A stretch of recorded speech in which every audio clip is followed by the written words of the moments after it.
right, here we are, everybody. Welcome, welcome. Neil with Portal to Ascension. Welcome back to the 11-day awakening of humanity. I did go live a minute ago, and I wasn't live, so you missed my epic introduction. So I got to try to channel myself again. But basically, just want to welcome you all to this amazing experience. We've had so many incredible speakers here, and we're going to keep going today.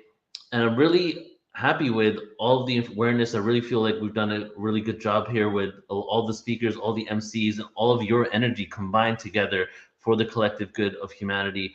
And I'm really happy. I do feel on some level, I was walking home today to start the event, and I was like, man, could I keep going on for a few more weeks? Because it's really fun, just like doing this, hearing all the different perspectives, and receiving all these downloads and all this awareness. So we're going to keep going today, and today we're going to get a little more galactic, and I'm going to tell you the schedule in a bit of who's going to be coming up. But for all of you tuning in, especially if you're on YouTube, if you want to join the webinar on our webinar room, you can go to 11daysofawakening.com. The schedule is there as well at 11 Days of Awakening. Scroll down, you can see who's there. And let's just check in with everybody. How are you all doing? How is everybody today? If this is, maybe you want to just put in where you're from, even though you might have done it before. Let's go ahead and put our energy in the field as we're connecting the dots all over the planet. And before we get started, the last couple of days we've been hitting it pretty hard. A lot of great information, especially yesterday. If you were here yesterday, we had Dan Winter, we had Jonathan Goldman, we had Avi Loeb. And so I figured today would be a good day to start a little slower, maybe do a little bit of connecting to the breath before we get the MCs on, and then we go into it. Because as I said, today we're going galactic. And the presenters for today, we're going to start out with Laura Eisenhower herself. She'll be in a few moments. And we have Craig Campobasso, who created a book called 82 Extraterrestrial Species in the Universe. And we've done a few presentations with him. Incredible information, amazing documentarian. We have Ashlea herself, the one and only Ashlea, the one that has been here emceeing and hosting graciously and gracefully over the last week and a half. We have Constance Briggs, who does galactic anomalies, moon anomalies. Deborah Catz, we got remote viewing today. We have Mary Rodwell, who works with hybrids, works with starseed children. And then we're ending it with Nadia Gledhill, who is a QHHT practitioner and has dived deep, just like Dolores Cannon, on many past lives, ET lives, and life between lives. So a lot of incredible information. Your MCs for today, your main two MCs are Isha and Victor, who we'll bring in a moment. But before we do that, I just want to take a moment, make a quick announcement about my brother and friend, Tyler. He is an MC that has been on this event for the last week and a half or so. You guys might have experienced him. So Tyler has a podcast called the Immersive Podcast, and he actually right now was going to the All Shift Happily Now conference in Germany that started a couple days ago with Tim Tactics, Sarah Brexman Cosme. He suffered an injury and fell and broke his nose, and he has a brain bleed right now going on, and he is going into surgery tomorrow. He is a really good friend of the Portal to Ascension, myself. We just spent a week and a half together in England, and we became good friends. And he cannot make it for the rest of the conference because of what has happened here. So what I'm going to do is I'm going to, if you guys want to support, if you are figuring that you want to donate to Portal to Ascension today, I would ask that you donate to him instead, because he's going to be in bedridden after his surgery in Germany for 2 weeks. So I'm going to post that in a bit. So if you can reroute today any donations, if you choose to donate to Portal Ascension, to Tyler to help him out, that'd be great. And I also wanted to let you know that our good dear friend Victor as well, who's going to be in here in a second, he has actually been just had knee surgery, and he had his knee replaced with a titanium knee and is suffering a lot of pain from it. And these are really close people to myself and Portal to Ascension. So I'd like for you to join me in this first intro here to not only center ourselves and breathe, but to please send energy to Victor and to also Tyler and his surgery tomorrow, and just so that everything heals and just we can create harmony for a smooth process so that they can both be at the utmost health and heal quickly. So we're going to start with just 3 breaths in and out as we breathe together. And just say real quick, Mystifying Mark, go to 11daysofawakening.com and check it out, and you can see the schedule there. So join me, everybody, in just closing your eyes, and we're gonna do 3 breaths in and out, synergize the energy field, and then I would ask that at the end to send healing vibrations and frequencies to Victor, to Tyler, to yourself, as we step into the experience for today and the last day tomorrow. So go ahead and close your eyes.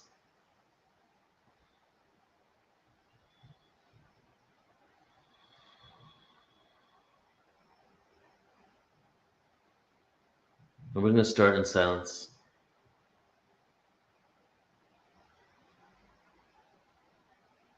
Just feeling the energy in your body.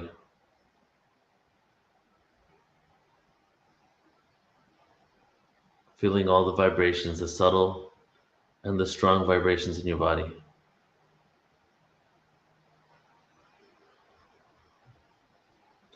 Experience a lot of information, and today, I would say today will be the most galactic. So in honor of the galaxy, we're going to breathe in, and then we're going to breathe out and encompass the whole of Earth with our heart.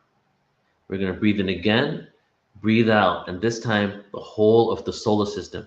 And as you do this, imagine your heart having an auric field that expands, and then the whole planet is in your heart, the whole solar system is in your heart, the entire galaxy is in your heart, okay? And then on the last breath, on the 3rd breath, we have all of the galaxy in our heart. And we'll do a 4th breath. In the 4th breath, we will encompass all of creation because we are creation itself. So the next exhale, I invite you to take your first deep inhale as we expand our heart around the earth. Deep inhale. And exhale out.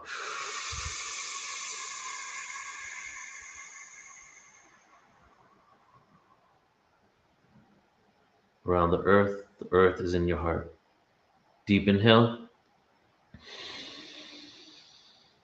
And exhale around the solar system.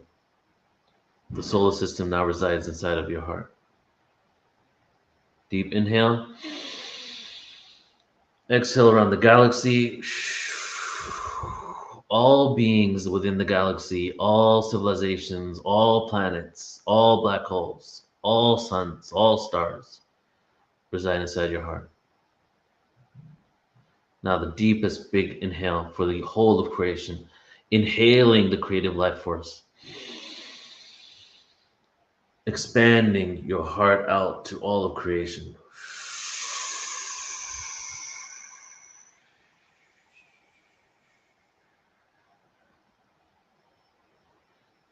Let's take a moment. Okay, go ahead and open your eyes. All right. So welcome everybody to day 10 once again. Let's go ahead and bring on your MCs and let's begin. Hey everyone. Hey, great day. You know, I was thinking, Neil, why don't we do a whole month, and maybe we'll take the weekends off, but we could do Monday to Friday. It'd be like a real job or something. Are you serious? Well, it's possible. No, it's crazy because I literally was walking home 20 minutes ago, and that's the exact thought I had.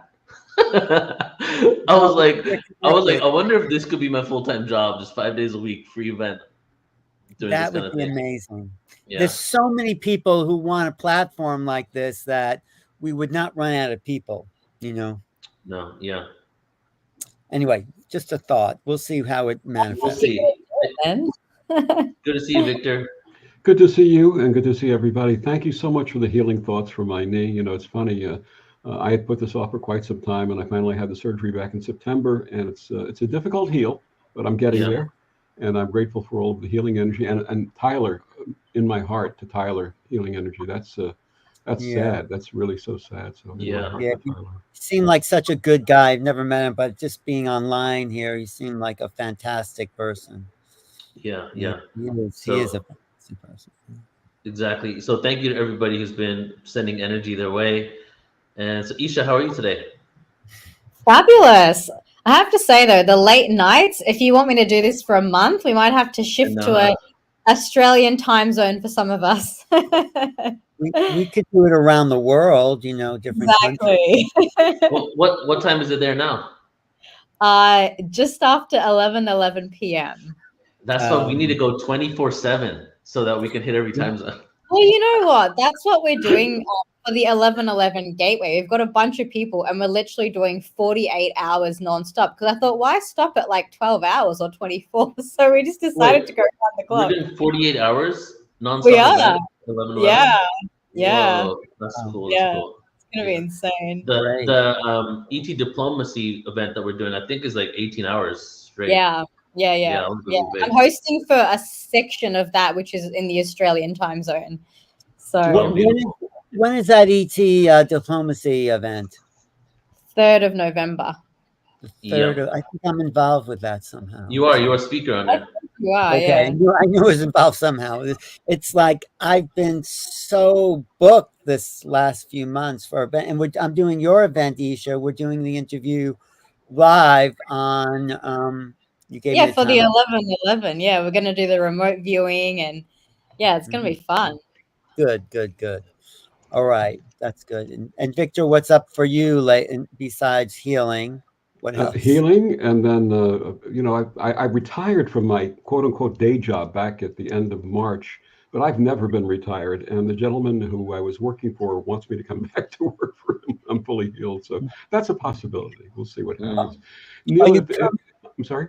No, go ahead. What were you saying? Sorry. Neil, with Tyler, keeping Tyler in mind, I have a poem about healing. Can I share that? I think it would be a good thing to share this morning. Please. For all. The poem is called Broken, and it goes like this. From time to time, we may all feel broken by challenges, loss, and words unspoken. And although these things may lead to despair, with life and faith, there is always repair. No tools are needed to make this fix, nor parts, nor manuals, or video tricks. Just the true knowing that things will heal with clearest intentions and energy real. So when that feeling of broken sets in, take a slow, deep breath and go within. And visualize the path to heal and to mend, and know in your heart you'll be whole again. Ooh, that's beautiful. Epic, another epic moment there for Victor. Yeah, actually, we should do a whole thing on Victor's poetry there, We should do one. And Victor, it's really amazing how every time we talk about something, you have the perfect poem.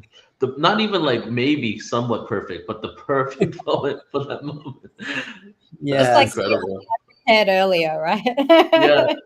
Like here's the perfect piece already ready to go. and you have the perfect voice. You have a great voice too. But I wanted to ask you, Victor, are you going to the New Life Expo this weekend in New York? I am not. I'm still not ready to go out and negotiate anything of that nature. But I'm looking forward to next year. Next year is the year. Next year is the year we're going to go traveling and go all over the world. And we're going to go to Glastonbury. My wife's going to attend the Priestess Festival in Glastonbury and teach there. She's taught remotely for many years, but she's going to actually physically teach. The Goddess event, right? Goddess event, yes. Yeah. Margaret, Margaret Rigoloso? Yes, absolutely. She'll be there too. Yes. Yeah, one of my favorite people. Next year, what time of year is that Goddess event happening? In the spring. In the spring. Okay. Yeah. I like Margarita. She's really the top of the priestess goddess line. She has a real solid sense. We should have her in the next portal. Yeah. As I was doing the event and halfway into it, I'm like, why didn't I ask Marguerite to come? Because she's like amazing. I love her. Why don't we do like a whole day goddess thing? 5-6 speakers talking about that.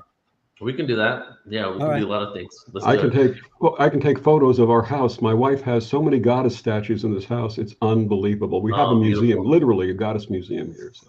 Wow. Whoa. You should take photos and show it to us one time. on like a presentation or something. We'd love to see it. Mhm.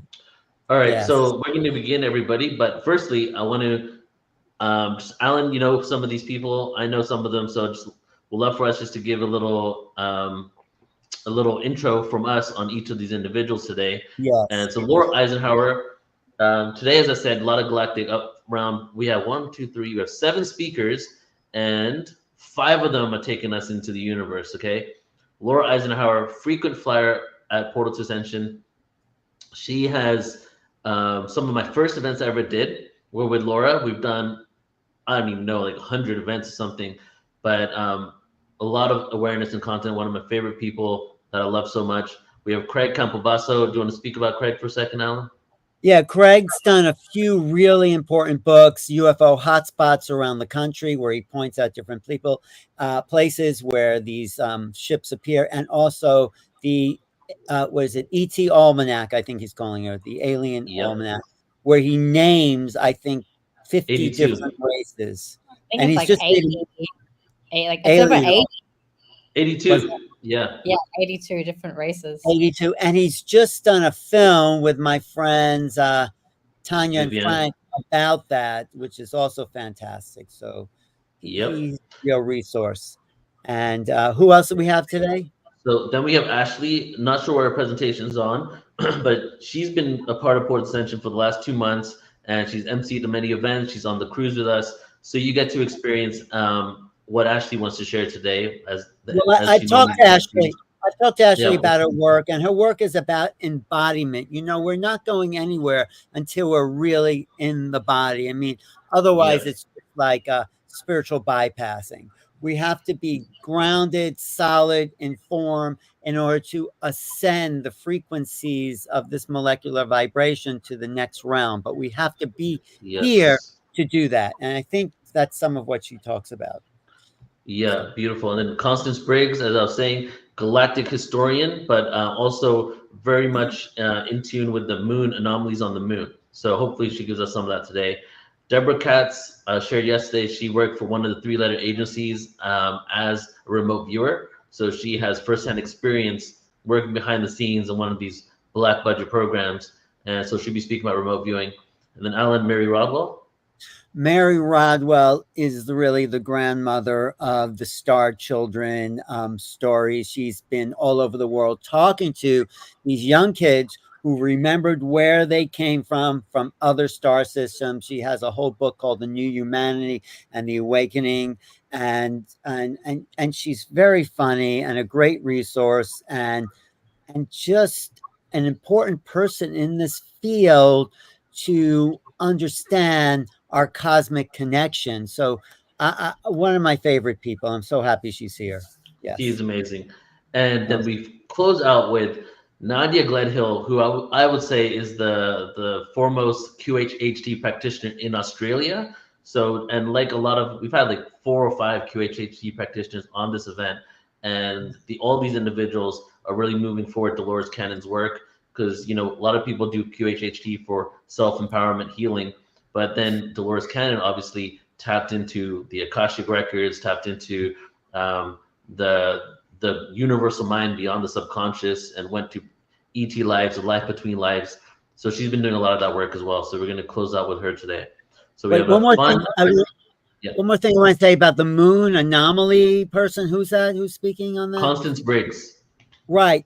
I think the moon is not a natural satellite. I think it was placed there to balance the energies of the Earth. There's so many strange anomalies about the moon that makes it an artificial satellite. I mean, maybe it was natural, but I think there was an ET race that's a little out there, pulled it into place to help the Earth, protect it against meteors, and move the tides in the ocean, but also move the atmosphere as well. If it can move the water, it's certainly having an effect on our weather. So, well, I mean, don't get me started, Alan, please. Because if we start talking about the moon, it's going to be like, so I'll just say next year in April, we're doing a Moon Anomalies, Mars, and Inner Earth conference. But the moon, every time I look up at it, I'm like, who are you? Let's do it. Let's do it on the moon. Let's actually go to the moon and have the conference on the moon. How's that? I was talking to someone who literally wants to do a conference, like a meeting on the International Space Station. Like I know someone who's actually trying to make that happen. So you never. We could remote view it or astral project We there. should. That's what I'm saying. And one thing I will say about the moon that I just found out recently is, okay, so over 50%, up to maybe 60% of the oxygen on Earth actually comes from the water. And the water, the way that the way the oxygen is released is through waves crashing. And if it wasn't for the moon, we wouldn't have those waves crashing the oxygen, creating the perfect balance. So Right. just the fine tune and how everything is so perfectly done is too much to kind of be a coincidence. Of course, and the fact that it's the same size as the sun as seen from Earth, so it completely eclipses. We're giving away her presentation. Okay, never mind. Let's just so fascinating. This thing is out there and no one thinks anything about it. Oh yeah, that's the moon, but there's so much more. I know. So, okay, and today everybody's presentations are 50 minutes. We're going a little deeper today. Everybody has a little longer, and that's what's happening for the rest of the weekend. We've had a lot of downloads. Now we're getting even more deeper. These are becoming, everything's been to class early, but these are becoming a little longer so we can have more time to go deeper. So, shall we begin? Let's do it.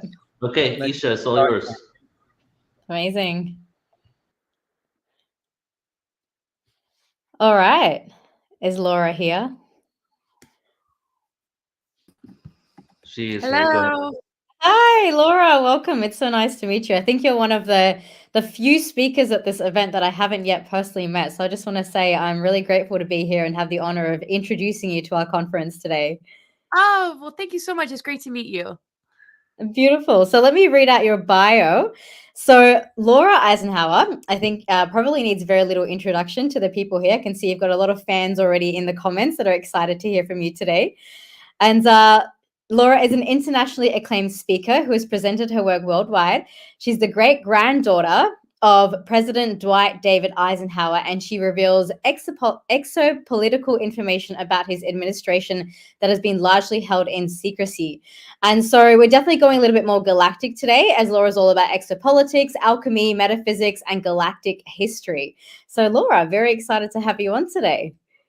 Oh, it's great to be here. It's just such an epic event, 11 days of just amazing speakers, and wow, what a journey Portal to Ascension has been. So yeah, I'm thrilled to be here. I do have a PowerPoint. I don't know if yeah, so we can get your PowerPoint on. Neil can quickly help you with that one. Yeah, just present share screen, entire screen, select the screen and click share. And Laura, did you want to just present the whole time, or do you want some like Q&As at the end, or you just want to probably fill up the time? I'll try and make room for that. I can move through pretty.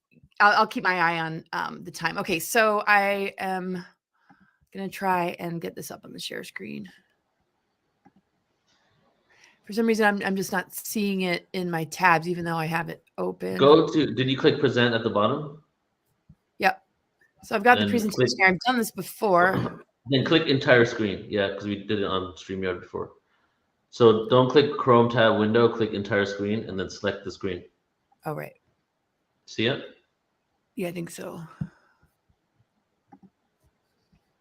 Okay, got it. Yes. You guys okay, got now this? go to your. Yep, perfect. And go ahead and make your presentation full screen. How's that? Beautiful. Yes, we got you on. All right, Laura, I'll let you take it away. You're going to take us full galactic today. Awesome. All right. So we're all good. I hope you guys can see this.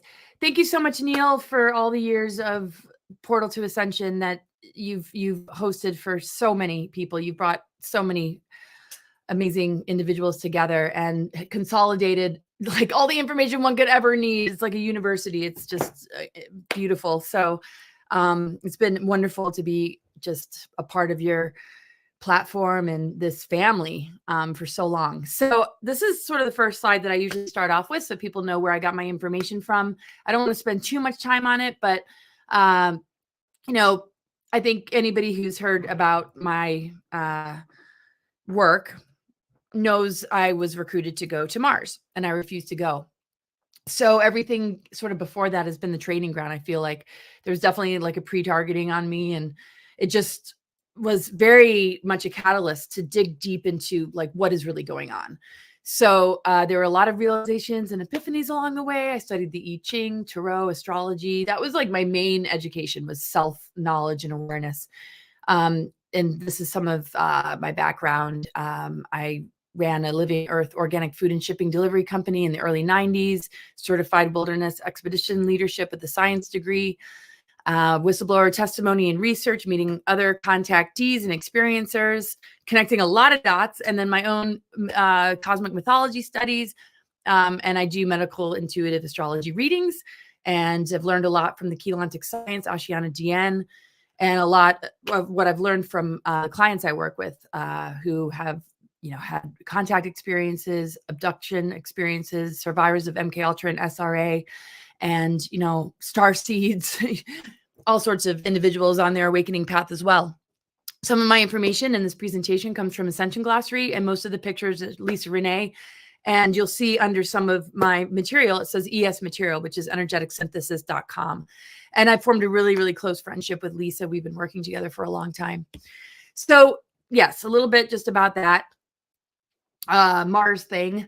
In 2006, they attempted to recruit me into a hidden operation regarding the alternative 3 colonization of Mars scenario with the target date 2012. This was something that was actually established in the Eisenhower administration. And there's so many layers to all of this. And part of why I came in and this confronted me was to really dig deep and get to the truth. And that's always been sort of my inner GPS is, okay, get to the truth and be sovereign and don't allow any control forces to manipulate you, really. So there's pre-targeting before birth with Looking Glass Technologies. They were able to locate me and a significant partner, and they actually pulled him into their program to use him as bait to try and get me there. So I learned so much confronting this in my personal life that it just in my quest for truth, it helped to answer a lot of questions about what I was sensing as a child, because my mission definitely got lit up really young. Just kind of like, oh my gosh, I'm in the Eisenhower family. How did that happen? And my connection with him, and like he's visiting me, and it's just really wild. So I've been very familiar with the whole concept of engineering events so that one fails. It's actually been said to me many times that this is what my targeting has been about, that many events in my life that have taken place were set up in order to break me down and defeat me. There's a whole bunch of us out there that are contending with this. And I would say the whole planet is contending with this. And we all are individually to varying degrees.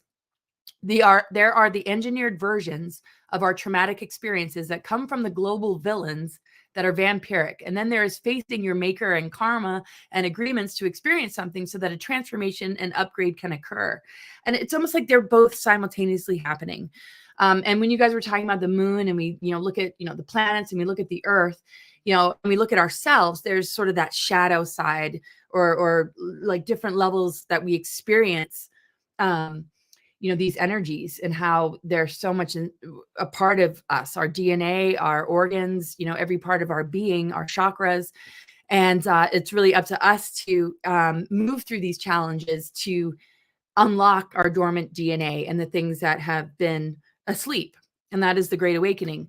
The amnesia that we're born with is what we're kind of waking up to, just like, whoa, wait a second. There's so much more to all that we are. So the artificial is trying to control a narrative, a timeline, using geoengineering, indoctrination, psyops, weaponizing elements in consciousness in order to control the trajectory of life and destiny. And it uses vampiric harvesting methods that infect our creative channels into manifesting a future we don't want. But we de-weaponize the weapons when we clear and purify our inner elementals, and we are in our divine consciousness. We support one another, and we know what to do. And we all, have come together to work on this. And when we look at a lot of the destruction and a lot of the craziness, engineered or not, it's really like the death and tower archetype that resides within our soul to rebirth, rebuild, heal, awaken, and restore. So when we are devoted to that, when we are in alignment with that, when we devote to that within ourselves, then we're really in relationship with creation instead of the inverted matrix. The relationship with the inverted matrix is like a dependency bond with a false parent or, bad partner that has manipulated our sense of self-worth and is just really leveraging traumas and wounds and creating trigger events, right, to just keep us bound to this problem action solution game. But all these events can have a different effect on us if we, align with what's true, when we align with the healing process that the earth has been under, that we're a part of. The galactic history is so vast, and in a lot of presentations that you can find on Portal to Ascension, I go really deep into that, and so many speakers here as well. But the ascending hub would be the high frequency. It's more stable. It's more able to perceive things from the higher mind, gaining wisdom and upgrades along the way.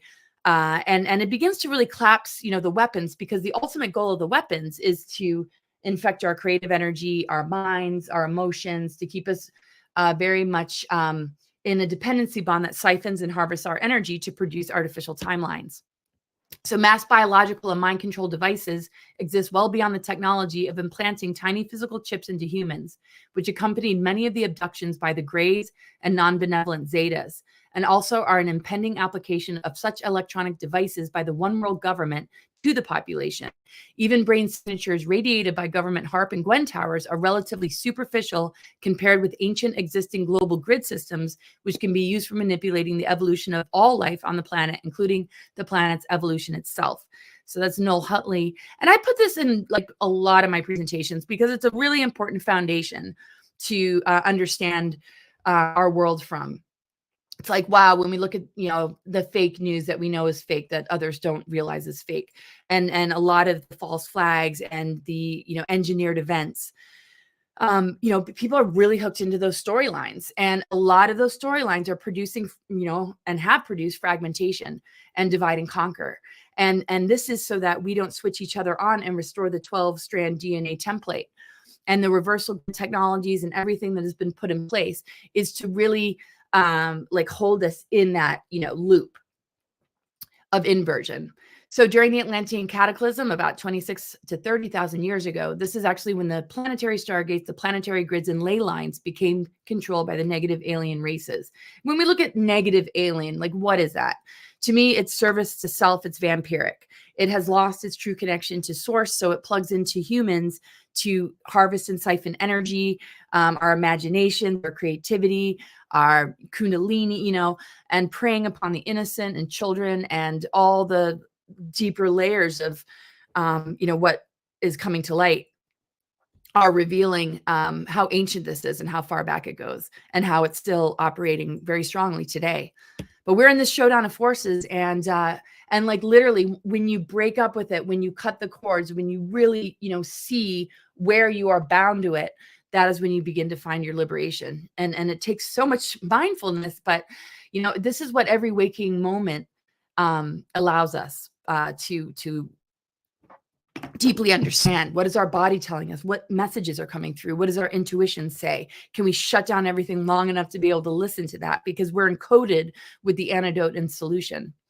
So our distorted and rewritten history, current and past mind control dogmas, mutations within all nature, endless wars and conflicts in general are all products of the invader ET's quest for the Holy Grail, which is connected to the planetary grid network and this whole process of inner alchemy and the Christ Sophia divine template, and the alchemical laws of creation. And of course, we see, the Magdalene and the Yeshua energy, the Christ Sophia, in representations on Earth, Guinevere and Arthur. So Earth's civilization has been thoroughly programmed via the resident on-planet Illuminati representatives to believe such chaos is natural and to occlude any memory of our true heritage. So inspired by research of Noel Hutley, who talks about the global grid network. And that's the thing, our true heritage. We don't learn about our true heritage in school. It's not passed down from our ancestors as readily as, maybe indigenous cultures in other places that we see in the world. And to preserve that we see, in these tribes and cultures, has been very, very targeted all throughout history. The Essenes, the Christ Templars, indigenous, races, Native Americans, advanced civilizations that have fallen, we know all this. So when we look at the 12 houses of the zodiac, this is really where in each of these segments of our life, we're targeted. They're like the pillars of society, these different aspects of self and our relationship to society. So the bottom half houses 1 to 6 is very much more about the personal and our own, kind of development. So, the first house, self, appearances, the beginnings, your first impression, your attitude. It's like the bow of the boat, what others see and how you sort of view and navigate life. And depending on your birth time, that'll determine, your rising sign and where the planets fall in all these houses. So the zodiac is going through massive alterations, and there's a major, major cleansing of all these houses from inversions, programmings, indoctrination, and distortions. So when, you look at your chart, you can see where there's energies that show breakthroughs and where you're thriving and where your purpose or your soul work resides, and also where you might be looping in a negative pattern or, stuck or compartmentalized from your greater potential. So it's been really wonderful to learn astrology and to understand the galactic history and the dark weapons to better help a person, liberate themselves from a lot of, what's in the lunar zodiac, which is going through an alteration back into the alchemical laws, which I'll explain. So money, values, work environment, daily routines, how has that been targeted? Our self-worth is completely wrapped up in the money system, in the punishment reward matrix. And, this is how you should be. And this is what success means. So that's, all this is going through alterations. Like the first house, it's not so compartmentalized where it's all about labels or the indoctrinated ego personality that doesn't feel into the rest. Although we see that increasing as far as the indoctrination and the attempts to make it a lot harder for the next generations, it's cracking and breaking through. And every person that cracks through and breaks through becomes like a frequency generator of these override frequencies that break down the dark weapons. So connections, siblings, friends, neighbors, community, like, how are those influences in our lives? Home, roots, family, your emotional foundation, our biological parents, and the conditions of our early life.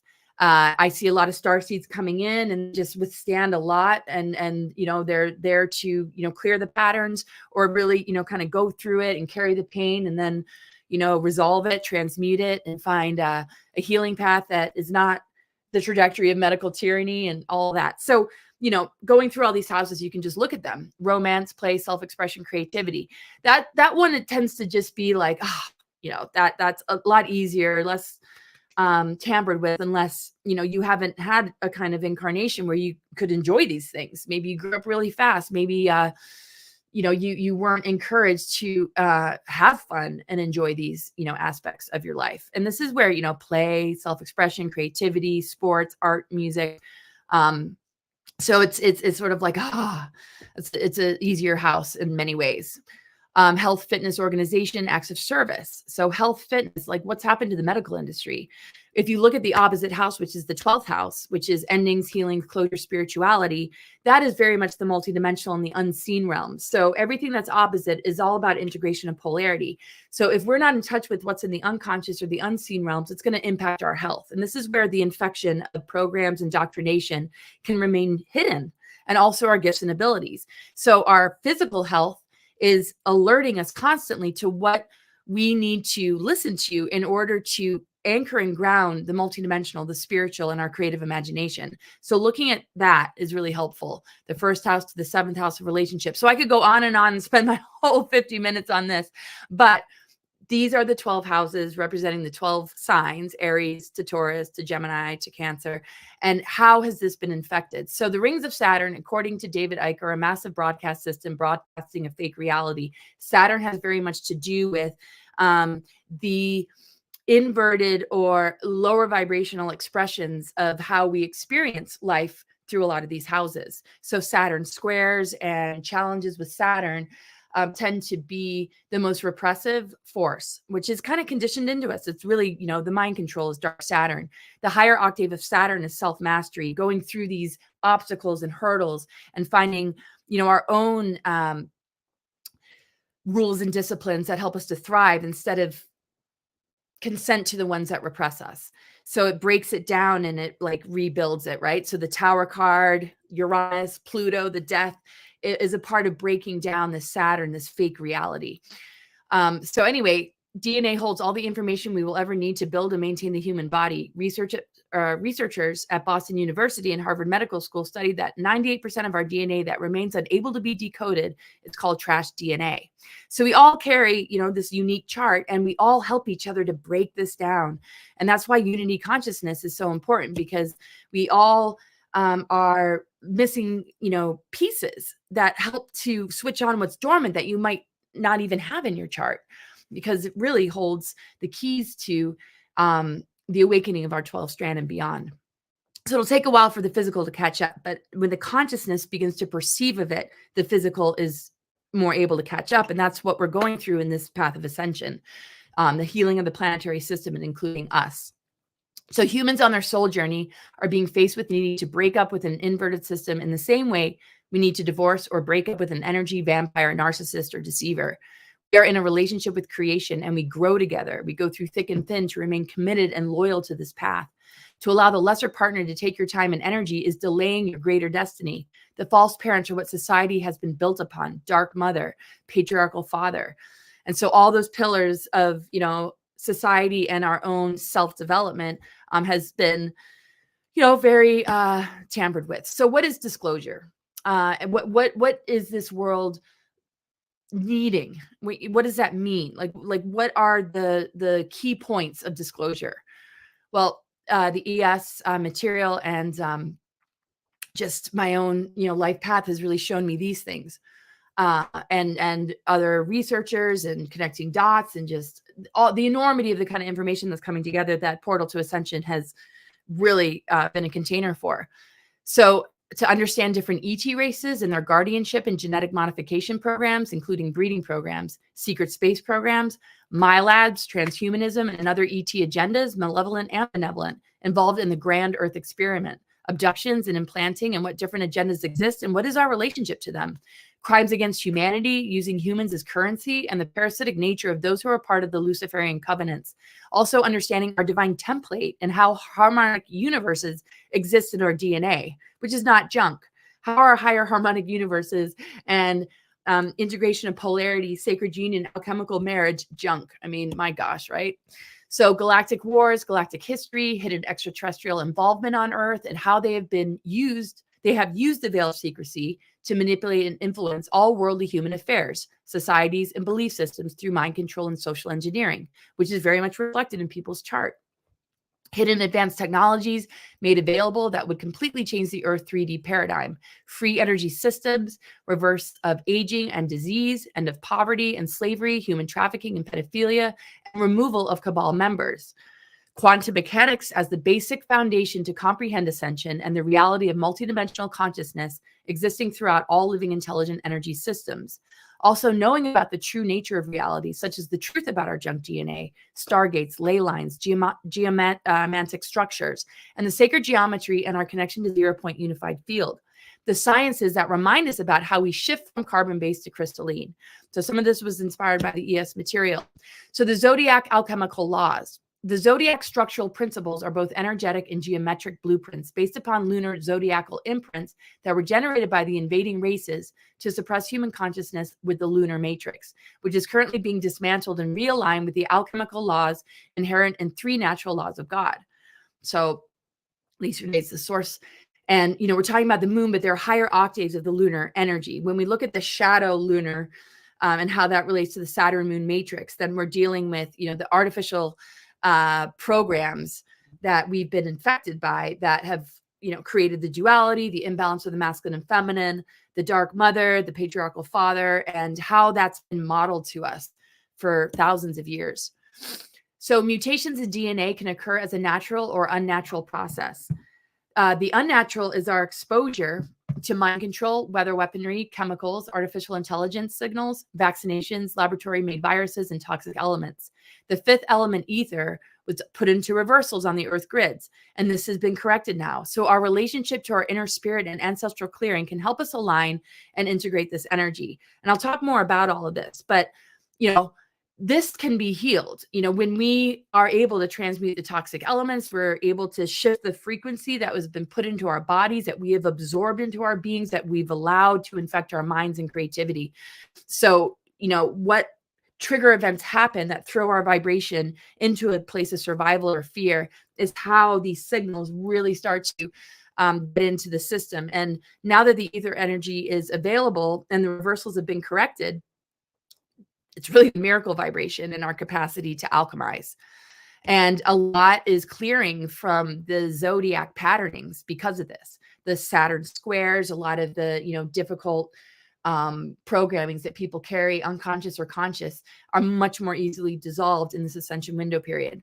So the grid description, the platonic solids, which you can see I'll just say the air, fire, water, earth, which are the platonic solids, and the dodecahedron complete the global grid. There are reversals, though, in the dodecahedron reversals.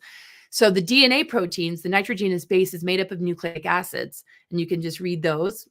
Metaphysically, each of these nucleic acids is connected to the elemental substance of the planet. So our DNA, holds these elementals. When we pollute these 4 elements on the earth, we pollute the corresponding nucleic acid in our DNA. So husband and wife team, Hager and Becker. So think about that with the ether element and that purification that we do when we do the inner work. We're healing the planet from within, and we're clearing the elementals. When it becomes toxified, it's very much because we're under, mind control, or we're in survival, and the body's not able to process or clear. Everything becomes stagnant. It begins to accumulate and build up in the body, and disease on every level and imbalance just continues. And now, that is being, resolved. But the thing is, if you stay plugged into the inverse, and it's getting worse, right? So it's like, it's sort of like being with a partner where you keep making excuses. You don't want to see the red flags, but then the abuse gets worse and worse till you finally say enough. And that is unfortunately part of the rude awakening. The rude part of awakening is, having it hit so close to home and affecting you so much. You're seeing family, that it's like, you just can't do it anymore. And once you break free of that, the energies that come to heal and restore and realign are tremendous. And this is the unconditional love of our true mother, father, creator. And it's encoded in us. So if you look at, in both DNA and RNA, the mitochondrial DNA serves as the 5th principle, which is connected to the dodecahedron and the element ether.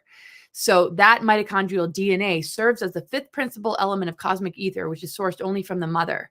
Thus, through the mitochondrial DNA damage, humanity is grossly addicted to consuming everything in the external world to fill this energy void within our cells. And this is the loss of the mother. This is the loss of our connection with, our galactic heritage, who we truly are, what we're made of, who our true parents are. Genetic modification, the lower creator gods, the manipulation of ancient texts from the Anunnaki, not all aspects of the Anunnaki, but, it's caused us to be born with a certain trauma we can't quite put our finger on because we're not locating it. We just are raised in amnesia, and we're just regurgitating everything that's coming at us from all, aspects of life, medical, entertainment industry, television, media, you name it. And this is part of a massive infiltration that got really out of hand after the Second World War. So the programmable alien AI has infected carbon material and is what has taken over the platonic solid dodecahedron and related pentagonal geometries that build time-space constructs. These time-space constructs are instruction sets in a morphogenetic field that run into the ley lines of the planetary body. This is how they built artificial realities and false timelines and projected them into false holograms. So that should say inspired by the ES material. It doesn't say it, but I'm just saying it. So this is further emphasizing that ether element. So it's symbolic of the inverted pentagram or 5-pointed star, so prevalent in Satanism. It's also symbolic of this unbroken time cycle, the vibrational prison. The 5th element connects to alchemy in our throat chakra and is the key to overcoming this. It comes down to the power of our words. So this inverted pentagram is the dark mother reversals, the Baphomet, and the harvest and siphoning of our energies. And the artificial timelines are what is generated as a result, and that fake reality, that junk DNA that is picking up on the falseness that we think is reality, that is actually dormant DNA connected to higher harmonic universes. So spiritual warfare and psychological warfare, bioharvesting methods are tactics that are used so that we keep feeding the inverted system that is parasitic. Our astrology chart can help us remove ourselves from the dark weaponry and manipulations that come through the news. Laura, really quick, your slide is still on the disclosure secret space program slide. We didn't see it move forward. Really? Because it's moving forward for me. Oh, yeah, it's stuck on there. Stop the screen share and try just starting it again. Oh, Okay, let's do it bummer. again.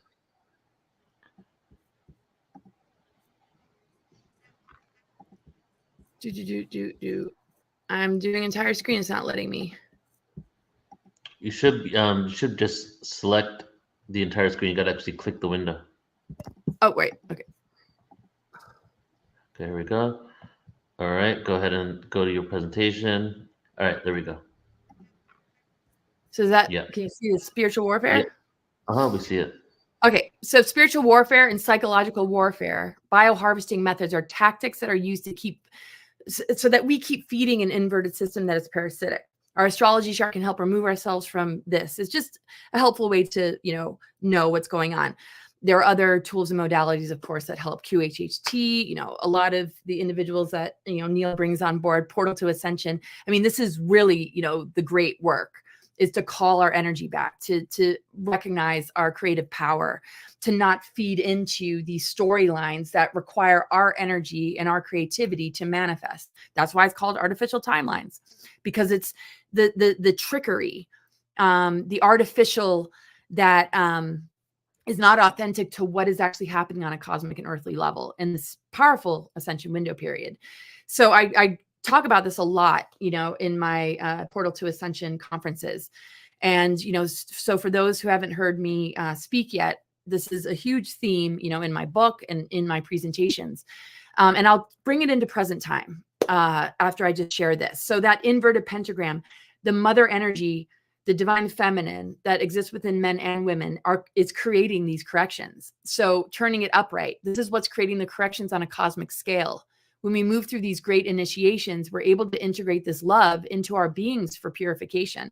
And if you see, the orbit of Venus creates this perfect pentagram and a sacred geometry of a rose. So the fifth element, and the correction of the reversals is a part of the planetary alignments. And also the guardian groups and the grid workers and the starseed missions and the earth warriors, we're all on a ground level doing this work and being conduits of this greater process by not being hooked into the inverted storylines that are hijacking our capacity to achieve this. So the diamond heart in the earth body is essentially the definition of the Sophionic body of mother.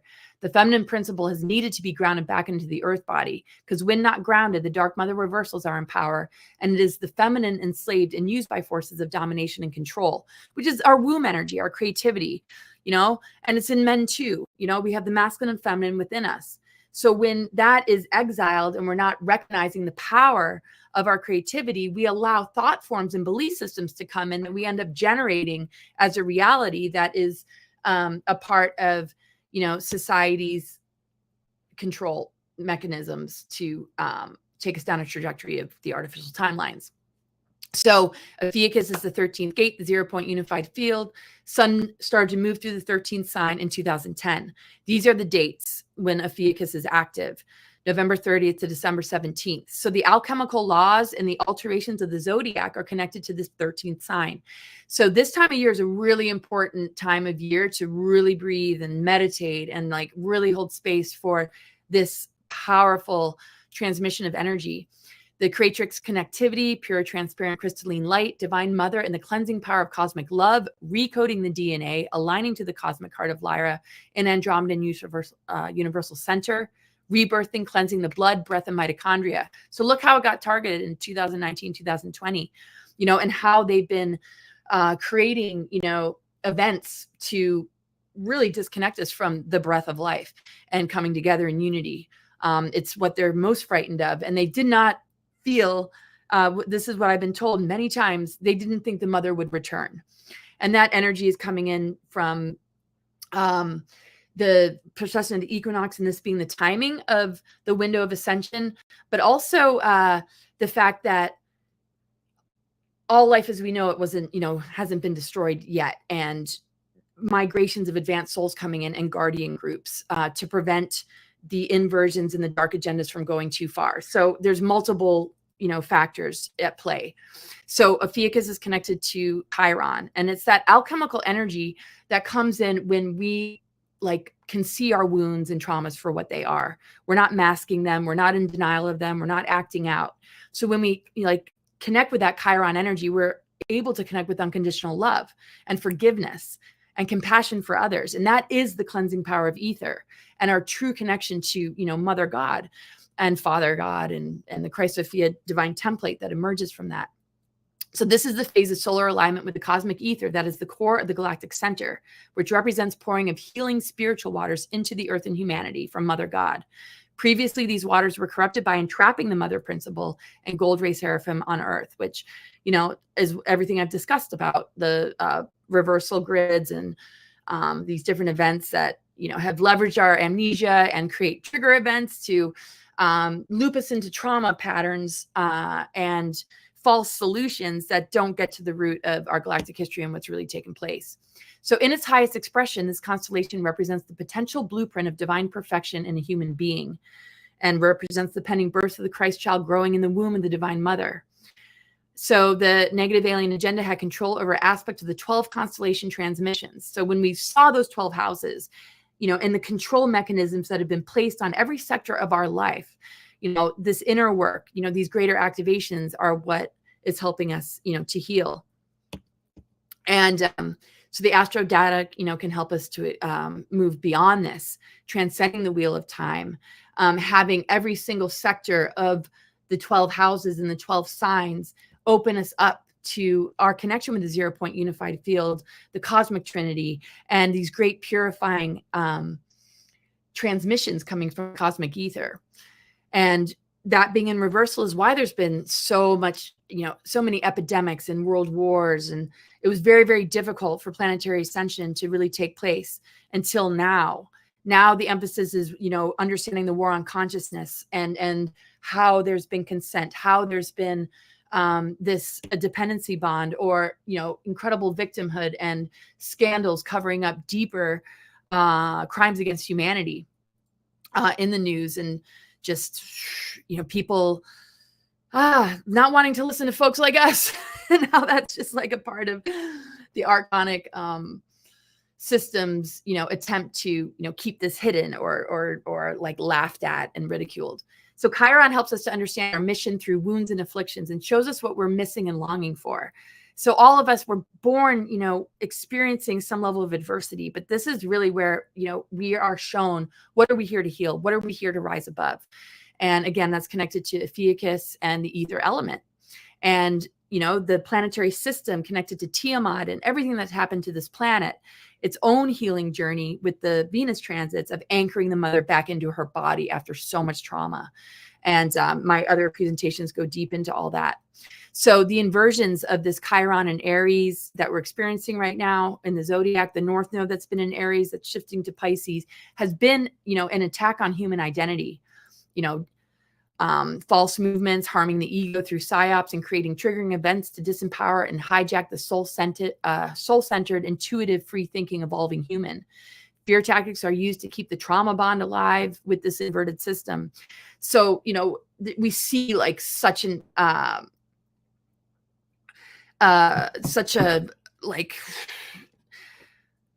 such a huge amount of divide and conquer going on. Weather events, we have to, that are engineered, that are definitely influenced by something other than Mother Earth. We have to understand that we're the elemental beings, and it's a reflection of how much humans are still under, mind control. When we purify our inner elements, when we really start the healing process, we are much more in alignment with, higher Earth energies that are not weaponized. As long as we're weaponized, we are in a weaponized kind of world. And so it's not that if you experience it or you're in it, that's the case for you. So many people are anchoring light and experiencing these things, or are born into really, really difficult circumstances in order to rise above and be that leader, take that wound and turn it and transmute it into wisdom, into experience, into, the strength to override and overcome. And that really, really is what takes down the dark weapons. So this is just about, lower energies and, moving into the epigenetics. And I'm not going to read the whole thing, but, lower emotions and low frequency energy stored in our cells from past experiences and traumas that we've encountered and never processed. Photon energy is a much higher frequency that pulls up the lower emotional frequency so it can calibrate to the higher frequency. Thus, we find ourselves releasing emotions such as sadness and grief without knowing why. So sometimes we find ourselves in the line of fire, or we're absorbing something that isn't ours, or we're clearing ancestral patterns, or we're, in a really, incredible predicament. But if we see ourselves as, taking that energy and raising its frequency, then, we're really, being, the alchemists and working with these laws of alchemy and this zodiac alteration into the purifying element of ether. And this is like, we're at a really critical phase with the necessity, just so in our face of needing to do this. So the artificial intelligence systems have been designed and weaponized and specialized for emotional and ultimately spiritual harassment. And that's to drop our energy so that we're in those lower vibrations. And in those lower vibrations, we're not creative. We're creating from fear. We're looking for outer solutions. We're not connected with ourselves. There's no real self-love or forgiveness or compassion. And we're going to visit those lower vibrations that we see here. But we have to, consciously raise it up. And that is the inner work. That is the alchemical part of all of this. So in every sector of our chart and the houses and the different aspects and progressions and transits we experience are all opportunities, no matter how hard it gets, to be the conscious and mindful person that is working with those laws of alchemy to transmute and raise a vibration. And it doesn't matter what we get thrown. We are connected to higher dimensional energies that AI cannot touch. And it's not all negative AI, of course. So anyway, these are the outer planets that help to remove us from dark Saturn, help us to bring Saturn back into alignment with self-mastery, with the law of structure that is a container for our experience and embodiment of these higher earth energies as we switch on these dormant aspects. So you can look at that. Like if you see, squared aspects of these outer planets in your chart, you might find yourself in some of these shadow expressions. And, we can get lost in those shadow expressions and this dependency bond, out of fear or loss of, a feeling of, control over your life can, really be leveraged when it's an initiation and a growth period that we really want to embrace and understand. The more we give it a voice, the more we're creative with it, the more we breathe through it, the more, we just embrace the process of purifying and clearing and bringing it unconditional love. We rise to the higher octaves, which are great awakening, consciousness freedom, death of the matrix controls. And this is actually an old slide. I was supposed to catch it up with, the movement into from Capricorn into Aquarius. And that is, going to be, really, huge. And it already is. I mean, it's entering in November and it's going to be there for 20 years. Chiron will be in Taurus on June 19th, 2026. And then, that's going to take us from this Aries of the wounded ego, the wounded warrior, the indoctrinated or groomed ego that's been compartmentalized, everything that surrounds those themes that is being weaponized and used against us so that we are more divided and conquered and fragmented than being conscious and aware of the need to heal together, which I love about Portal to Ascension, because this is, platforms like this is where we are able to do that mindfully and consciously. But what we see coming at us constantly is to keep us in the lower octave of Chiron so we cannot experience this ether purification and healing that the Ophiuchus energy represents. So when Chiron moves into Taurus, it's going to be a lot about healing self-worth, our connection to, money and abundance. We're going through a lot about ego identity healing, but then it's going to be like self-worth. Do we value ourselves? Do we walk the talk? Do we live in integrity? Are we breaking free from jobs or careers and manifesting abundance that comes from exploiting people or taking advantage of their vulnerabilities? Are we able to walk away from that and begin to join forces with people that are conscious and awakened and do not seek dependency, but look to empower so that we can, pull our resources together and all, recognize that each and every one of us hold a very unique and important purpose for this healing to take place. In all these activations, we begin to connect into our galactic chakras. A lot of people are already connecting to that or, working to really ground that energy in some, have those activations, and then they get a spiritual attack and they lose connection with it. But it's really, what sustains this infinite flow of energy that is moving us into ascension. And we are that shift. We are conduits of this. And that inner work is being encouraged by the cosmic alignments. If we can just allow ourselves the time and space to experience it without the infection of everything that's coming out at us from outside. So these are the different levels of, our DNA that relates to sacred union and sacred marriage, an integration of polarity, how that changes our life and our trajectory and the people we meet and the soul, family, soulmates, and significant relationships that, happen in our life. This is all, a process, and moving through the fences and gatekeepers are usually, times where adversity strikes, but it's an opportunity to reclaim these treasures. So scientists prove DNA can be programmed by words and frequencies. The human DNA is a biological internet and superior in many aspects to the artificial one. So that's important, right? If you're able to play this back, really, think about that one. Epigenetics, science is proving that our body's ability to heal and repair itself is greatly affected by our beliefs, thoughts, emotions, and intentions, for they have a profound vibrational effect upon our continually evolving genetic code. We can catch ourselves in every moment. Remember, Virgo is an earth sign, but it's ruled by Mercury, which connects to our physiology, connects to our physical health and the healing path. Mercury is the magician. What spells are we putting on ourselves? What spells from outside of us are infecting our minds that our body is retaliating against in the form of symptoms? Can we rewire that? Can we get into that place and rewrite the scripts, deprogram, and connect with our visions and dreams, which the opposite Neptune Pisces house is all about? And this is where the nodal axis is shifting to, which will be activated by the eclipses. So all of next year, and the nodal shift with the North Node Pisces, which is what we're here to step into and integrate, will be a lot about the Neptune energy. Neptune and Aries will be at 0 degrees, very soon in Aries. Pluto square Chiron is like an intensification of toxicity and death crisis and a lot of casualties too, and just a lot of, intensity surrounding the Plutonic energy in this transformation. The squared aspect, squares make things challenging and difficult, but the beautiful breakthrough is that, wow, this is an opening. This is an opening. This tension is helping us to see, I can see my wounds, I can be accountable to them, and I can allow this rebirth, this cleansing, this alchemy, this connection to, unconditional love, to be an embodied divine human with the Saturn and Neptune and Aries, which is ego identity, Saturn, the law of structure, Neptune, the creative imagination. So when we work with that ether element to purify the creative imagination, then we're manifesting and creating heaven on earth, and we are the conduits of this ascension. So I'm just going to end here. It's like when we talk about ascension and the divine human, we're moving into that. The initiations have taken us there. But if we still stay in this dependency bond, it's like the loss of the soul matrix and the modification of the human vessel assimilated into AI is the result of not breaking free and cutting those cords.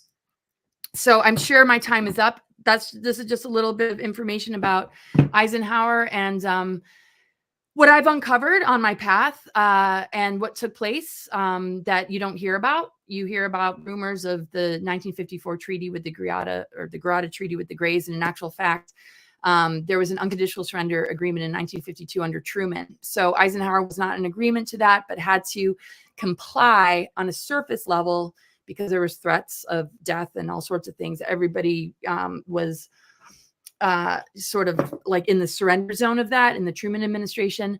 But in light of this, he ordered a battle at the deep underground military base of Dulce to take out the Greys. And he created Ike's Force to take down the Nazi Draco Empire Alliance. He established the White Hats and appealed to the Guardians with the help of Val Thor. And my book goes really into detail.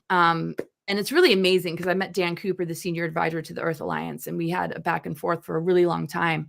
And when I see the Guardian forces and, coming in from this other book explain, this migration of souls, and that, some of us are representatives of this, and then the greater Guardian groups connected to Lisa Renee and the Keylontic science and, you know, just star seeds. You know who you are. You're all like in this audience, and other speakers here, you know, here we are the team. And what I love about Mike is this is what he really explains in his quotes and in the channelings that come through and in so much of his message. And I love this one. I think that people want peace so much that one of these days the governments had better get out of their way and let them have it.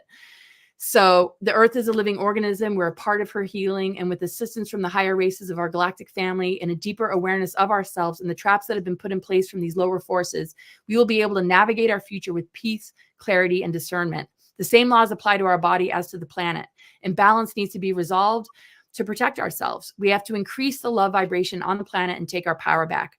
The greatest threat to any service to self-being is our unification, sacred union, and our free minds and our connection to our higher self.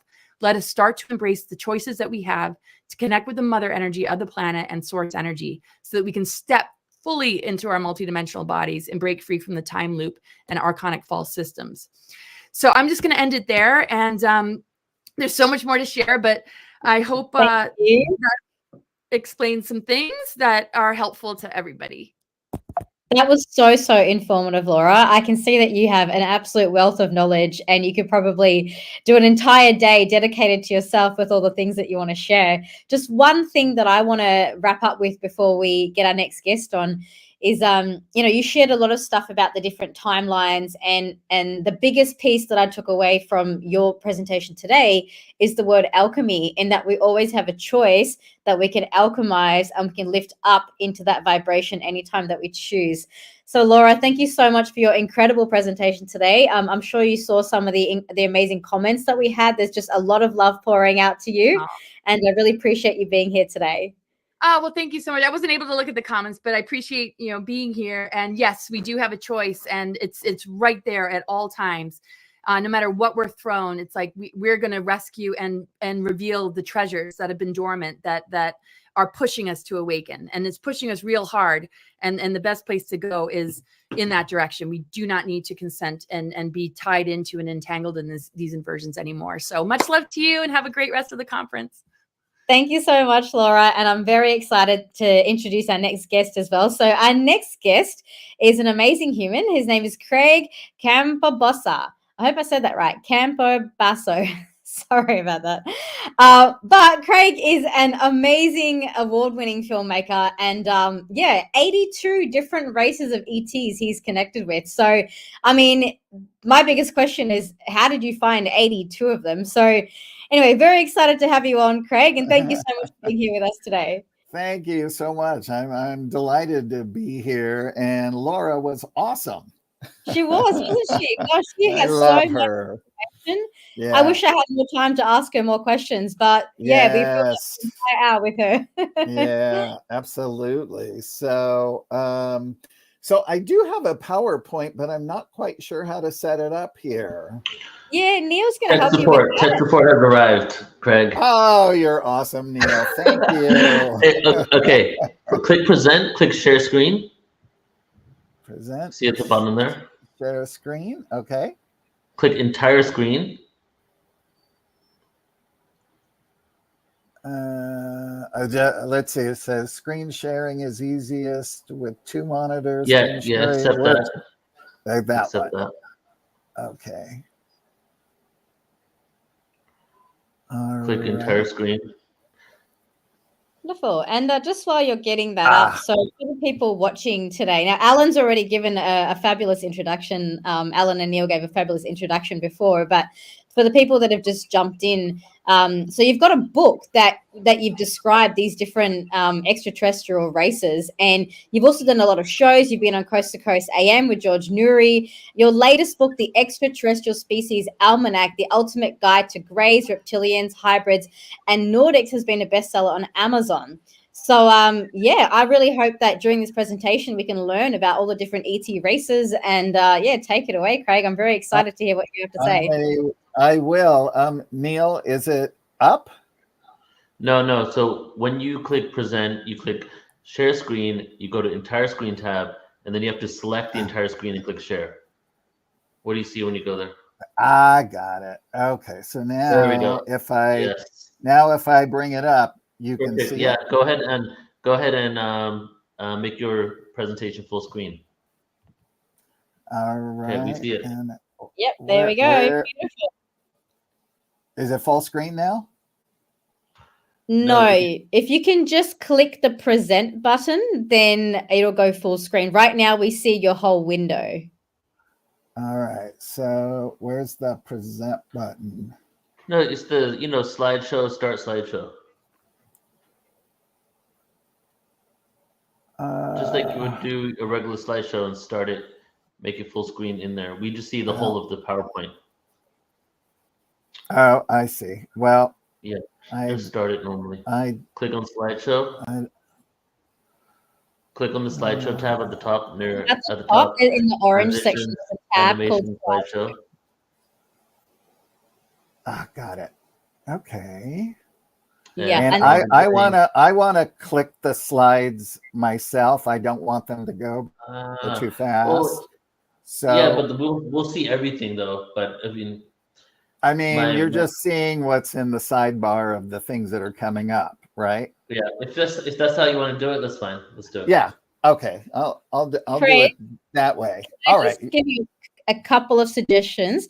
So there's a little arrow just above your slides where it says start slideshow, setup and monitors. Just click the arrow up so that we don't see that top bar.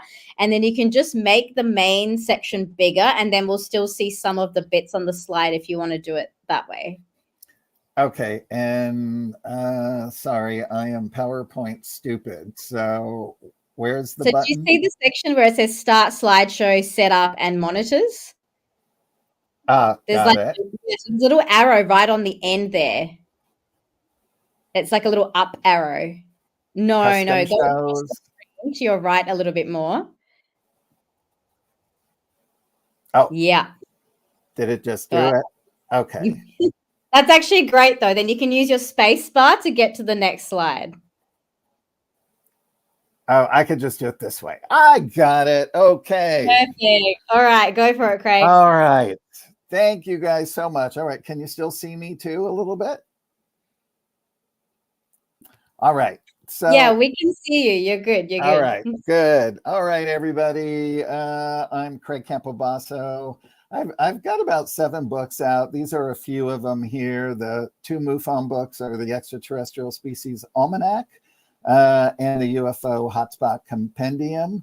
My other book series is a 4-part book series called The Autobiography of an Extraterrestrial Saga. And the first one is called I Am Tehran. So yes, it's about Pleiadians. Anyway, so I'm going to give you a little bit of background about myself, and then we're going to get into the Extraterrestrial Species Almanac since we only have, I think, 40 minutes today. So anyway, I've been a casting director for well over 30 years. I had a major spiritual awakening when I was 26 years old with 3 master teachers.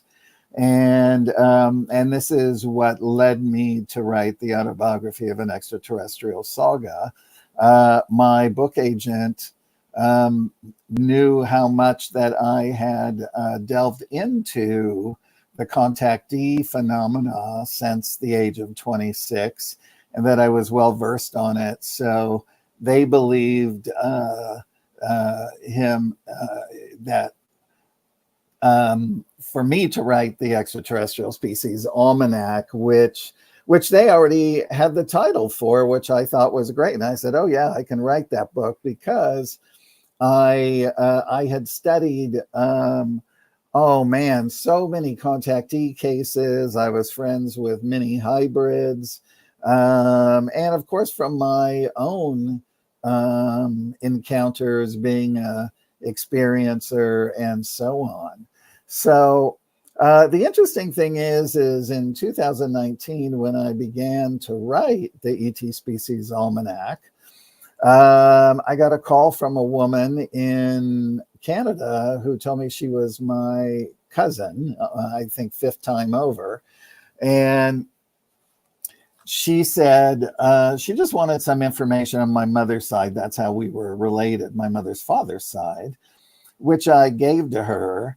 And I said, hey, you know, I've got a biological father that I learned about when I was 12 years old. My father adopted me when I was 1. I said, do you think you can find him? Because I definitely could not find him on the internet, and I tried for so long. And she said, yes, I can find anybody. Anyway, long story short, she did find him. He had passed away already. And but finally, I was able to get a picture of him, which I did not have. And she told me where he was buried. I went there. I talked to them at the front desk. They gave me the name of the man that called to pick up his body. He had a different last name. I found the man living around the corner from me. I wrote him a letter, put my picture in there, and said, if you can get this to any of Fred's family, that'd be great. Anyway, I got a call a couple days later from the gentleman's son. And actually, the man was my biological father's half brother. And I thought, wow, that is so amazing. And of course, they didn't know anything of me. All of our, we did all the testing through DNA and all of that as well. And so I went to dinner with my uncle and my cousin. And I said, just tell me everything about Fred. It was a long 3-hour meeting. And he said, oh, you know, he loved airplanes. He begged our mother to sign a piece of paper so he could get into the Air Guard because he was underage. And so she did. And then when he was 18, he was put into the Air Force. And he was telling me all the places that he was stationed. Anyway, long story short, then my uncle says in his next breath, and by the way, he was in Project Blue Book. Well, my face literally fell off. And I asked him, I said, well, do you know what that is? And anyway, he goes, well, kind of. He said, all my sons tried to get out of him UFO information, including the one that I was with. And he said he was always very tight-lipped about it. So here's the first coincidence, is that Fred Vero, my biological father, whose middle name was Warner, by the way, which has meaning, he was in Project Blue Book, which was the Air Force's study on UFOs that started in 1952 and was decommissioned in January of 1970, which investigated over 11,000 sightings. Its main study was to determine if UFOs were a threat to national security and to scientifically analyze UFO-related data. Now, here I am starting to write for MUFON, which is a US-based nonprofit comprised of civilian volunteers who study reported UFO sightings. So long story short, again, my uncle gave me everything that he had of his, which wasn't much, including his discharge papers. I know many people who are a little in the higher ups, and they said that his discharge number was one they'd never seen. So he was in a classification all his own.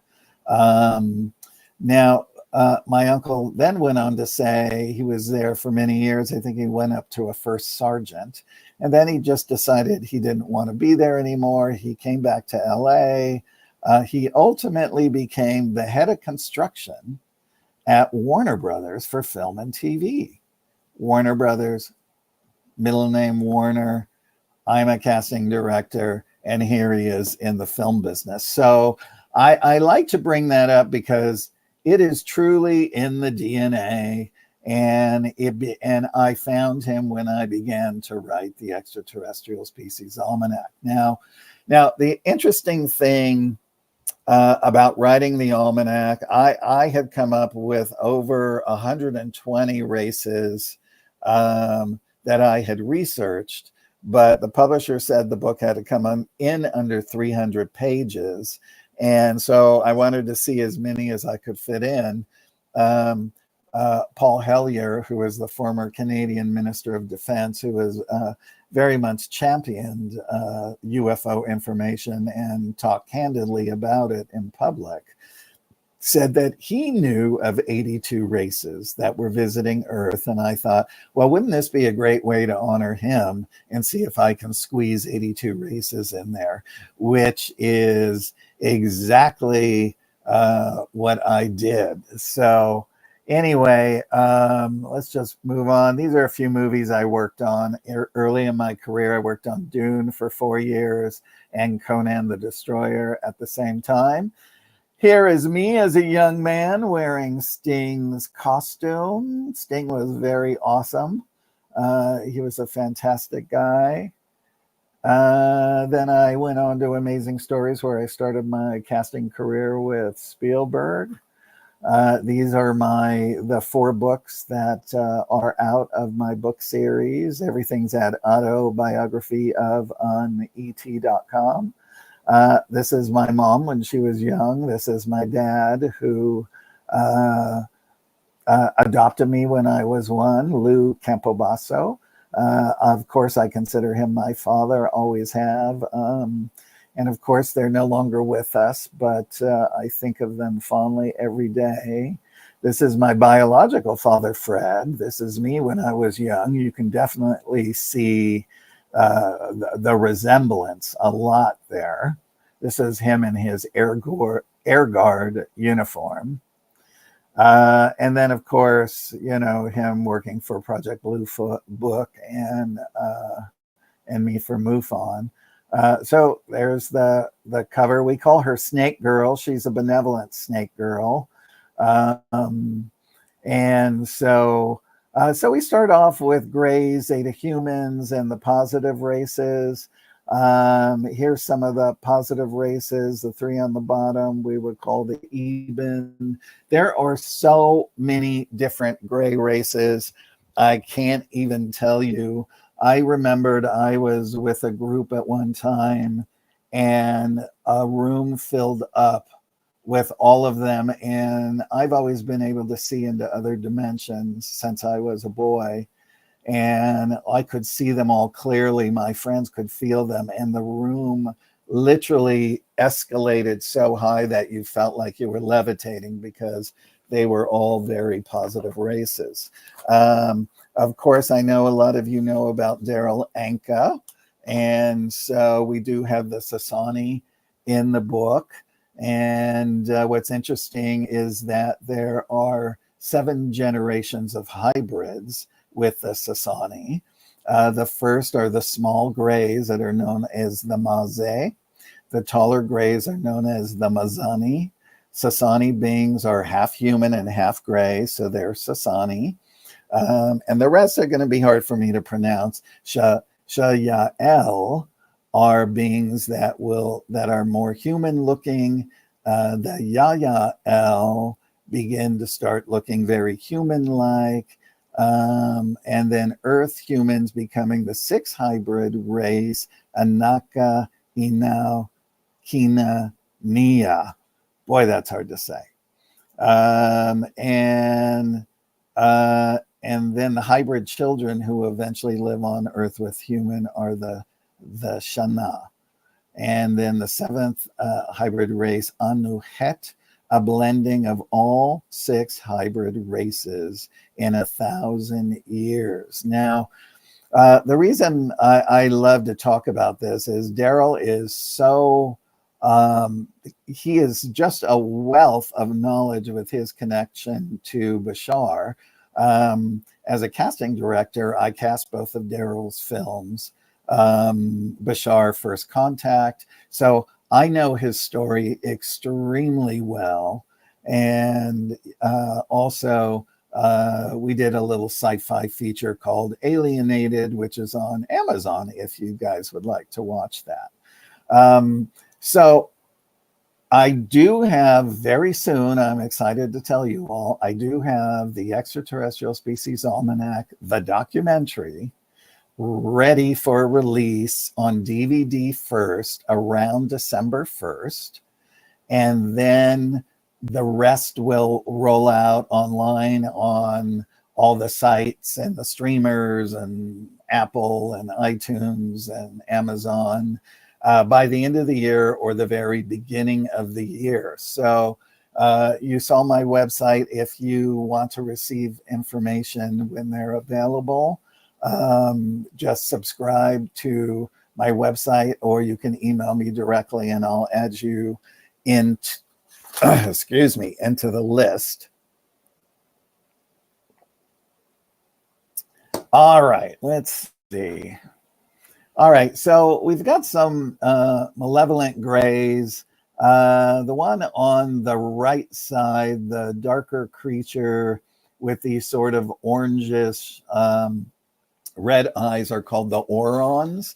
They've been spotted over the last several years doing abductions that are not congruent with the actual person. Meaning, if you're a star seed, part of your contract is that if they did want to take some of your DNA as a human, that you have already pre-allowed them to do it.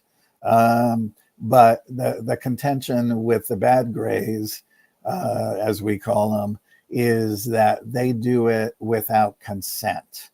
And there are so many horror stories. I mean, I met a gentleman who came to me in the 90s. People who were having all kinds of experiences, all my friends would bring them to me, and if I could help them in any way, I did. The Greys actually put eye implants in his eyes. So when he lifted up his eyelids and below, you could see an apparatus through his eyes, and then like the camera or the viewing was behind. And he was so flipped out. He said, even, to get them removed, I knew that they would just put them back. A lot of other people who have had experiences with Greys say that they know that they're looking through their eyes. They'd never talked of implants, but they said that they knew that they were seeing everything that they saw, which I found was interesting. And then a lot of people in my talks with Barbara Lamb and with Yvonne Smith, who have done so many regressions for abductees and things like that, they say it usually feels negative, and then as time goes by, they see what the purpose was, because they were true star seeds, and then they came to grips with their abduction scenarios and no longer felt that it was bad. I will tell you, because I'm in the film business, I do have actors, famous and who are TV stars as well. I will tell you one story of a woman who starred on a TV show. She told me when her daughter was little, they lived out in the canyon, so there was lots of land and homes were spread far apart, that she woke up to all these lights outside, and she ran into her daughter's room, and a Grey had her hand and was starting to pull her through the wall, and she grabbed her other hand and she fought the Grey and said, "You are not taking my child," and she forbid it, and the Grey let go. And then she saw the ship out on their front lawn, and their neighbors next door actually saw the craft as well. That was the last that she ever had an experience with those Greys. I haven't talked to her daughter, but anyway, it's just fascinating, all of these stories. All right, so let's get into reptilians. All right, there we go. All right, did I get it right? There we go. It's gone too fast now.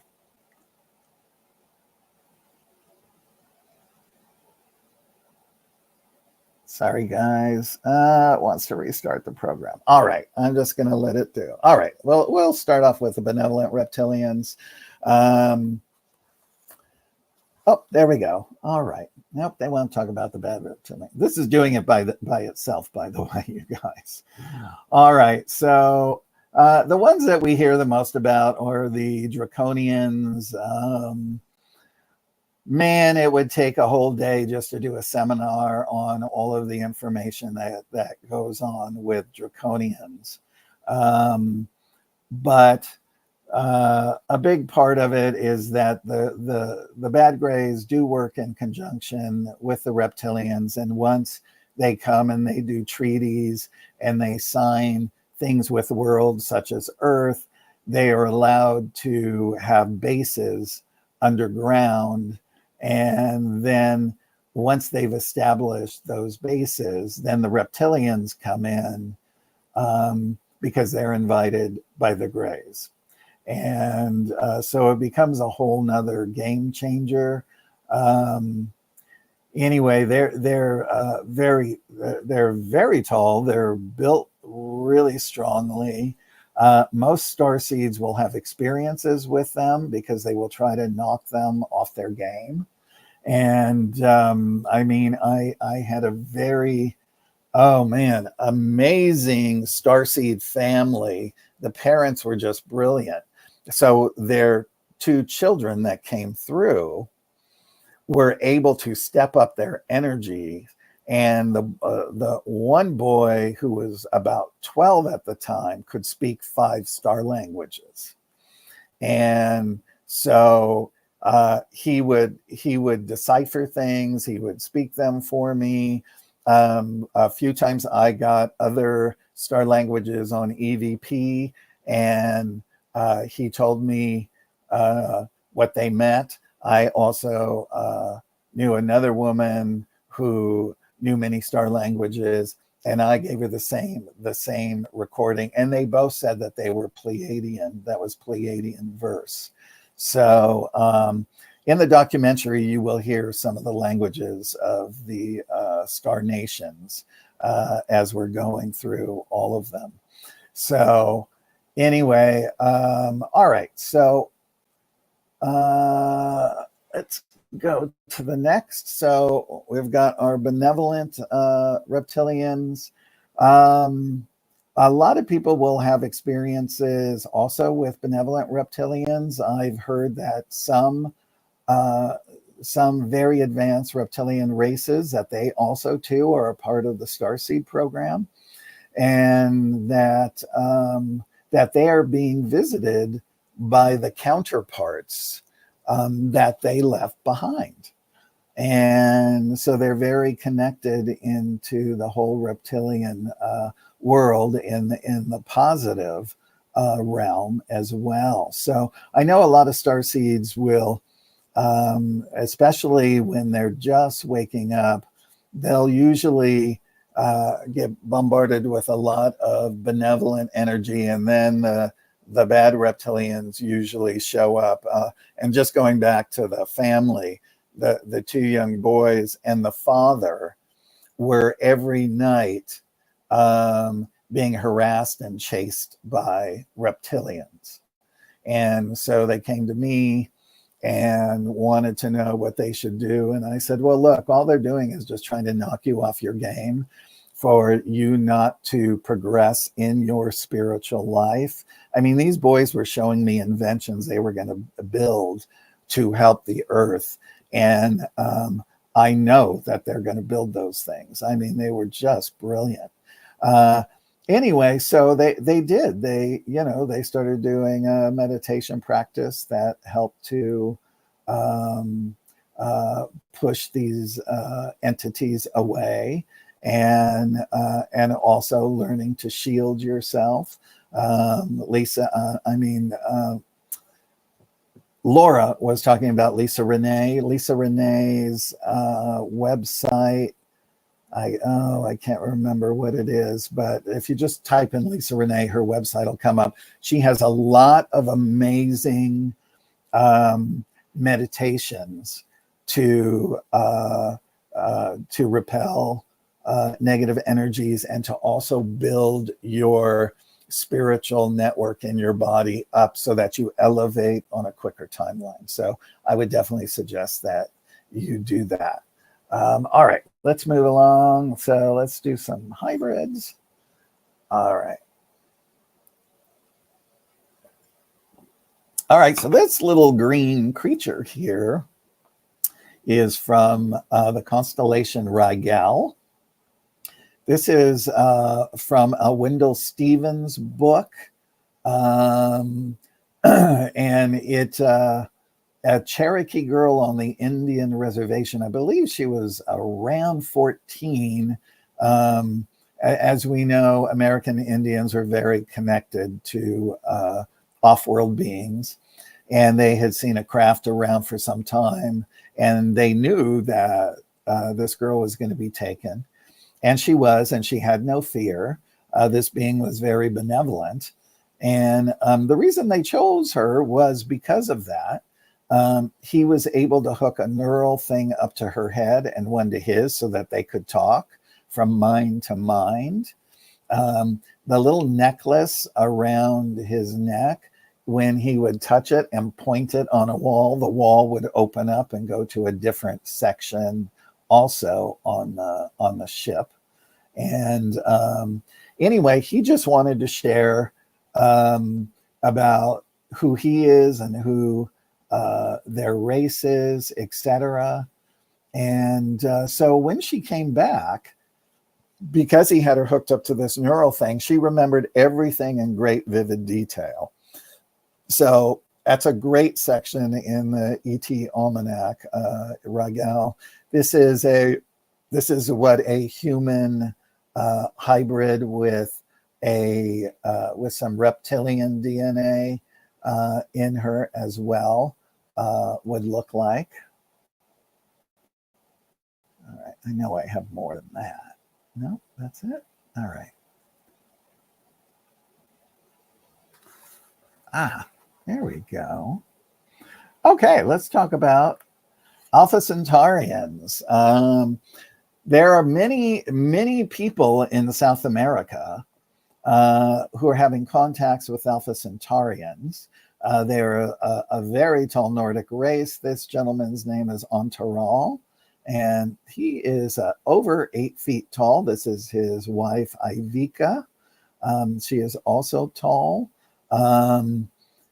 Now, two people that I garnered all my information from are Ricardo Gonzalez and Sixto Paz. Ricardo Gonzalez information is the information on what they call the Apunians, because the Alpha Centaurians always went to their mountain called Apu, and so they would always come to help the villagers. If somebody was sick, they would help heal them. If their crops needed tending to, with that, they would do whatever they could. So they made regular stops there and became, they were literally like star family to the earth family in this, around the mountain called Apu. Now, in the documentary, Sixto Paz has been on their craft over 100 times. And it's a very interesting way to do this, is that what they do is they open up a Zendra. Now, a Zendra could be on their home world, or it could be on their ship. And they can open up that Zendra, and if they invite you on their ship, if you cross that threshold, you are now on that ship, right? It's a portal in a sense. Now, an interesting fact, a friend of mine went to a group to Mount Shasta, and they were out in a big open field. They were told by Ricardo Gonzalez that Ontaral was going to come in a ship that night. So they all prepared by meditating, singing, chanting, dancing, because star people love people who are joyous and are very attracted to them. So, so the ship did come. My friend said it went over the pine trees and the lights illuminated the forest. He said it was so beautiful. And there were about 6 or 7 people that were pre-picked to come and meet on Tyrrell. So my friend was not picked, but the rest of the people were told to go back to base camp because they were in the field. But my friend stayed behind and watched it all from afar. And he said, as each person returned, they looked like what Moses must have looked like when he walked off the mountain after talking to God. And, you know, they said it was just such a unique experience. That, and of course, some people, you know, had fear, and Tyrrell was really trying to calm them down and keep them. So, you know, this is really interesting that a race like this, we haven't seen this quite so often, is contacting people directly, like back in the early 50s when all of the humans were coming here and having meeting with contactees, Valiant Thor, with Dr. Frank Strange's, Salganda, with George Adamski, and so many, not George Adamski, I'm sorry, George Van Tassel, Orthon with George Adamski. So anyway, it's really interesting that this is happening and this is still happening. So you will hear Sixto Paz's story, which is amazing, and in the document. All right, let's move on. All right. Let's see here. Come on.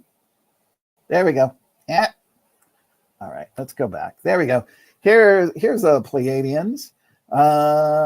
This is an actual artist's drawing of the being that I'm connected with. His name is Tehran. He usually has very long hair. At a certain point, he cut it all off, but again, it's long.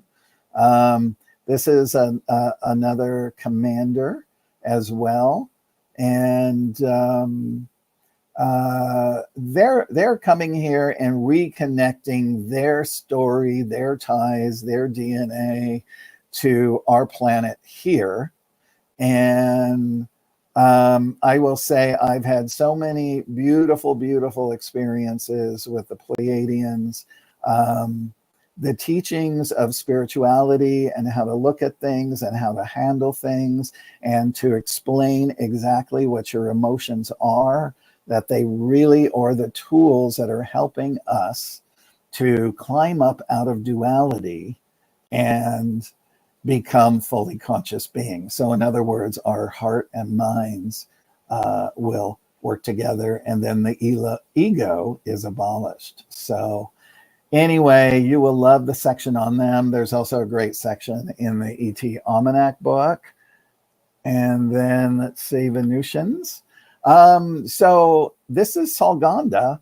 No artist rendering has ever been done of him. When I was writing the UFO hotspots, I did a giant segment on Giant Rock and the Integratron, because I've been in the Integratron many times. Dr. Frank used to actually MC all of the UFO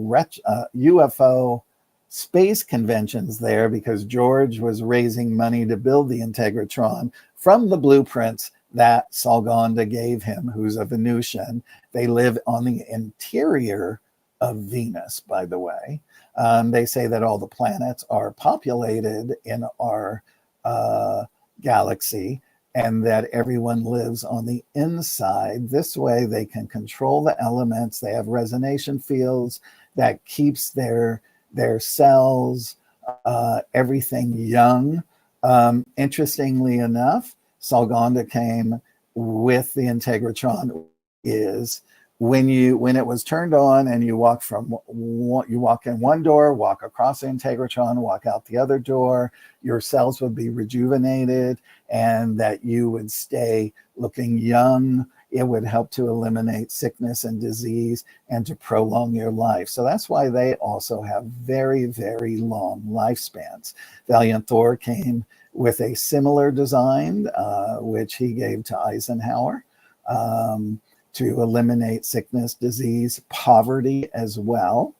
And of course, talk to them about all different kinds of things, you know, free energy, atomics, all of those things that are hurting the earth, hurting other worlds, hurting interdimensional worlds as well. So from all of George's descriptions, by the way, and I listened to every TV show he did, radio show, and all of that, and from the archives, he would describe a little piece of him in each thing. And so I had an artist create Salganda here. Now, he's 5'6". And what's interesting is I also met another gentleman who called me after I did Stranger at the Pentagon. If you guys want to learn more, watch a short film at strangeratthepentagon.com. He told me when he was 17 years old, he's in his late 70s now, that he was in Miami and he used to see the glint of a saucer craft. And then one day, he said a gentleman approached him on the street and said, we've been hearing your thoughts about all the questions that you have about the universe. And he said, I'm here to actually answer those questions. And he explained what he looked like. He was very similar to Salganda, and he was also 5'6", but he said, I am a created being, and I created this facade just for you because this is what the least that you would be afraid of, right? So we know created beings, which are, in my opinion, and I had discussed this with Dr. Frank Stranges, is that they're pretty much seraphim, right? They are very high order of angels. In other words, we can say, you know, they say about Valiant Thor that people who knew him in the government would say, I work for the hammer and the hammer works for God. Isn't that interesting? So, all right. So this is in the UFO hotspot in Tegratron. If you've never been there, or Giant Rock, great place to see UFOs, great way to have experiences. You do have to make a reservation to go there. So make sure you do that online before you go to get a sound bath. All right, so let's go to Agartha. All right, so here's a map of Agartha. And so I'm going to give you a little bit of information. One of my contacts, who actually was with George Van Tassel when he began running the Giant Rock Airport, he went out there because he wanted a spiritual life. She was there with him when he began meditations under the rock, because that's where he lived with his family. And he began channeling. And he was also one of the very first people to channel Ashtar as well. So now she knows some of the most amazing people. She actually was best friends with the Telosian, which are the ancient Lemurians. Now, California, over 3/4 of California was one of the big parts of Lemuria back in the day. And when they knew that the destruction of Atlantis and all of that is that they went underground, and this is where they live today, below Mount Shasta. Everyone that goes there is very drawn to that mountain, including myself. It's also the home of the great I Am That I Am. That's where the I Am books came from, through Saint Germain to the Ballards as well. They have an I Am reading room. I'm not sure if it's still there, but it was pretty amazing. You get bathed in all the colors of the light. But so she was able to discern a lot of direct information about Agartha. Now, beneath the Mata Grasso is where the ancient Atlanteans live.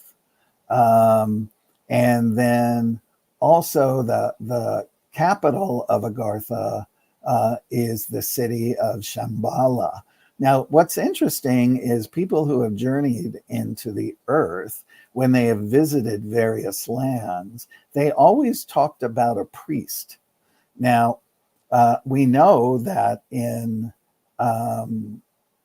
Telos, ancient Lemuria, that there is Adama, who is a Melchizedek priest of the high order, and also a Melchizedek priestess. People have talked about priest in these other things. Now, where there are, I can't remember the exact number, but there are a lot of Melchizedeks that are teaching star seeds, people like you. So if you want to open yourself up to learn that, you know, they can take you into night classes at night and that type of thing to learn more about it. So there is a great deal of protection from all areas. This is just a unique, different planet from anything else in the universe. And so everyone is here trying to help. We know that there's going to be the negative aspects as well. But again, if I was going to ever leave you with something, is work on yourself spiritually to raise your vibration. That's how we get all the negative beings off the planet who are doing harm to people, the environment, and various things like that. Because once we get to that point, that tipping point, they can no longer live on the planet because the vibration will be too high. All right, now, oh, and this is Mikos. He's the librarian of the library down there in Agartha. You can't just show up if you try and meditate and catapult yourself there. You would have to be invited. But he's a very incredible fellow. He is extremely tall as well. I can't remember, but I think he's well over 10, between 10 and 15 feet, something like that. All right, now this is Commander Anton of the Silver Fleets in Mount Shasta. He and the woman from Telos, and the woman from Telos and Commander Anton, at one point, it seems that a lot of these races, and I find it in other contactee stories, that when they come here, that they literally have to pick a place to live and live there for 2 years to learn how to be an earth person, so that they understand what it is to be an earth person.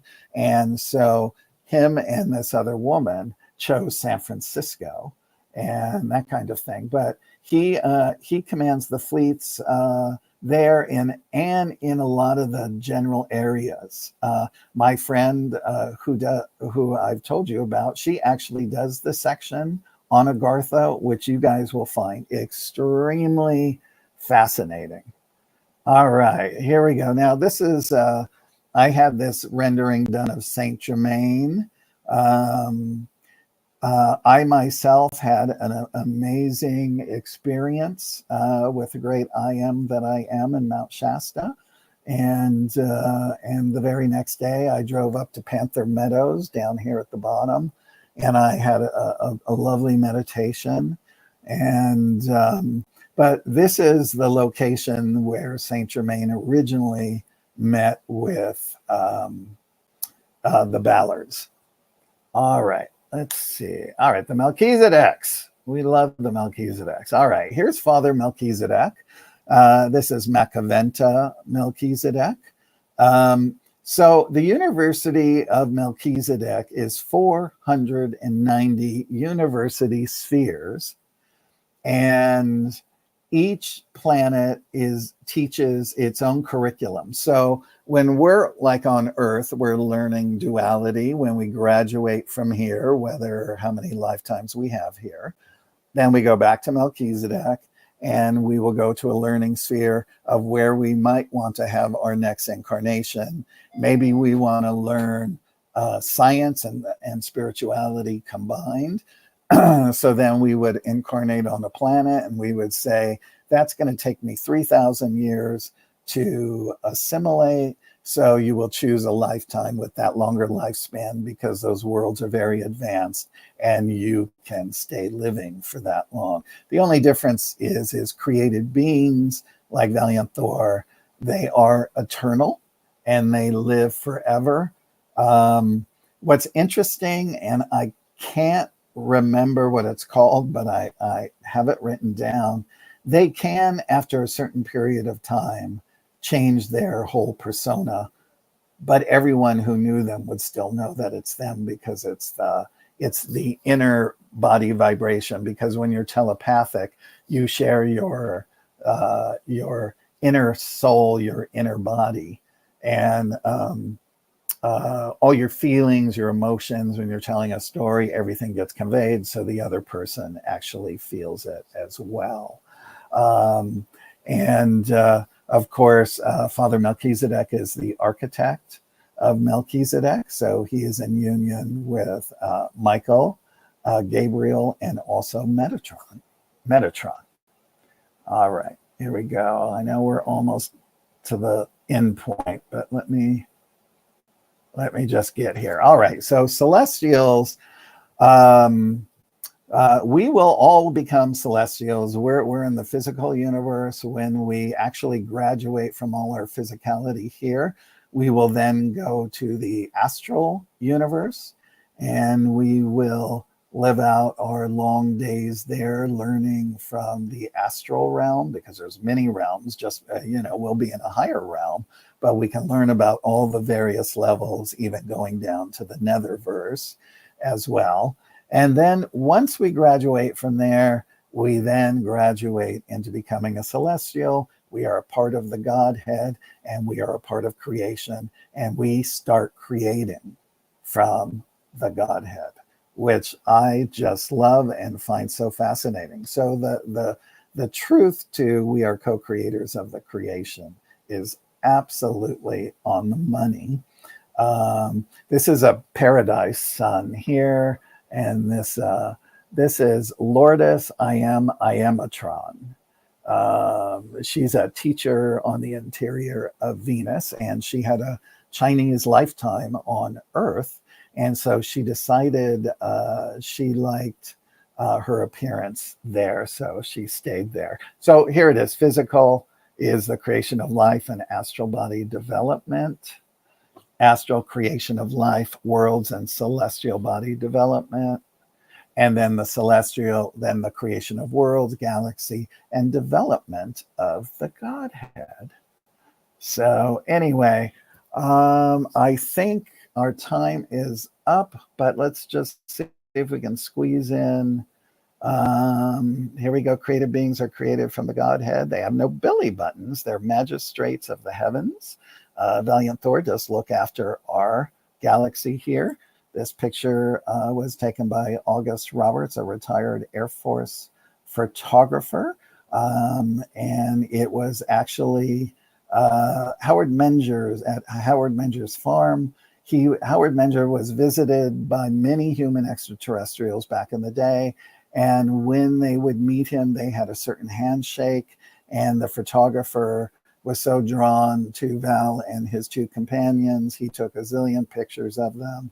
And he went up to Howard afterwards and he said, "Did they give you the handshake?" And he said, "Yes."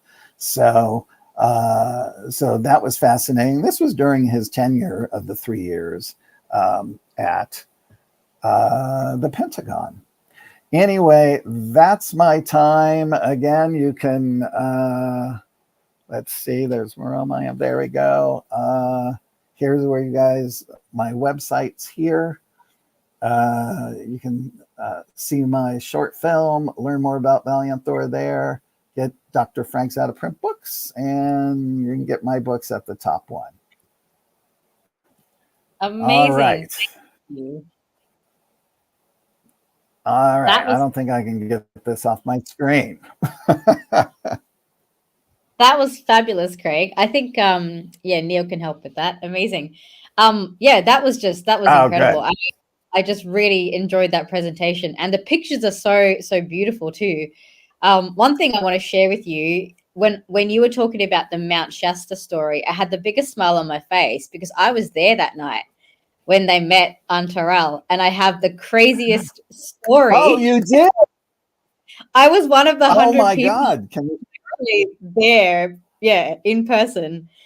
And I have Oh the my crazy God! story of how that happened, which is, it's a much longer story. Maybe if people want me to share it, I can do it on my own presentation tomorrow. But basically, Yeah. I got guided to be on the mountain on a specific date, time, year, like everything, not knowing that that event was happening. And that picture that you shared of Panther Meadows is where I met someone. It's the craziest synchronicity. I mean, I'm from Australia. I don't know anyone in the United States, you know. I'd gone all the way over there. I met this one person who knew the only other person that I knew in America at the time. And he told me that there was this conference with Ricardo Gonzalez happening the next day. And so I was there for the whole thing when it unfolded. And then Paula Harris drove across the country. And I didn't meet the being myself. Like, this was really early days in my journey, but having seen since then all the books that have come out about it, and I just feel like so honored to have been part of that moment. And there's only like 100 people there, you know. So yeah, wild that you brought it up, and I was thinking the whole time, like, I just have such fond memories of that experience. Yeah, it's amazing. I wish I would have known. I would have totally gone. But I didn't even know. Yeah, it's a great story. You should try and share your story with everyone tomorrow. Yeah. Well, mine's probably not as exciting as other people's because I wasn't one of the ones who met the beings. But I was just there, like, as one of the participants. So yeah, really enjoyed it. And yeah, especially I love that you included the inner earth as well. Because I think sometimes people, they separate, you know, you've got the galactics and you've got the inner earth, but they're all these extra dimensional beings. And I sort of lump them in a similar category as well. So I really love that you did that. I don't know if it's my internet or yours, but you're kind of freezing up a little on my end. I do have a quick question for you before we jump off. Oh, okay. Yeah, I'll try and read this out to you. One of the guests has asked a question. Are you familiar with a race who are originally from a star near Scorpio's tail who are illegal alien refugees?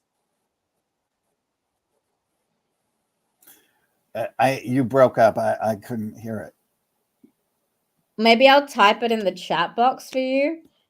Okay. It says, yeah, are you familiar with a race? Or maybe Neil can do it. I don't know if it's me or him. No, you can hear now, right? Somebody just typed it in.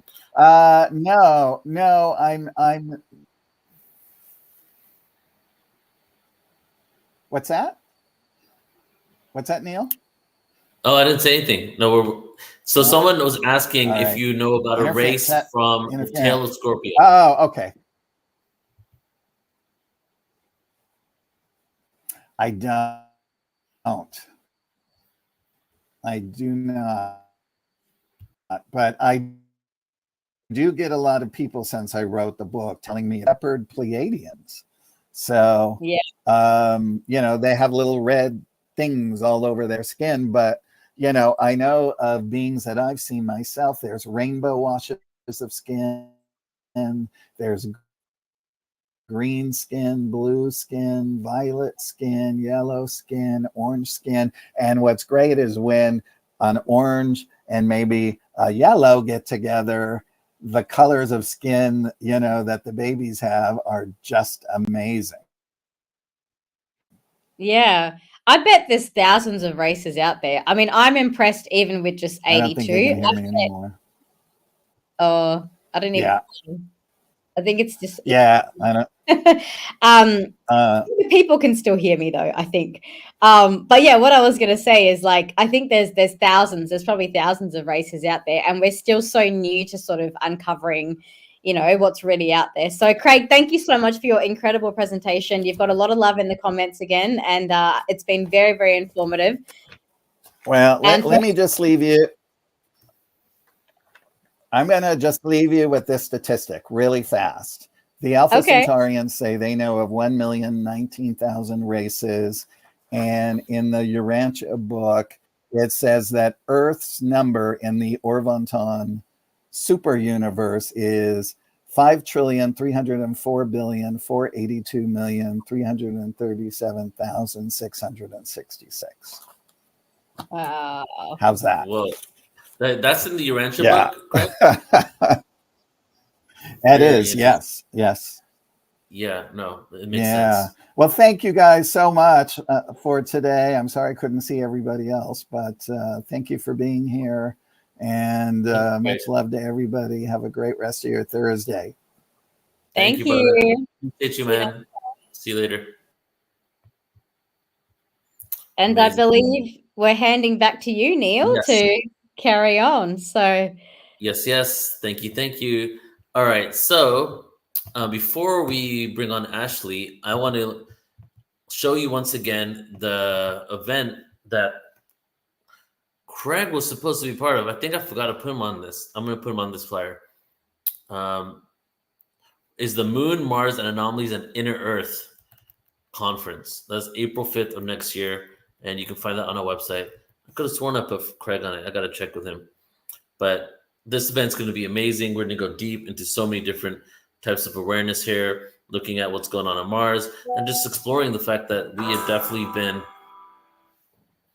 well, there's been civilizations on other planets, including dark side of the moon, like we had shared earlier today.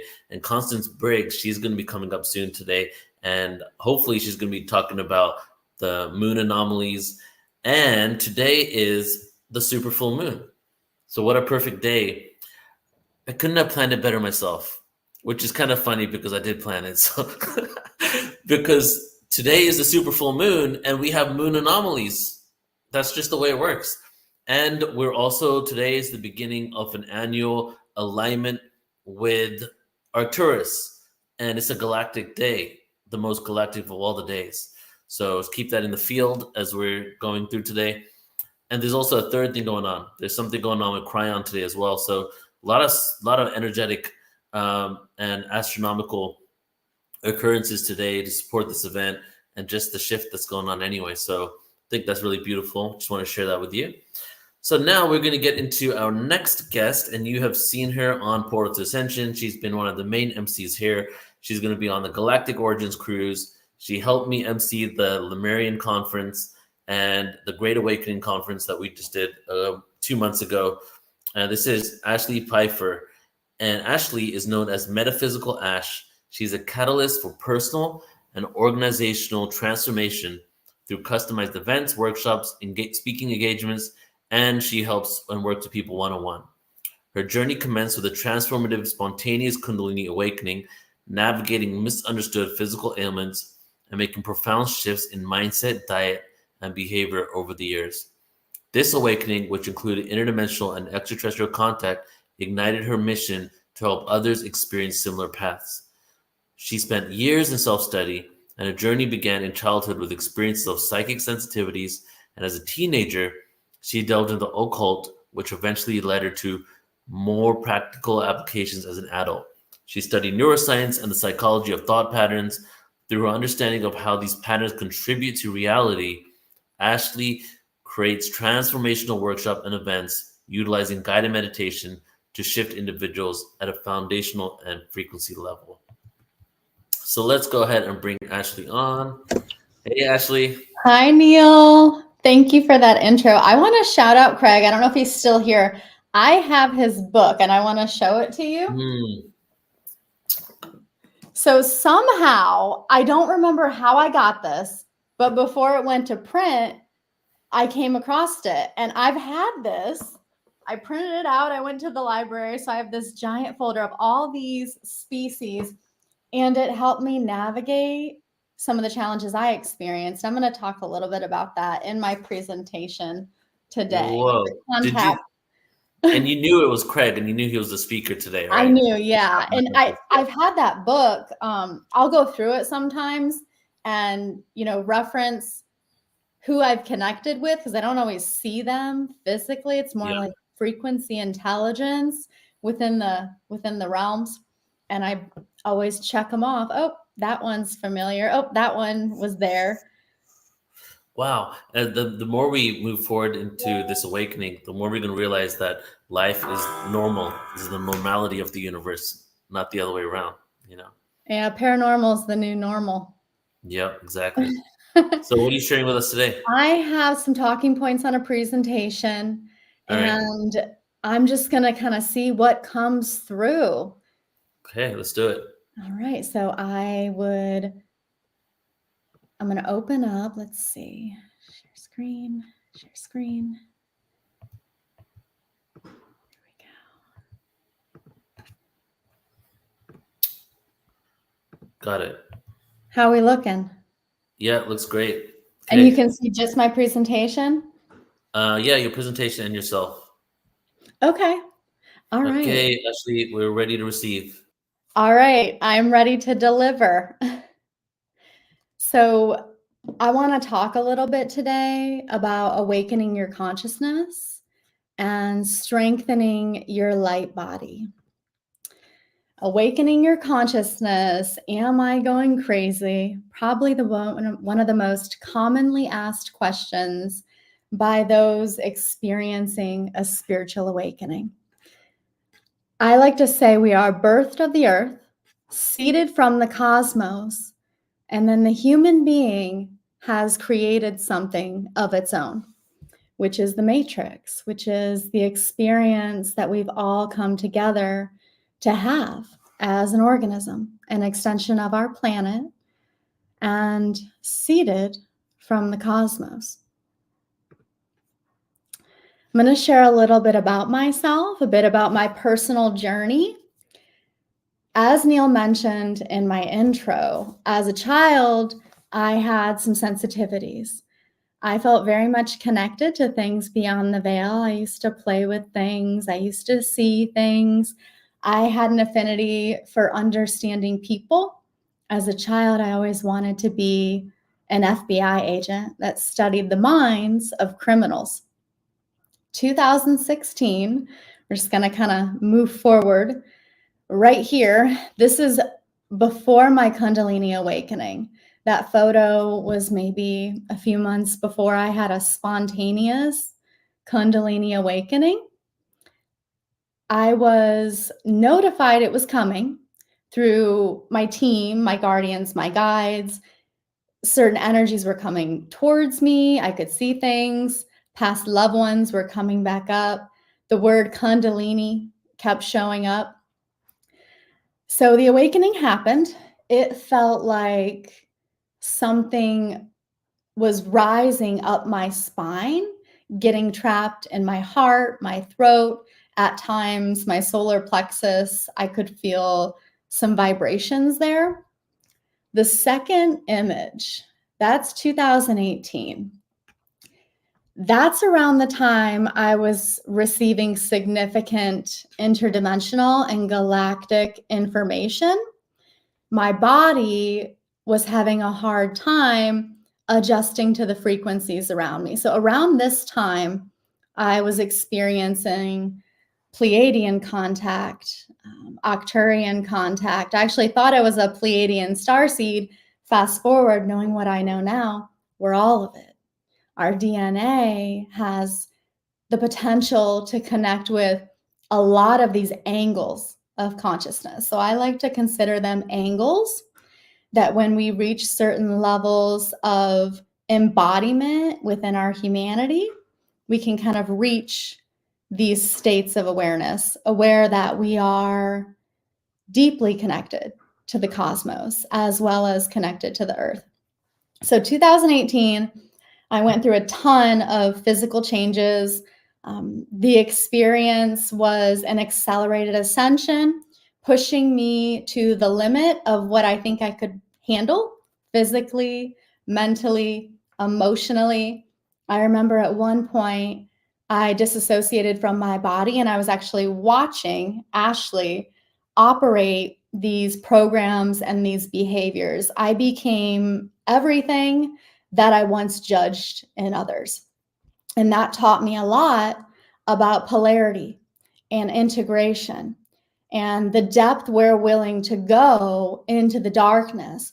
that is the collective field of information, the collective mind that has manifested everything we see around us, the beauty, the ugly, all of it. You're it as you're part of this organism that is humanity. That helped me understand the power of holding a unity field without judgment. Moving on to where I am now, 2024, that is the embodiment. So I knew this was going to be a 10-year cycle for me. I feel closer than ever to holding that embodiment, and I really want to talk about that on this presentation. Some of the tools, practical tools that have helped me, and I believe will help humanity as we come closer to disclosure. A huge part of that is our embodiment in our body. In order to impact the environment, to really be that pillar of unity, we have to expand into this space. So our potential to impact is our willingness to expand and accept the entire structure of reality as self, moving beyond some of the ideas of who you are and accepting the I am wherever you are, however you are, with exactly what is in front of you. Mastery over mental and emotional states provides you the ultimate freedom. When you realize your mind is a tool, you get to choose your thoughts. And this is the delicate game that we have happening here. There are so many thought forms that are actually feeding into paradigms that perpetuate the exact issues we hope to reconcile and dissolve. So acknowledging your mind is a tool. You choose your thoughts. You are not your thoughts. You get to choose them. So if you could imagine thought streams all around you, these are intelligent frequencies that seek to sustain themselves. They seek to be manifested and actualized. And going deeper into the foundational principles of the energy that we accept in and we participate in. One of the biggest challenges I see in the spiritual community is that 5D mindset. What we're doing here, connecting in community, this is easy. The real work comes in when you're navigating the world and someone cuts you off or you witness an injustice. Recognizing your thought stream. How do you think about that, first and foremost? And then how does it make you feel? Your body provides the electric that fuels some of these issues, some of these paradigms. So when we commit ourselves to knowing God and to embodying that fifth dimensional consciousness, there's a responsibility that comes with that. You cannot claim that you are a unity, a unifying force, and deny certain aspects of your reality. We have to find a way to reconcile that. So can you offer not just the victim, but the one who committed the crime, the same amount of compassion? That's your impact. Understanding the foundational principles of how we're creating our reality. So in the spiritual community, we have a lot of work to do.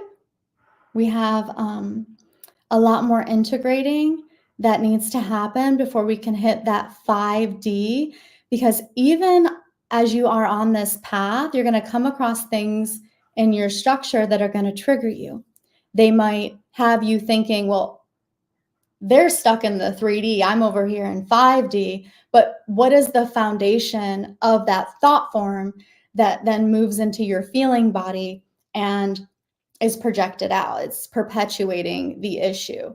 So with everything going on in the world, there's a certain level of spiritual maturity that we as the leaders on the forefront of the awakening really need to embody And it is the acceptance of what is.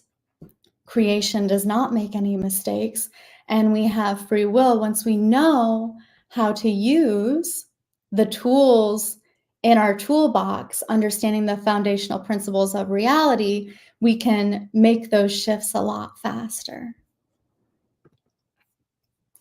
Easing the discomfort of spiritual awakening. Now, these are general things that are going to support your neurobiological system for the star seeds. And these cannot be understated. Breath work. You can use your breath as an intelligent force to recognize when you are being manipulated, siphoned. So even right now, as I go through this presentation, bring awareness to your body, 360 degrees, the front of your body, the back of your body, the top of your head, the bottom of your feet, 360 degrees, that space within the skin. These foundational tools help empaths and starseeds tremendously as you navigate the energies around the planet. It really is a challenging time where only the masters are here doing this work and playing this game. But even the masters get trapped sometimes. They get trapped in the mind. And the key is to come into the body, to access those higher sensory perceptions, the awareness of the subtle energy fields around you, and literally hold your frequency. It's less fight and more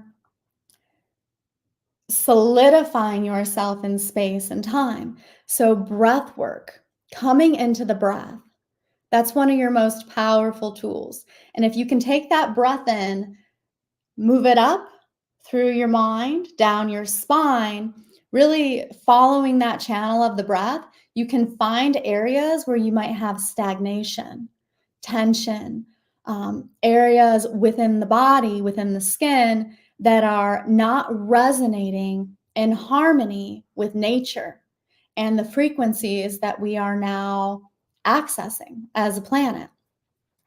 And then moving on to the fascia, releasing tension, improving your flow. Our fascia is such a powerful network.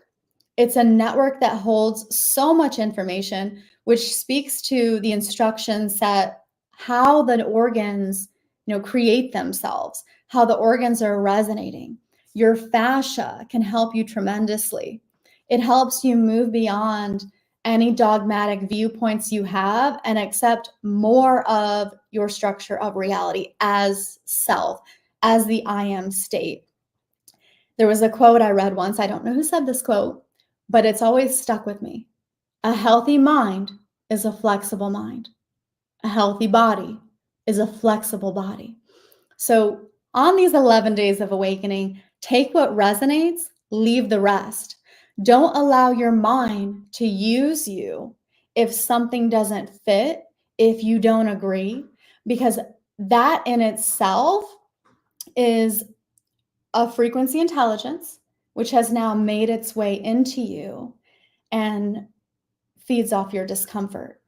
So we have to cultivate perfect love and perfect peace in the now moment using our tools, using our awareness, redirecting our consciousness inward. Because from that inner space, we experience and we contribute to the external experience. Sound healing and organic frequencies, powerful, powerful tool, allowing those sounds to resonate within the body.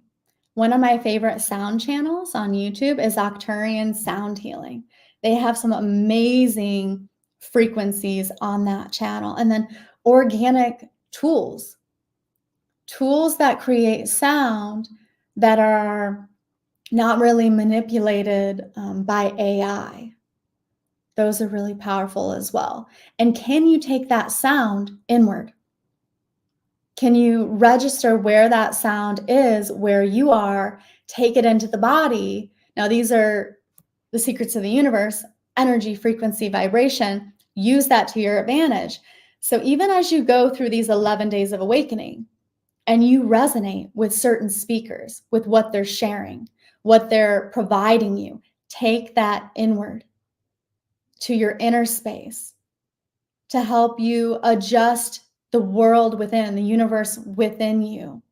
And now you're starting to really claim and command your humanity. This is your embodiment. Nutritional support. I can't talk enough about this. The nutritional support has been game changing as a sensitive, as a starseed, as a contactee. When you know how to support your cellular and the minerals in your body, when you know what you need when you need it, as you go through changes on this journey, that's a game changer. It's going to bring you into presence. You're going to feel less scattered. You're going to be able to integrate that information so much easier. And one thing I've noticed with a lot of starseeds is it's like a hypersensitivity or a type of ADHD where they're very non-linear, and that's totally fine. It's a superpower. But I can tell you from personal experience, when you have proper mineral support for your bones, your connective tissue, your cells, even moving into some of the herbal practices to cleanse and heal your blood and what information exists within the blood, this game of navigating these energies becomes so much easier. You're more present, you're more grounded, you're more embodied. And that is the gift. That is how we contribute to a new earth experience. It is through the embodiment, through harnessing that information, those energies into the physical form. And then dopamine detox. Are you comfortable sitting with yourself?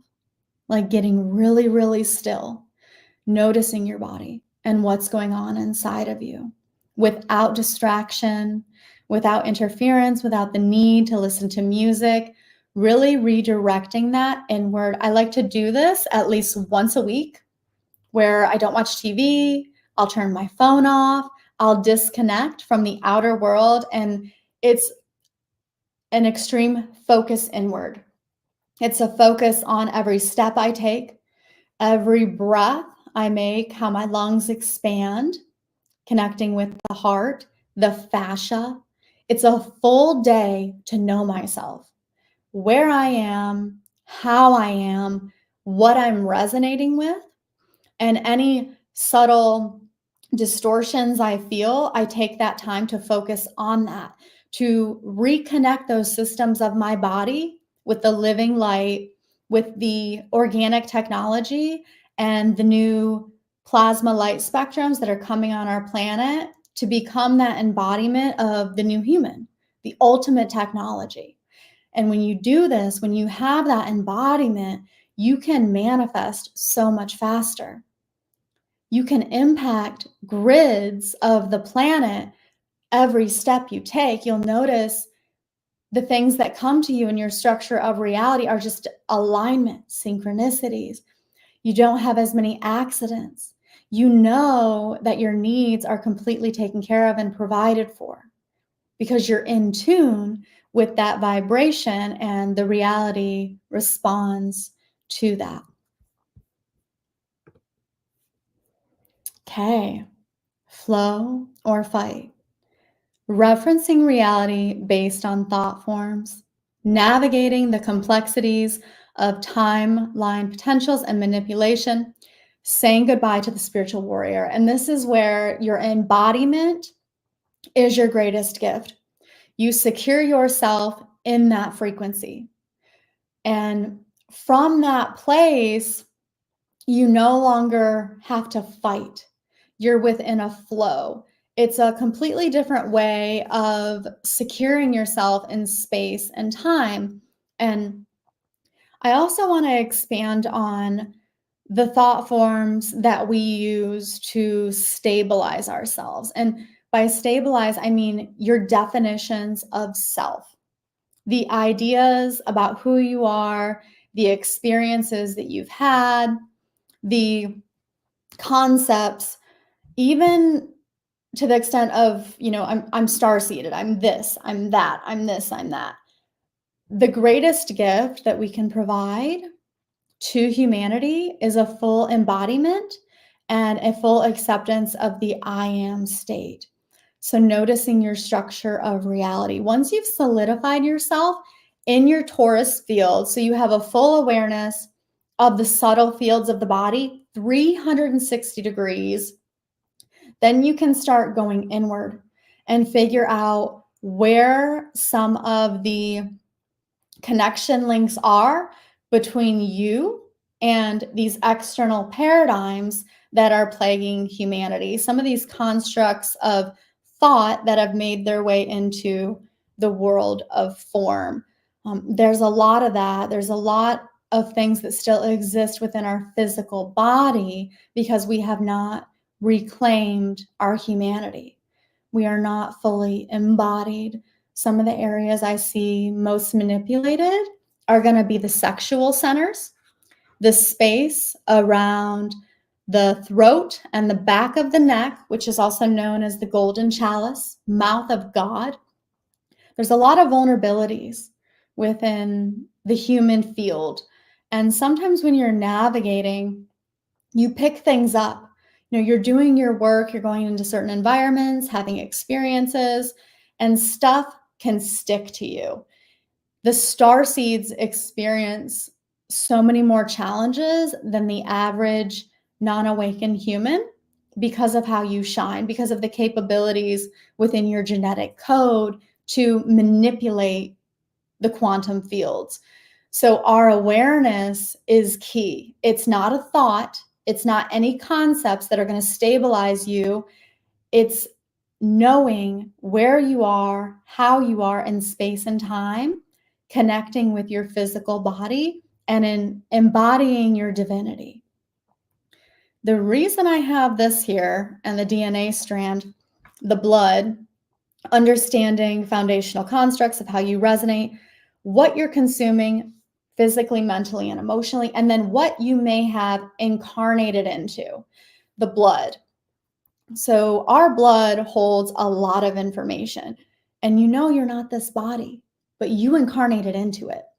And there are feedback loops within your blood, feedback loops, connection links between you and external structures of consciousness, paradigms of creation, entities, constructs, you know, that we've been feeding that have been plaguing humanity that are not within a unity consciousness. They're not on that resonance.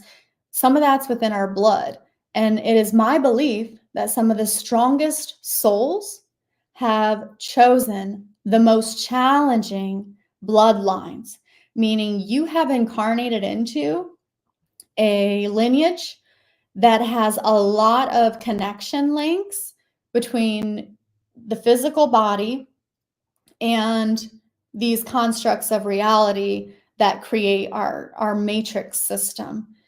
So understanding how to go so deeply inward into your blood, purifying your blood with herbs and the proper mineral support and detoxification, knowing that you have the capability to go into your DNA strand and reclaim those strands in service to God, to the living light, to the natural laws and the evolutionary cycle that we're moving into. You get to consent to that. And the more you go inward, that becomes your embodiment. It shifts your resonance.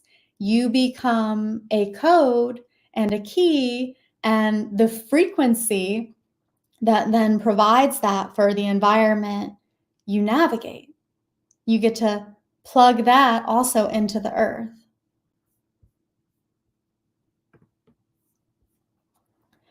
Securing your foundation as a unity field and now presence. You want to integrate all aspects of yourself. So this is your past lives, your galactic and cosmic histories, all of those expressions into the now. This is how we hit that disclosure timeline faster. This is how we clear some of the information within the planetary grids. And this is how you truly take control over your life. And it starts by connecting with the physical body. This little image right here, I have sight, sound, taste, touch, smell. Those senses bring you into the now. When we have parts of ourselves spread through time and space, and you know we're a hologram, I'm sure you guys know that. You're on the 11 days of awakening. The holographic nature of the human body fragments. There are fragments of you spread throughout time and space. There are fragments of you that have been given to certain energies, entities, construct of consciousness. That's what I was mentioning when I talked about the blood. It's in your blood. Reeling all that back into the now with the power of your intent and participation with the body to fully embody your humanity, your all of it. Your inner world is going to impact the outer experience. So, you know, we've had a lot of talk about the cosmos and the ETs and the galactics. The more you come into the now and you can reclaim all of you. So our nervous system, that nervous system, and you guys saw this image of me right there. My body was covered in these crazy rashes. I felt like a dragon. I would take my clothes off and I would just like flake. I would flake everywhere. They thought I had lupus. They thought I had an autoimmune disease. My body was not ready for the frequencies that I was accessing. We pushed Ashlea to the limit of what she could handle so that I could have an accelerated ascension and become the transmitter of certain energies. And I know there's some of you that are right there with me, probably, you know, experiencing similar challenges. That's your nervous system. That is that system right here, that feedback system. So not only does your nervous system receive from the external, but your nervous system provides the external world information as well. Information that is genetically held within your organs. So the more you participate with reclaiming all aspects of yourself, I mean, we're going deep. So the embodiment, for those who resonate with this, your embodiment is key to New Earth. The reason I have these images here is to give you a better understanding. These were the closest things I could find. So as we go through the ascension process, those chakra wheels, they expand back, so we have now, but the chakra wheels actually carry information from the past and the future. And you have the potential to reclaim all those light aspects into the now, not to deny any part of you.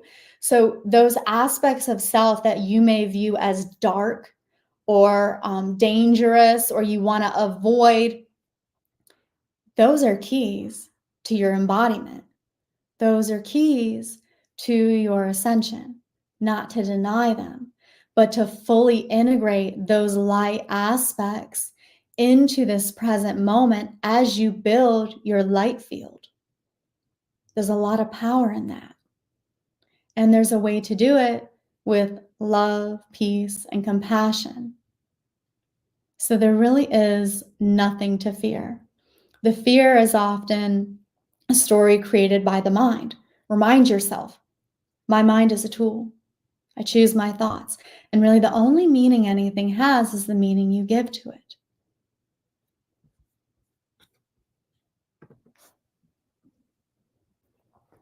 Easing the symptoms of spiritual awakening and cosmic contact, referencing realities.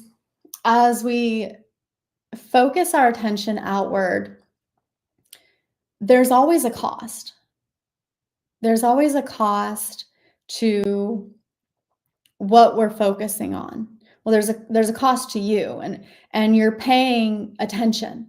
So if you could imagine, the holographic nature of the human body as you pay attention and notice, because there's a level of spiritual maturity that is needed to navigate some of what's going on the planet without feeding it.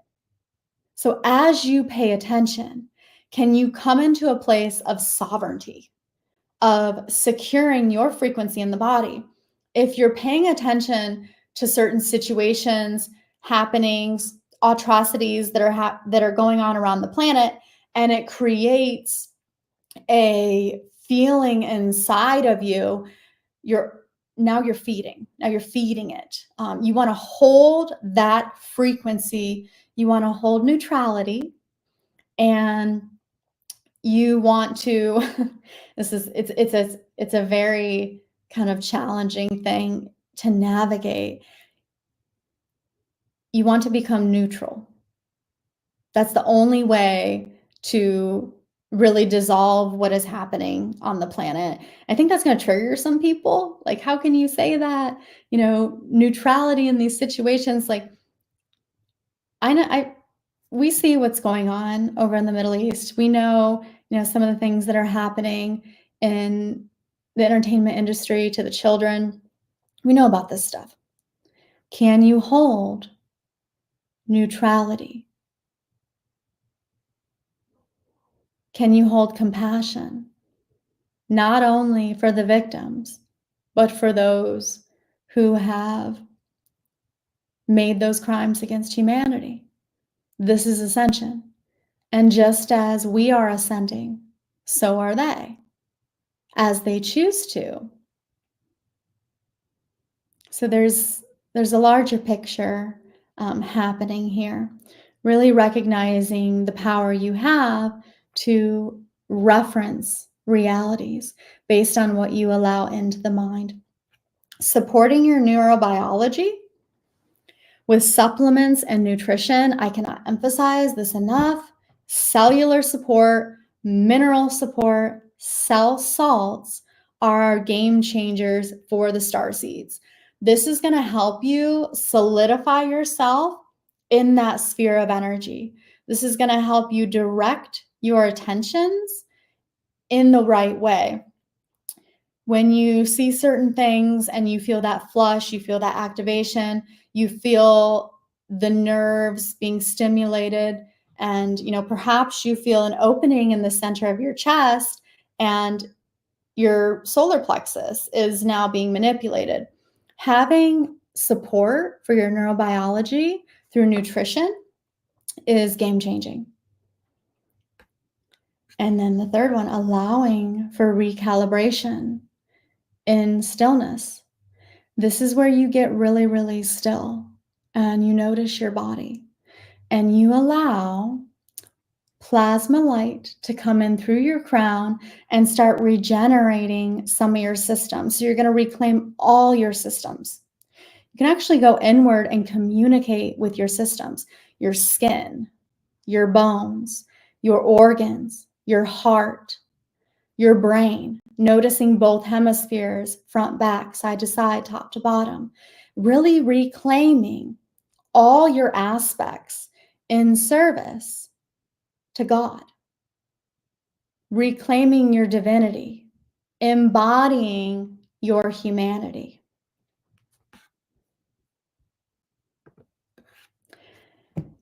Kundalini as a healing modality, and this is that life force that exists within you, knowing that you have the capability to regenerate yourself, finding that spark of the divine that exists within, expanding that bliss state. We had Dan Winter on yesterday, and he dove so deep into the physics of this, into the physics of that bliss and how you can actually reclaim, recenter yourself, really harmonize all internal structures of the body with the living light, with the most divine connection possible for the human being as an ascension prototype. And it's done through the senses, through awareness, through pure presence and consent. And I just want to thank everybody for joining me. My little presentation. That is what I have for you. Let me go over. I'm going to read some comments. Hi, Neil. Hey, Ashlea. Beautiful presentation. Thanks. Thank you. Thank you so much. Yeah, you do have some time, so we can read some comments if you want. I'm going to scroll up because I couldn't see them. Yeah. You know, go ahead. Something I definitely love to talk about a lot is the divine neutrality, you know, being in that neutral state. And so getting to that state, right? So we definitely want to be there, but what are the steps to get to divine neutrality? And does it connect to the inner work? Is it almost like when we stop judging ourselves on these levels, when we accept and forgive ourselves more, then the solution, the consequence of that is that we don't have so much anger towards the other, especially those that are the oppressors, those that we consider the abusers. What would you consider is a good way for us to get to that point? Well, I can speak of my experience, how I got to that point, and it was a deep dive into myself. The further I went into my heart space, the more I realized the interconnectedness of humanity and creation is getting to know itself. So how can I deny any aspect of creation if I am creation? I would have to accept all of me. So perhaps it did start with accepting, some of the ways that I've hurt others, how others have hurt me, accessing, some of those darker aspects of myself, some of what we have spread throughout time and space, our past lives, all available to you in the now. Like, how deep are you really willing to go into that light work? How deep are you willing to go into the darkness? The deeper you go, the more you're going to recognize that you're it. You're all of it. Sometimes I often wonder, well, I had some past life regressions and I've seen myself doing things that people may consider atrocities at this point, or even things that I would judge in this life, right? So it's interesting how we've been everything. So that's another part of ourselves. It's like our past lives that we need to integrate, the darkness within ourselves, but coming to the realization that we've played many different roles, including the ones that we may not agree with in this life. Absolutely. I feel that if we're going to, truly, and that's why this point in our evolution is it's so crazy, but it's also so powerful. And the masters are here, like to really master integration of the polarities, what humanity has done, with its free will and expanding out from that. We have our allies, our galactic allies, who are also experiencing ascension. And we've all played a part in this. Right. Can we accept the clarity of it? If anyone has questions, go ahead and let us know. And, so Buddha had said, this is not the exact words, this is me paraphrasing it. But then when you get to a place of equanimity, was what he called it, which is divine neutrality, you begin to have so much compassion for all of humanity. And just like you said, is that you have compassion for those that have been victimized, but you have even more compassion for those who are the oppressors and those that are victimizing others, because you see how disconnected they are, that you can't help but have compassion for the level of disconnect people feel in order to do the things they do. Yeah. There's a question. Francis asked, what is fascia? Fascia is really important because fascia actually communicates with the muscles and the organs. So fascia is that thin membrane that surrounds your connective tissue. It's, if you've ever, like chicken has like that white thin membrane, that's your fascia. So when you stretch and you feel tension, that's your fascia. Your fascia actually holds a lot of information that speaks to the physical body. Your fascia is kind of like a highway network of frequencies that can make their way into the physical form. So would you say that, because they say cellular memory, that our cells hold trauma, would you say that our fascia also holds trauma? And then from fascia release, we can, release different things that we're holding on to, whether it's physical or emotional? Oh, absolutely, Neil. And we can release some of that cellular memory with cellular support. Like you can go into the depths of the structure of your cell and start adjusting what's going on in there, realigning. And naturally, as you go inward, you're going to get synchronicities in your external environment that provide you the tools and resources you need. The things you need when you go to your inner world are going to show up for you naturally, organically. Hi, Victor. Hello, Ashley. Nice to meet you. Nice to see you again. Yes. I had shared that I had attended an organization called the New Seminary of New York back in the 1990s. It was one of the first interfaith seminaries. And the founder used to share an expression. He used to say, it's a Hebrew expression, Hakol Beseda. The literal translation is everything is in order. But he used to say, if you look with spiritual eyes, you'll understand that everything is unfolding in divine order. You may not agree with it. You may detest it. You may have really violent reactions to horrible things that are happening, but that ultimately, these are all part of the plan that we were born into. And I think that it describes what you were talking about before. I love that, Victor. I love that. Can we move above our individual selves and try to look through the eyes of creation?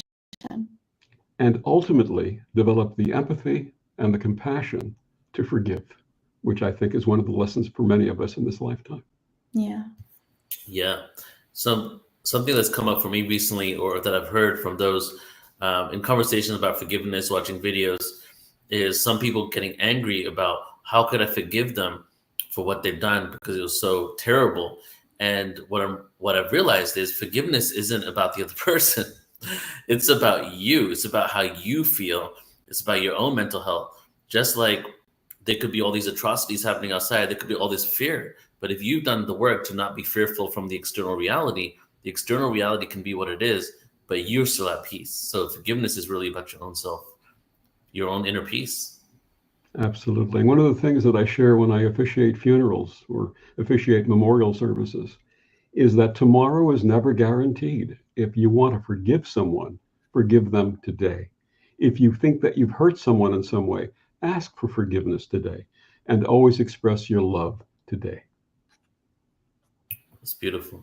And actually, we have a question here from Starlight, if you want to read that. Can you read it? I'm scrolling. I don't see it. I got you. You mentioned herbs and how important foods are, which I agree with. If we go inward, can we give our body what it needs through meditation alone?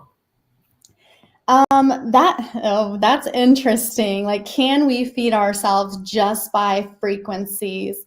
I'm going to say yes and no. It's probably dependent on the individual. Like, where are you? What have you accessed in your genetics?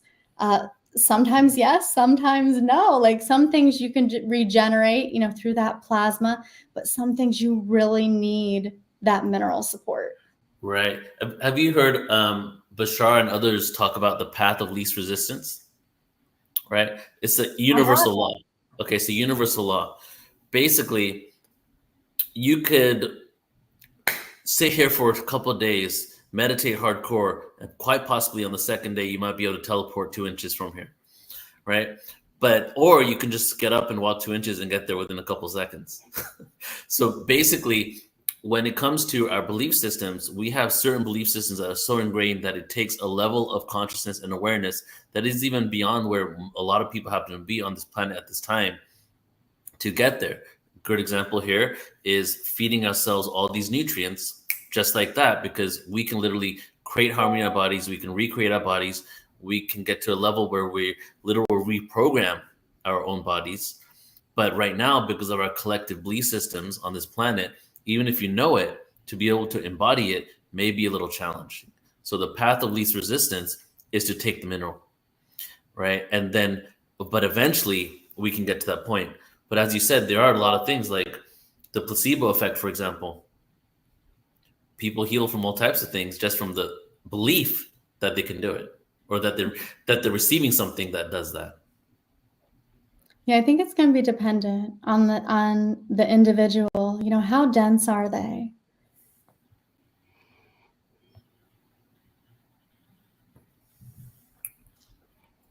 All right. So if we have any, do you want to take any last questions here if we have any? All right, as we close out, Ashlea, how about, did you have one there? Yeah, Spirit, as someone that has suffered from rashes caused by etheric parasites attacks for the past 5 years, colloidal silver mixed with hydrogen peroxide. So I can resonate with that. My detox protocol was about 3 years, detoxing from the internal parasites, stopped some of that external stuff from coming in. And colloidal silver helps you at a cellular level. And then you can actually bathe in peroxide, baking soda, apple cider vinegar to help the detox. If you're going through a significant detox or a purge, or everything around you is triggering you, you can support your physical body that way. Beautiful. Ashlea, thank you so much for your amazing presentation. And, you know, I don't know if you shared what else you do. Like, can people work with you? You said you do one-on-one. So what's the best way for people to connect with you? What kind of services are you offering? Yeah, so I work one-on-one with individuals. My website's ashleapfeiffer.com. I also do small events in my city of Columbus, Ohio. And my niche is inner alchemy, how you take any stressful situation and turn that into the momentum to elevate yourself to your highest potential. So if you want more information on that, you can definitely visit my website. Beautiful. Thank you, Ashlea. We'll be seeing you a little bit later. Okay. Amazing. Hey, Victor. Hey, Brother Neil. Ready to bring on our next guest? I am ready to bring on our next guest. All right, let's do it. Constance Victoria Briggs explores our cosmic connections with her talk, Earth's Galactic History and its Extraterrestrial Connection. In this presentation, she examines current research, theories, and evidence linking Earth and extraterrestrials past and present. Some of the topics that Constance covers include whether the Earth was terraformed by advanced extraterrestrials, the theory that the Earth was seeded with life by other worldly beings, possible extraterrestrial involvement in the creation of humans, and more. She looks at evidence of humans being visited by beings from other worlds and explores the idea that there was once a battle for Earth. She brings us signs, signals, messages, and clues showing evidence that extraterrestrials are trying to communicate with humanity. And she takes us on a journey beneath the oceans where she is believed to be, where she believes there is an extraterrestrial presence. She also investigates the possibility that other worldly beings may be residing within the Earth. She delves into how extraterrestrials may be traveling to Earth via stargates, portals, wormholes, using what she refers to as the cosmic freeway. Constance also examines the possibility that there are extraterrestrials living among us. Extraordinary events believed to be related to extraterrestrials are also revealed in her work. She takes a look at current research into the UFO, UAP, USO phenomenon, detailing descriptions of these enigmatic subjects. She talks about the possibility of there being authoritative hierarchies within our galaxy that may include other worldly federations and councils that are responsible for the galactic community. In the end, she ponders humanity's future and whether it will be an apocalyptic one with humanity struggling to survive, or a spacefaring global society where we are the ones exploring and possibly colonizing new worlds. Her website is constancevictoriabriggs.com. Please join me in welcoming Constance Victoria Briggs. Welcome, Constance. Hi.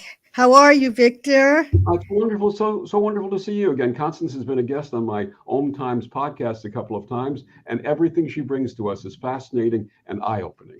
So there you go, Constance. It's all yours. Thank you, Victor. Hi, everybody. Well, that was quite an introduction. I'm going to try to touch on all of those points today in the relatively short time that I have. That's a lot of information.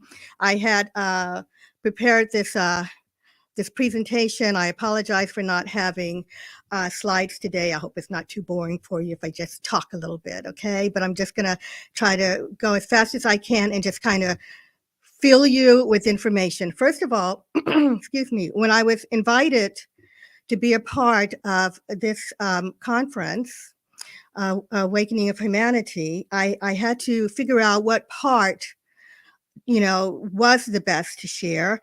I've been asked a lot of questions about what is going on with Earth and extraterrestrials and UFOs by people, pardon me, people who are not in the know. In this audience, there are a lot of people, as we can see from the material that has been presented, who are in the know about extraterrestrials. They're involved, they're communicating, they've been in contact, and some of us are extraterrestrials embodied. But there is another group out there, most of the world, in fact, who are not aware. And I believe that if we're going to have the contact that we're looking for on a mass scale, if we're going to have disclosure the way we want, for us all to understand and hear the information of what has been kept from us in regard to extraterrestrials, then we have to slowly educate people, the ones that are not in the know, that we are being visited, that we have been since ancient times, and that some of us are embodiments of ETs. The fact that everyone on Earth is an ET is another show, but I do believe that, the soul does come from elsewhere, but that's another topic. So anyway, that's my intention when it comes to awakening humanity. I don't think we can really get there until more people know. And at that point, when most of the world, and hopefully all of the world and every part of the world understands that we're not alone in the universe, then maybe the ETs can have that kind of mass presentation that we're all hoping for. So I'm going to jump into this information, and hopefully it's not too boring and you can follow. Anyway, so I wrote this with that in mind, the new people out there, as well as you guys who know a little bit more. So bear with me. We have entered a time when information about Earth's galactic history and its connection to extraterrestrials is coming out very fast. As you've seen from the program, there's lots of information. The evidence suggests, as we know, that we are not alone, and we never have been. So that's a very important point, because there are some people who believe that this kind of started all, in the 1940s, 50s era. It's not true. We've been visited forever. In fact, whether there is other intelligent life in the universe is no longer a question. There is proof that shows that we have been visited by extraterrestrials from the beginning of human history, and that Earth is being visited today. The question is whether humanity will accept this reality. That's a big one. Because if you do talk to someone who's not aware, some of them brush it off and some of them don't like the idea. They are not accepting of the reality, and it's a problem. But I believe that what we're going through when it comes to people who are denying the existence of UFOs and ETs, I think that we're going through what I call growing pains. I think that every galactic civilization that has started and that has entered the galactic community has gone through growing pains of denial and acceptance. Unfortunately for us, this is where we are right now with so many, or not only denial, but just people who are in the know, who are keeping the information from us. Anyway, If we are to enter a time when we will evolve to be greater than we are now, then we need to examine Earth's galactic history and its extraterrestrial connection. Only then will we be able to move forward into a time when we can join the galactic community.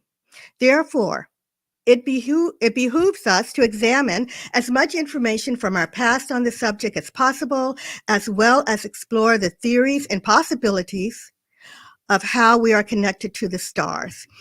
I would like to emphasize theories because there's a lot of information we have, those of us in contact, but there's a lot of information that is that's missing too. There are broken pieces to our history from the beginning. So sometimes we only have the theories, but the theories I have found are also ones that the space agency have, and I'll try to find the time to get into that. So as a world society, I think we should be having discussions on what evidence we have, but also the theories that are coming out, because sometimes we're just being guided and the theories are being given to us for publication, and we can talk about all of this. We need to explore the many aspects of humankind's interactions with extraterrestrials, starting with our ancient past to the present. Once the world understands that we are not alone in the universe, then perhaps we will be ready for that spacefaring Star Trek future that so many have been anticipating. I talk about Star Trek a lot, guys.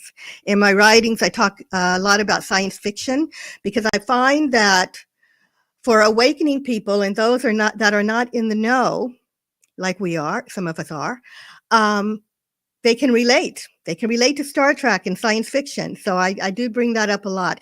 And while I have Star Trek here, I just have to interject something really quick. Gene Roddenberry, there's a story about the creator of Star Trek having set in on channeling sessions from a woman who said that she was channeling extraterrestrials. The extraterrestrials told her that they were on a ship. There were several ships, in fact, and they were on a mission of peace. They were traveling the galaxy, and their ship was full of people from different worlds working together in harmony. The idea is that Gene Roddenberry was inspired, if not directed, he never said directed, but was inspired to create Star Trek. And even a lot of his scripts were, I heard, have been based upon that information. So that's a side note, just to let you know that extraterrestrials they are using our sci-fi for educating the masses. Anyway, so terraforming. Here is one of the interesting theories. It is kind of long, bear with me. So what is our extraterrestrial connection? And how far back in history does it go? Well, not only did I go back in history for the UFOs, I went all the way back to the beginning with the theory of terraforming in my Earth book, my Galactic Earth book. So when it comes to how life came to be on Earth, several hypotheses have been put forward in recent years. One such theory is that of the Earth having been terraformed by extraterrestrials that were highly advanced in the areas of science and technology.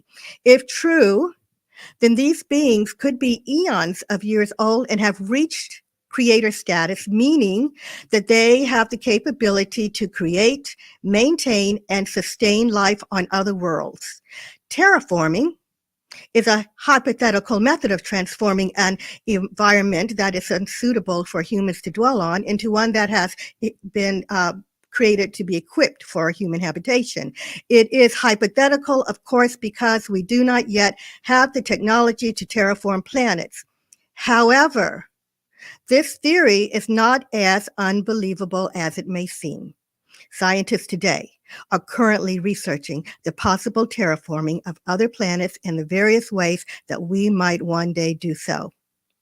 Interestingly, the idea is not lost on them that this is what may have happened with Earth billions of years ago. Some researchers today are considering the idea that advanced beings may have been responsible for incorporating life on Earth. In fact, it is thought by some that there may have been several extraterrestrial worlds that had a hand in the preparation, design, and development of life on Earth.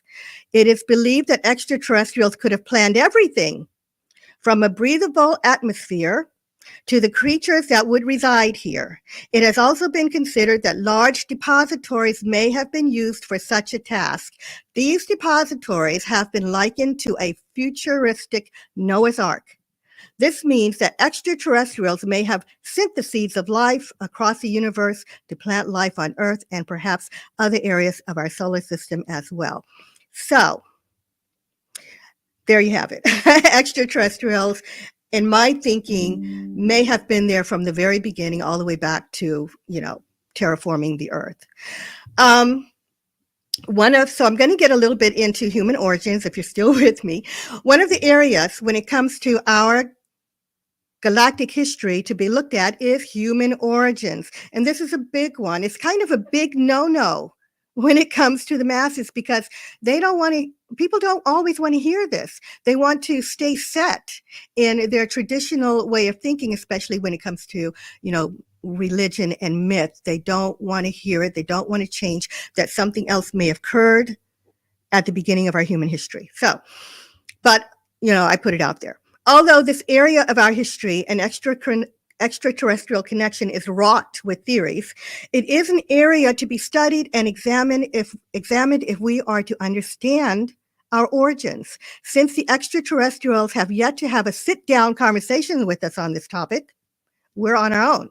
And I tell you, some of the speculations are thought-provoking. The questions are, did we come from the stars? Is humanity an extraterrestrial creation? Well, many believe so.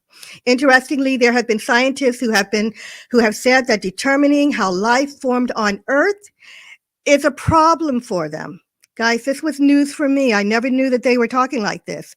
They have said it is a problem because they don't know. They do not know definitively how life started. In an article from the Scientific American by John Horgan titled, "Psst, Don't Tell the Creationist, but Scientists Don't Have a Clue How Life Began," Horgan writes, Dennis Overby just wrote a status report for the New York Times on research into life's origin based on a conference on the topic at Arizona State University. Geologists, chemists, astronomers, and biologists are as stumped as ever by the riddle of life. That's what he said.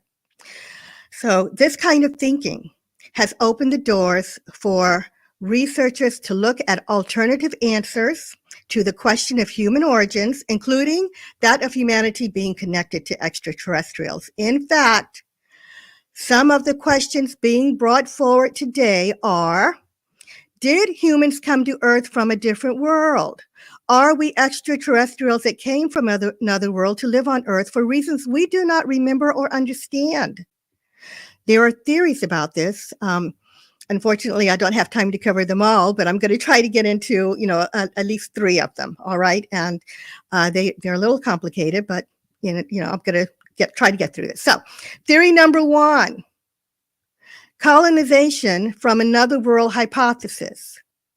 The colonization from another world hypothesis is a theory that our ancestors originally came from somewhere else in the universe. I don't find that hard to believe, right? They may have come as explorers colonizing other planets. Maybe they had already, beat us to everything. Maybe Earth was a strange new world and they're like, whoa, okay, colonize. This looks pretty good. Anyway, they may have had a variety of people in specialized areas to start a colony, which would include scientists, engineers, and others to colonize the Earth, just as our scientists are planning to do with the moon and Mars, if they ever get to it.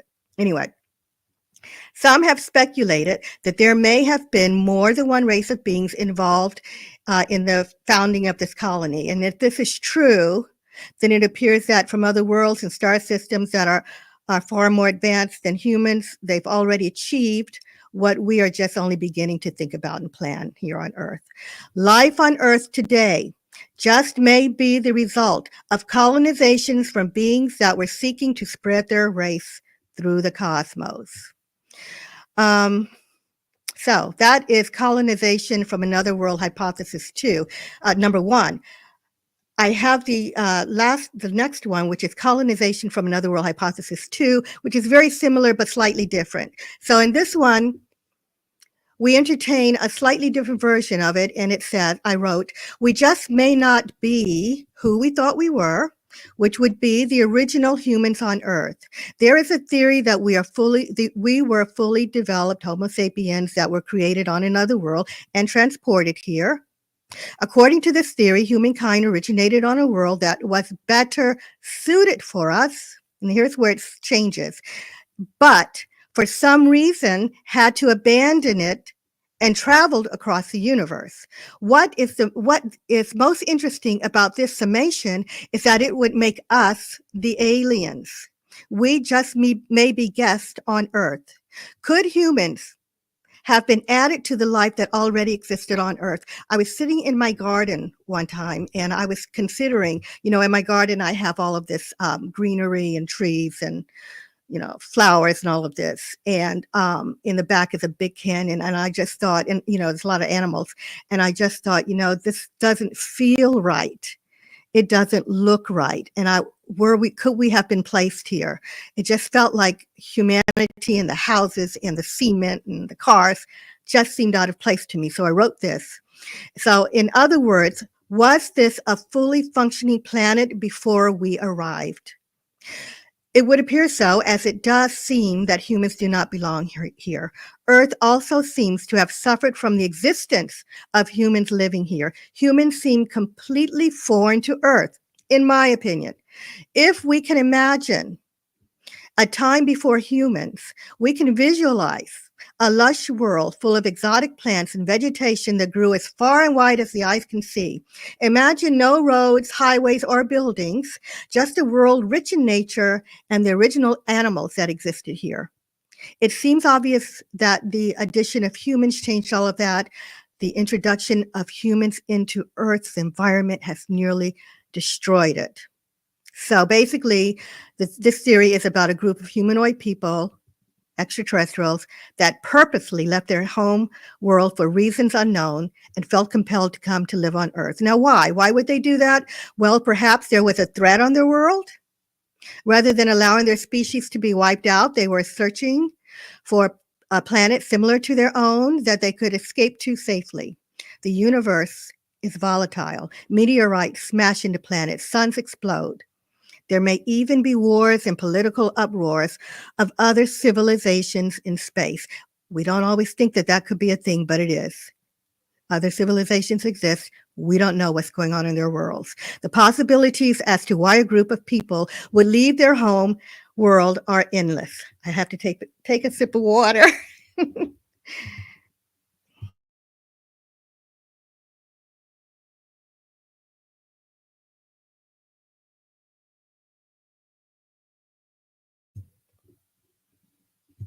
Okay, so I did find another person that had similar thinking, but way more better than I do. And he wrote a book on the subject of how humanity doesn't fit on Earth. So Dr. Ellis Silver is a chief environmentalist and ecologist who wrote extensively about humans not being from Earth in his book titled Humans Are Not from Earth, a Scientific Evaluation of the Evidence. Silver maintains that we are from elsewhere in the universe. In his book, he gives various ways in which humans struggle on Earth. Silver points out that humans are the most advanced species on the planet, as we know, but even so, we struggle to physically exist here. Have you ever felt like that? Because I know I have. I'm kind of getting tired. It's hard. We don't fit in physically, whereas the animal world around us lives quite easily. Silver believes that humans did not develop along with other animals and living organisms on Earth. One of the problems that Silver points out is that humans are shockingly incompatible with and unequipped for life on Earth and the various environments located here.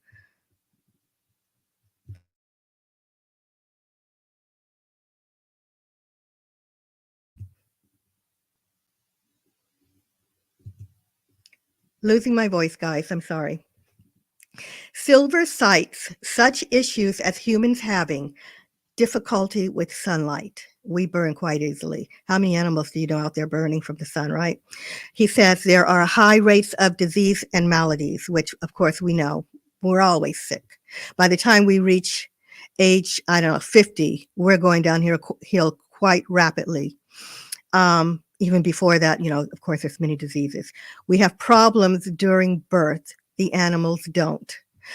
We have severe back ailments. Sometimes we're just, bending over by the time we're a certain age and we feel the pain early, right? And there's a lot more in his book if you'd like to research it and look it up. So these issues, he maintains, are not problems often seen in the animal kingdom. Silver concludes that humans developed in a different world, then were later brought here sometime during the last 60,000 to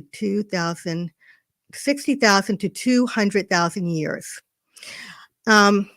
In both the colonization from another world hypothesis, the work of prominent researcher and author Lloyd Pye comes to mind. I don't know if you're familiar with him, but I was in contact with Lloyd Pye before he passed away. He was an amazing writer and researcher.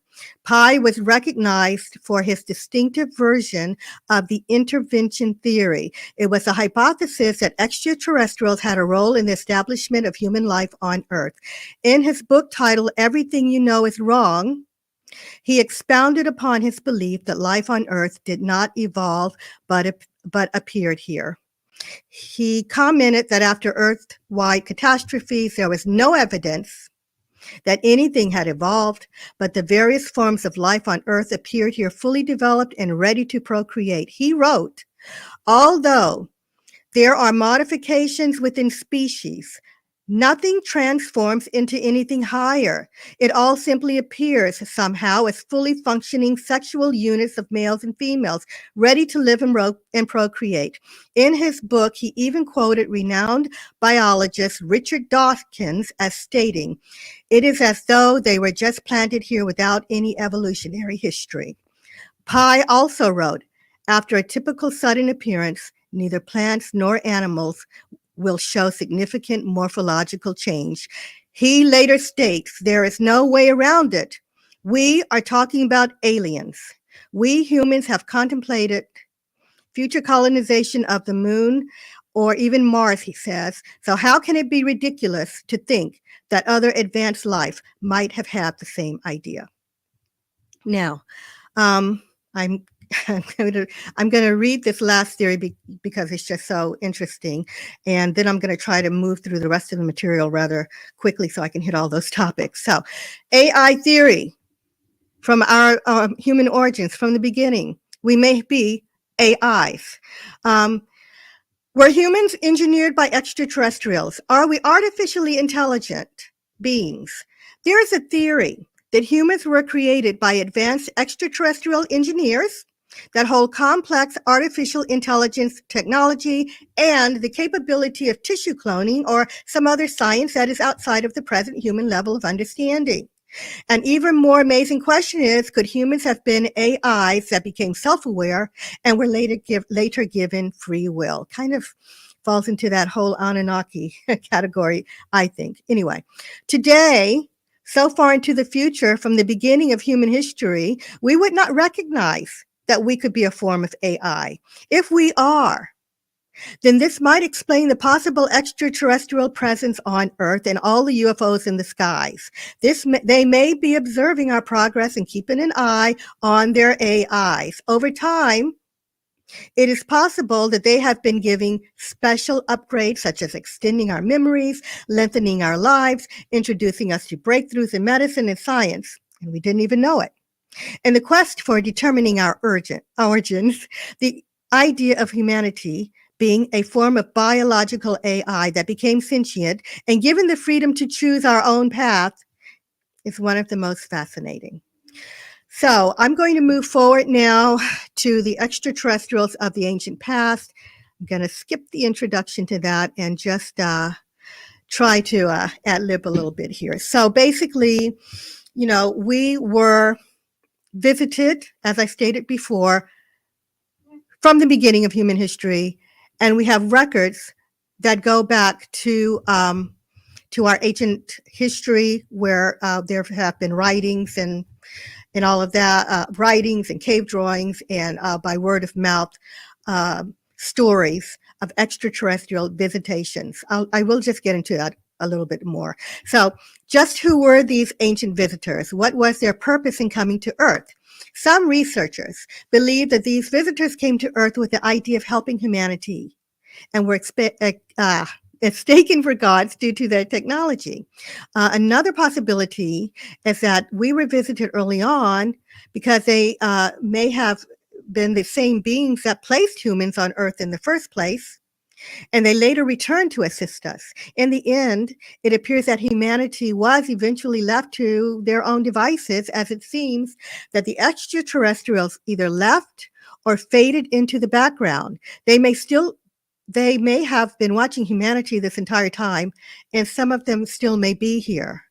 So basically, the reason I say that is because in ancient history, humans and extraterrestrials, according to some of the stories, were interacting. They were living together. I mean, there are tales of I guess we would call these hybrid children born from the gods and humans, and those stories are all over the world.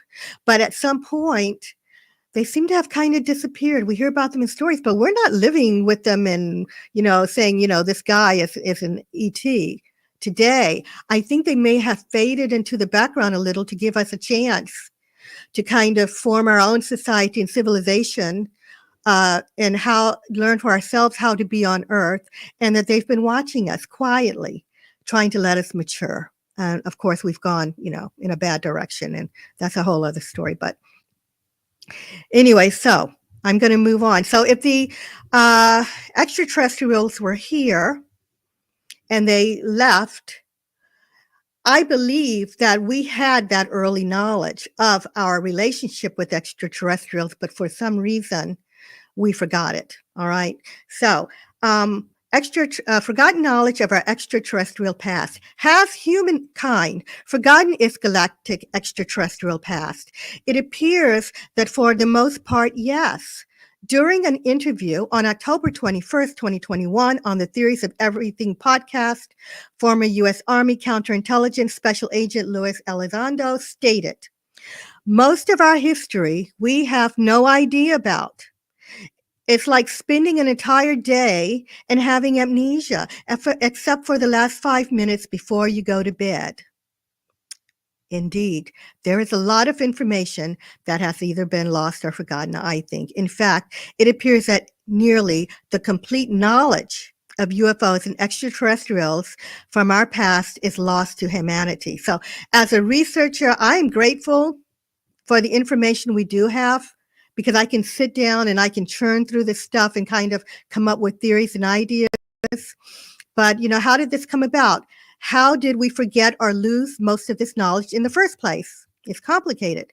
Some information has been kept from us due to religious doctrine and manipulation.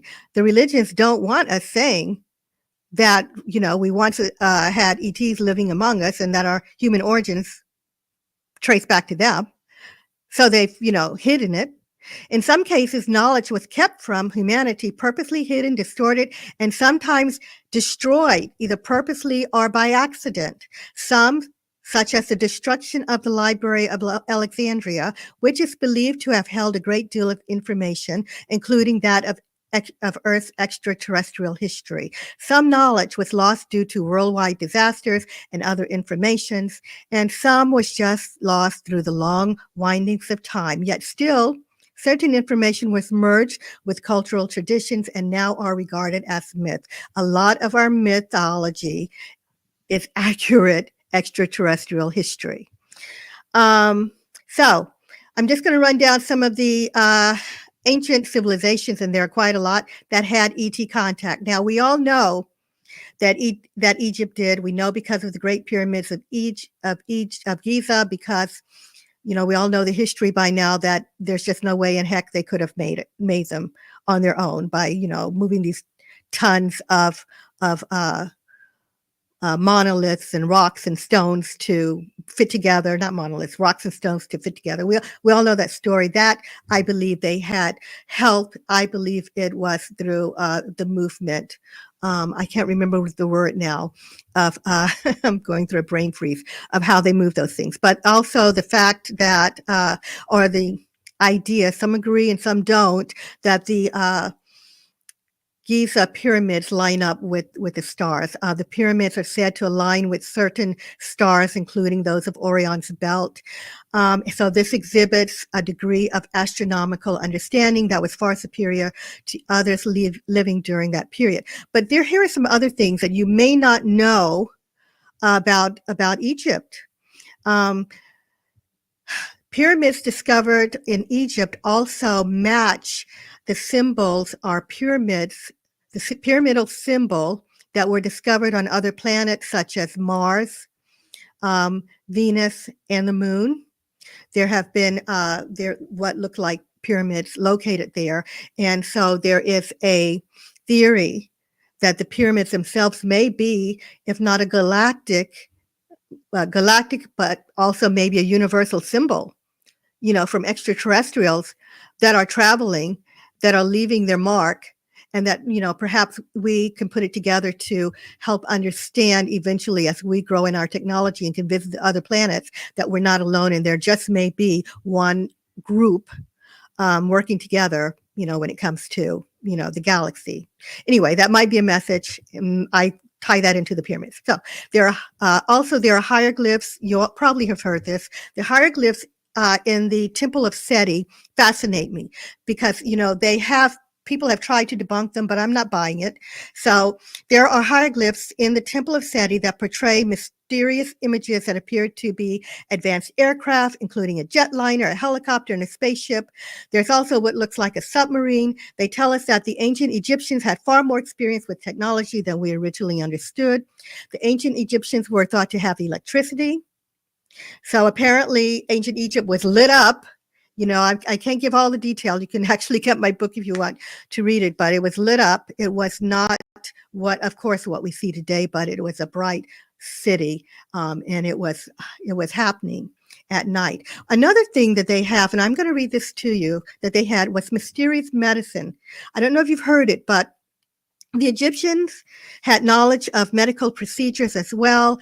Eric von Däniken actually wrote about one of these in his book, where he told about a mummy of a boy that had some kind of false heart installed that allowed him to live for a longer of time. They found this in the mummy. Where in the world would they have got that kind of technology to help a child live longer who had a heart disease? In Brazil, they have stories of legends and statues that appear to have had the capability of flight. They talked about, these beings that came and went in aerial craft. I'm trying to run through it now. Greece was another one. Oh, so in Greece, there was an island. I hope I'm pronouncing this correctly, but Rhodes. So Rhodes had artificial intelligence. They had statues. There was a writer by the name of Pindar, who was a poet, who wrote about these, what he called statues that moved. I'm going to liken them to robots that moved around. They were animated. And I was like, okay, where did the Greeks get that technology? And they had a lot of others. I can only, mention the one right now. But that was interesting that they had moving statues. Were those robots, AI, like, we know today? We've all heard about the Dogon tribe of West Africa, where there was a group of ETs that came in, the Nomo. Someone was discussing them here, who was giving astronomical knowledge way ahead of what we know today. So I won't spend a lot of time on that. The Incas of South America were thought to interact with extraterrestrials, and they call themselves the sons of the sun because of beings that came from above that helped them. In India has, so in the Charmer region, in the Kanker district of India, there was discovered images on their walls Scientists discovered a 10,000-year-old series of rock paintings and etchings that portray extraterrestrials that appeared on spacecraft. These images show a type of aliens commonly referred to as the Greys today. And they do have a story in India from the Rohilla people that wrote that there were these beings known as the small-sized ones that would come from the sky in spherical-shaped aerial spacecraft and land. The people claimed that they would take away one, sometimes two people from the village, never to be seen again. Guys, this is an ancient tale. This isn't modern. So this whole, I guess the whole abduction thing was going on a while ago. Perhaps they stopped and came back, who knows, but this story is very, very, very old. So I'm going to try to move quickly. The Earth's oceans. Okay, so basically extraterrestrials in our past have touched every part of the Earth. They've touched the skies, the waters, inner Earth, Earth's oceans. Today, as we know, are being seen by USOs, which are UFOs that fly and then they submerge. And I'm just going to make this a little shorter by just reading a quote by my publisher and editor who I think summed it up. It'll save me time. He says, as humans, we tend to believe that we have dominion over the earth, but in the vast oceans beneath us, there could be all kinds of advanced civilizations, even ones that have been here for much longer than we've been on this planet, and they've come here from other solar systems and then came to our planet where they're now living underwater, and it seems incredible to us, but we may be seeing their ships, these USOs, coming out of the water, and there may be some highly advanced civilization that's in these vast oceans that we have yet to explore. Anything can be down there, he says. David Hatcher Childress of Ancient Aliens fame. So he summed up what, I was going to kind of read my writing, but I'm trying to move through this. Sites on Earth that are hotspots for USOs include Argentina, Golfo Nuevo, Argentina, North Island, New Zealand, Puerto Rico, USA, Lake Titicaca, Peru, Lake Erie, Ohio, USA, Lake Baki, Russia, the Mariana Trench, Western Pacific Ocean, Point Doom, California, USA, Shag Harbor, Nova Scotia, Canada, Miami, Florida, USA, to name a few, but these are some of the hottest areas where you can see UFOs and USOs submerged and lights moving under the water. I want to quickly share with you a story that I came across. I call it One Strange Tale, where a lady, a woman, was working for a marine biology organization. They came across beached whales. The whales looked like someone had used a laser type weapon on them and had taken cylinders of meat out of them. Someone was eating the whale meat, and it was not the locals of this beach area. This was discovered by them from examining these beached whales. So they ordered what you call, I think it's called a hydrographic survey, which is a civil engineering service that collects information about a specific area of water, according to this tale. And I did look the lady up. I did see her name. I couldn't reach her. And I saw the organization. She said that they had discovered beings beneath the waters, and that these beings were sophisticated.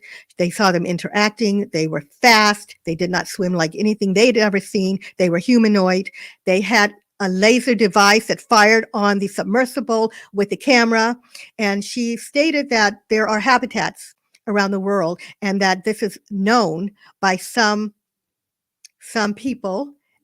They try to keep it hidden. But if you ask me, and I don't know if she wanted this, I guess she wanted it to get out. She did say she wanted the world to know, but I couldn't reach her. But if you ask me, this might account for some of the stories we've heard, because I've seen stories about humanoids standing on beaches and jumping in. I've seen stories where people were on cruises and they wrote, "Oh, I looked and there was someone's head up out of the water and looking back at me out on a cruise." But this also ties into an incident in Russia where the Russian Navy had sent down divers to practice. And they ran into extraterrestrials down there that, you know, they were humanoid, and they fired on these divers, because the divers were instructed, if you see them, you know, try to capture them. They try to, and you've probably heard this story, and they used this weapon that kind of propelled them out of the water. 3 of them died.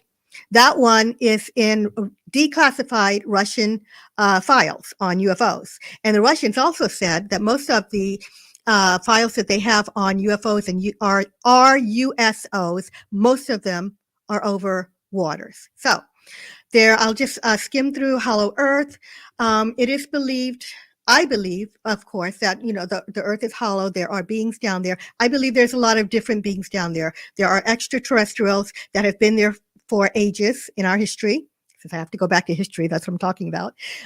Intraterrestrials and extraterrestrials. Intraterrestrials, I believe, are a group of people, humanoids, that have been developing beside us the entire time down there. They went inside the Earth, or were inside the Earth. And then there are, I believe, extraterrestrials that have come in, that have made a their residence for whatever reason on Earth eons ago.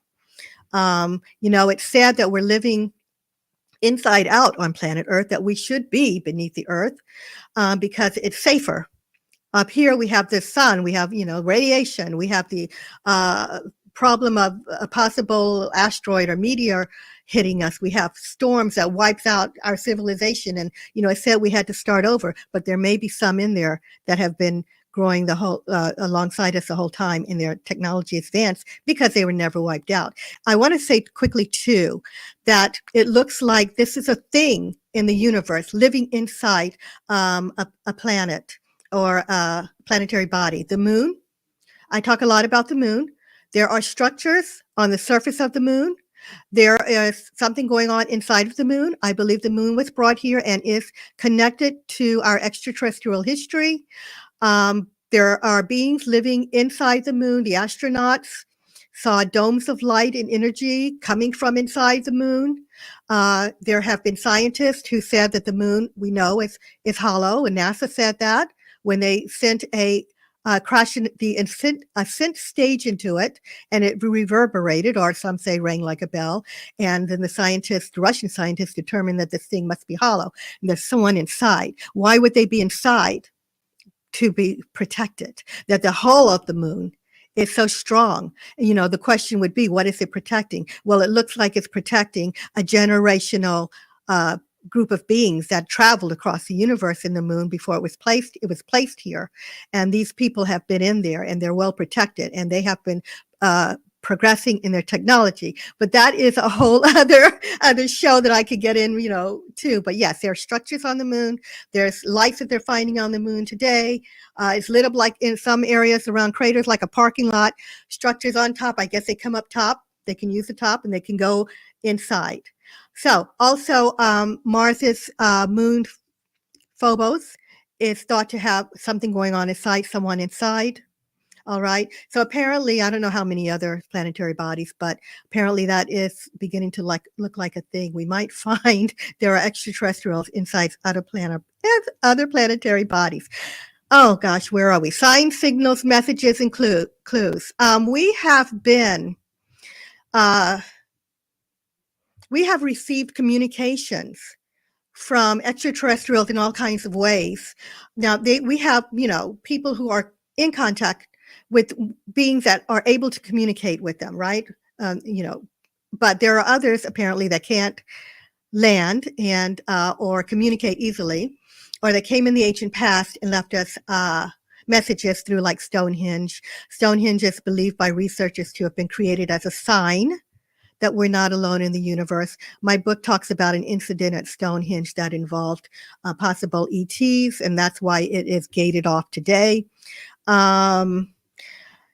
The Nazca lines we know about, possibly, well, I think they were placed there by extraterrestrials, these lines in Peru that we could not see, of symbols and drawings of animals and things that we couldn't see until we were able to fly. Who could have done that except for, you know, ET? So those were thought to be signs. But I wanted to give you some something else. Was a message from another world, according to Nikola Tesla. Nikola Tesla was experimenting in his lab one night when he received a strange signal he believed came from Mars, perhaps.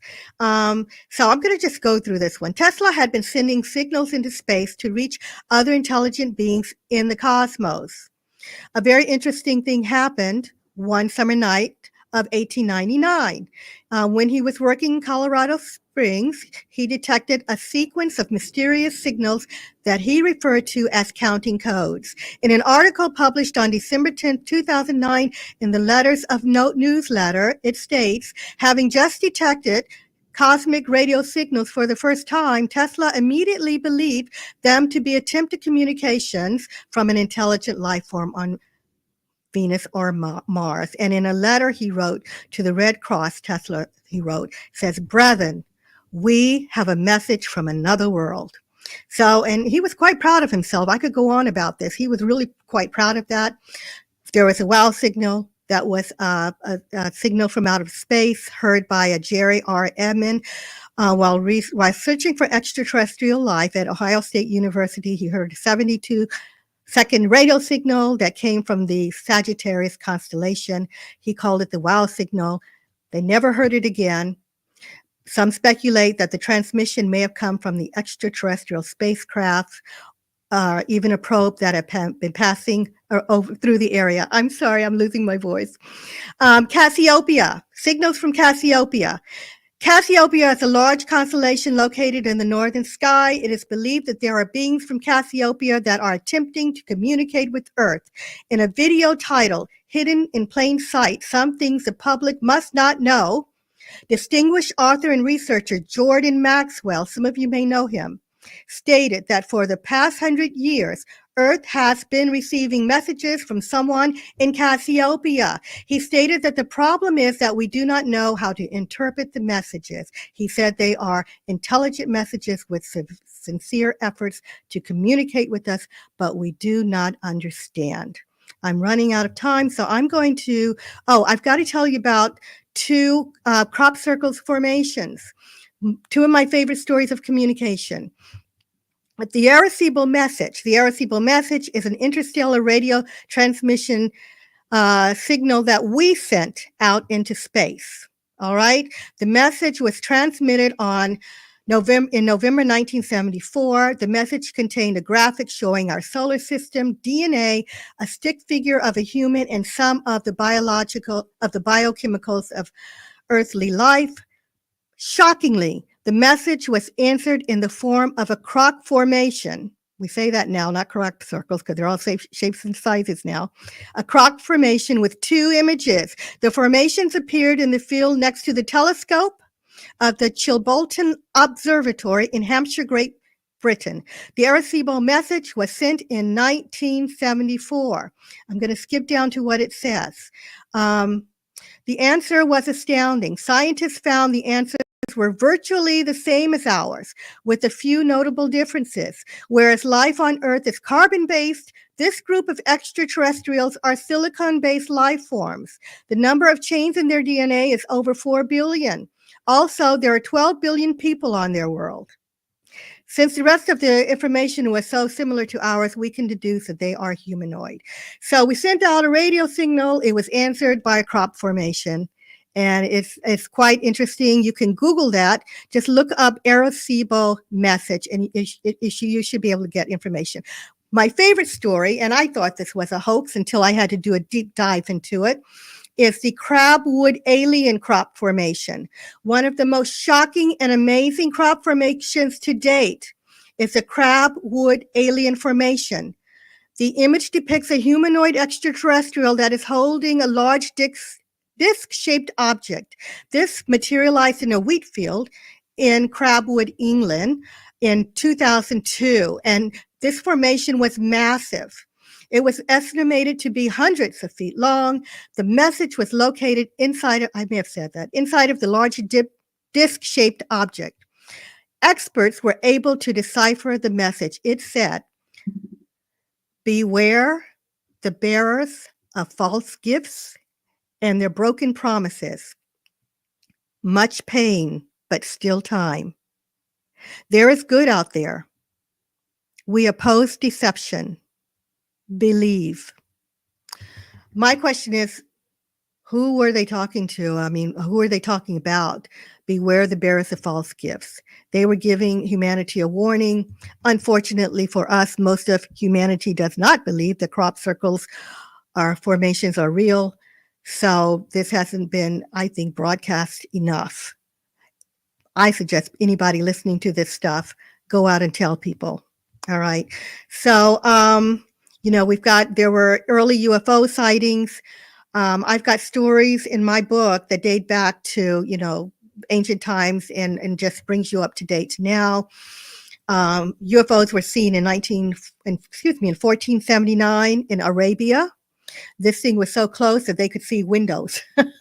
And, no word as if they saw the extraterrestrials, but that was 1479, and they wrote it down. Historians around the earth have been very careful to write down history for future humanity. So we do have a lot of stuff that wasn't lost. The earliest recorded sighting of a UFO was discovered in China in 1661. The image was carved in stone and dates back to the time of the Neanderthals, some 47,000 years ago. It was a UFO. Ancient Egypt, England has had it, France. My favorite story, I wish I could go through them all, but my favorite UFO story in history involves Charlemagne of France, also known as Charles the Great. I don't have a date here, but we can date him, right? So Charles the Great had several encounters with UFOs. He was annoyed by them. He was so annoyed by them that he was compelled to issue edicts forbidding them from perturbing, and I quote, perturbing the air and provoking storms. He hated them.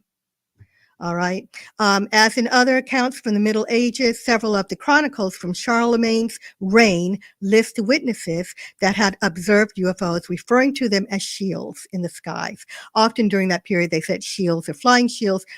They didn't know what they were. They didn't know what they were, but they looked like war shields to them.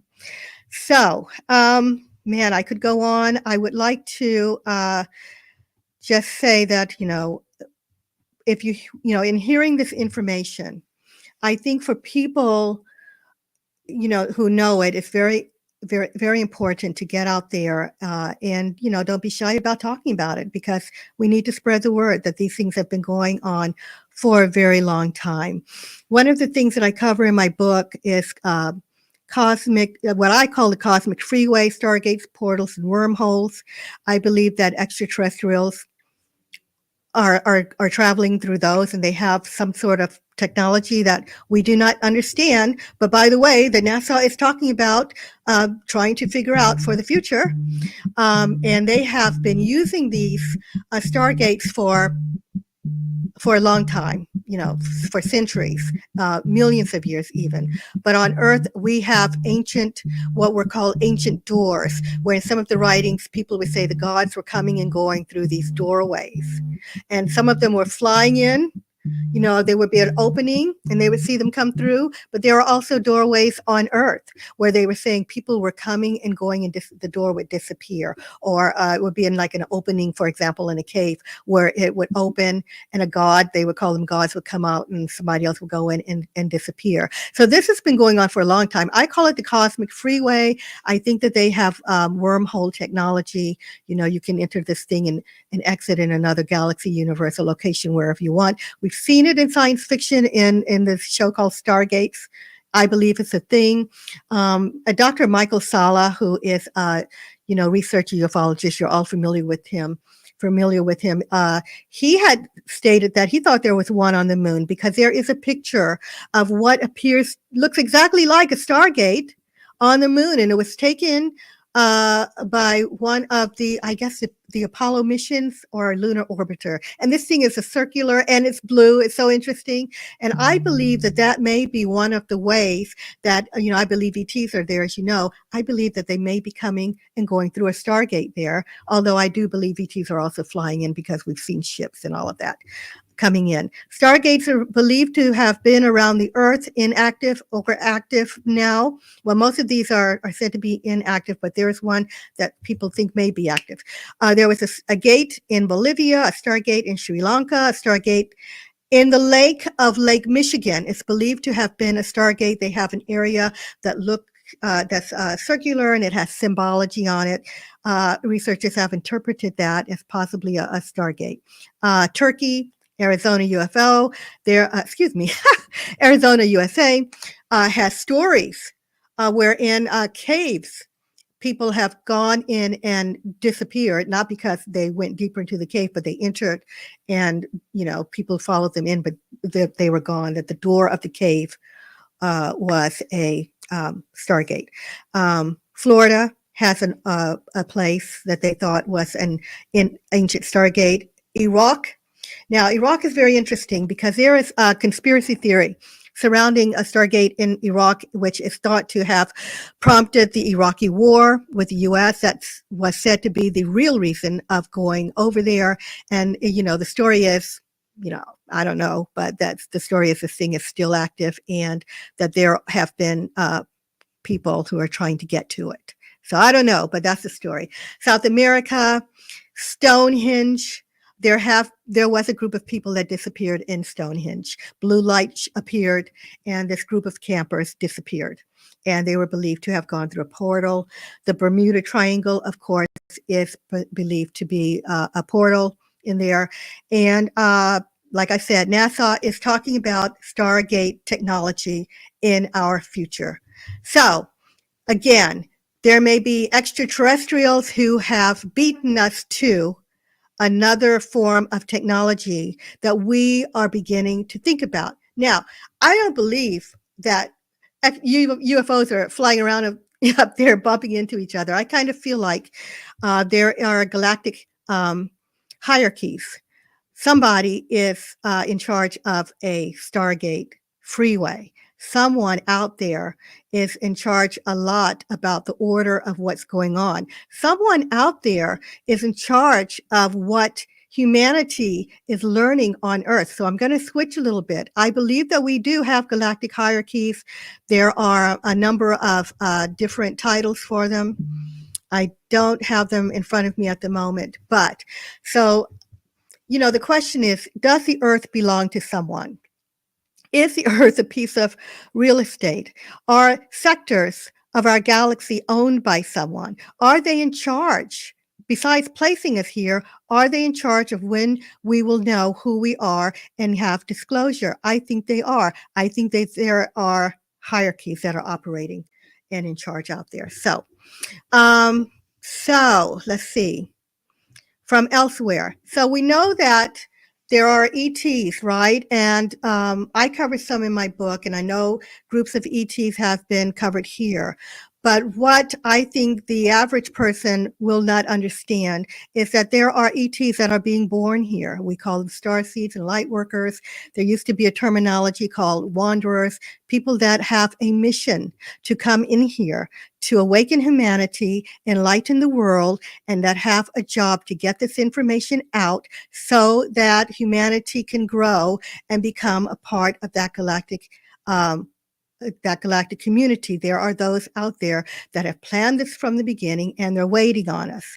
But the problem is we didn't go in a direction that they probably had hoped for. So they've had to come in, as far as wars over Earth, there's different kinds of wars going on. There's a war to save us from ourselves. And I think there's a war over Earth because Earth is full of resources. So there are those out there that would like to, I think, maybe take some of the resources on Earth. I think maybe some have come in here for that reason. But I think we're being protected by, there are stories of asteroids being moved that were going to hit the Earth that didn't. So there are stories of missiles being disarmed. I think that there is someone watching out for us, and that's the war, the galactic war I'm talking about. But it could go further than that. So in our history, there are writings where people talked about there being wars in the sky. Yeah, they wrote it down especially during the medieval times, there were rumors of writings of newspaper. We can call it a newspaper, although they were, different kind of paper that we do now. But it was how they recorded their writing, this form of art, and I'm forgetting the word. That's why I sound like I'm rambling. Anyway, so there were times where they heard clashing in the skies. There were a couple of stories where there was clashing in the skies, and people ran out to see what was going on, and they saw lights, and they saw shields, what they call shields, and basically they saw a war in the skies. And so there was one account where they very clearly heard after, this side was battling, this side was battling this side. And all this rumbling, all these lights, the people were fearful. Eventually this side was kicked out. They left or were destroyed. There was, they were gone. And they heard a voice say, "The gods are leaving." And I read this and I thought, oh, the gods are leaving. The gods are leaving. So I was wondering if someone was actually coming in to try to take hold of humanity or take hold of that area. Who knows, right? But I thought that was very interesting. So there have been battles in history listed involving UFOs, that they wrote about. There are also UFOs that during some of humanity's warring in the past, that UFOs appeared. And at a couple of occasions, they came between the armies that were advancing towards each other. They came in between them, and they ran away out of fear, stopping a war or, separating them. So we've had those kinds of things in history. So they've always been around. Talking about some of the interesting experiences that people have had in space. All of the Apollo missions were followed, I should say that they all experienced lights and UFOs and were followed by these lights or UFOs. They all had experiences. So they've been around, they've been watching. And not only did the Apollo mission astronauts see them, but ground control saw them. All right. So, they've been interacting with us, and they were trying to let us know, I think, in some of those cases that, that they're out there very subtly, so that we could reach this point now and be able to understand that we're not alone. There was one astronaut who said that he saw an ET on a space shuttle communicating with an astronaut. The ET, he said, he could tell he was an ET, humanoid, communicating. I don't think the astronauts lie. He's in my book.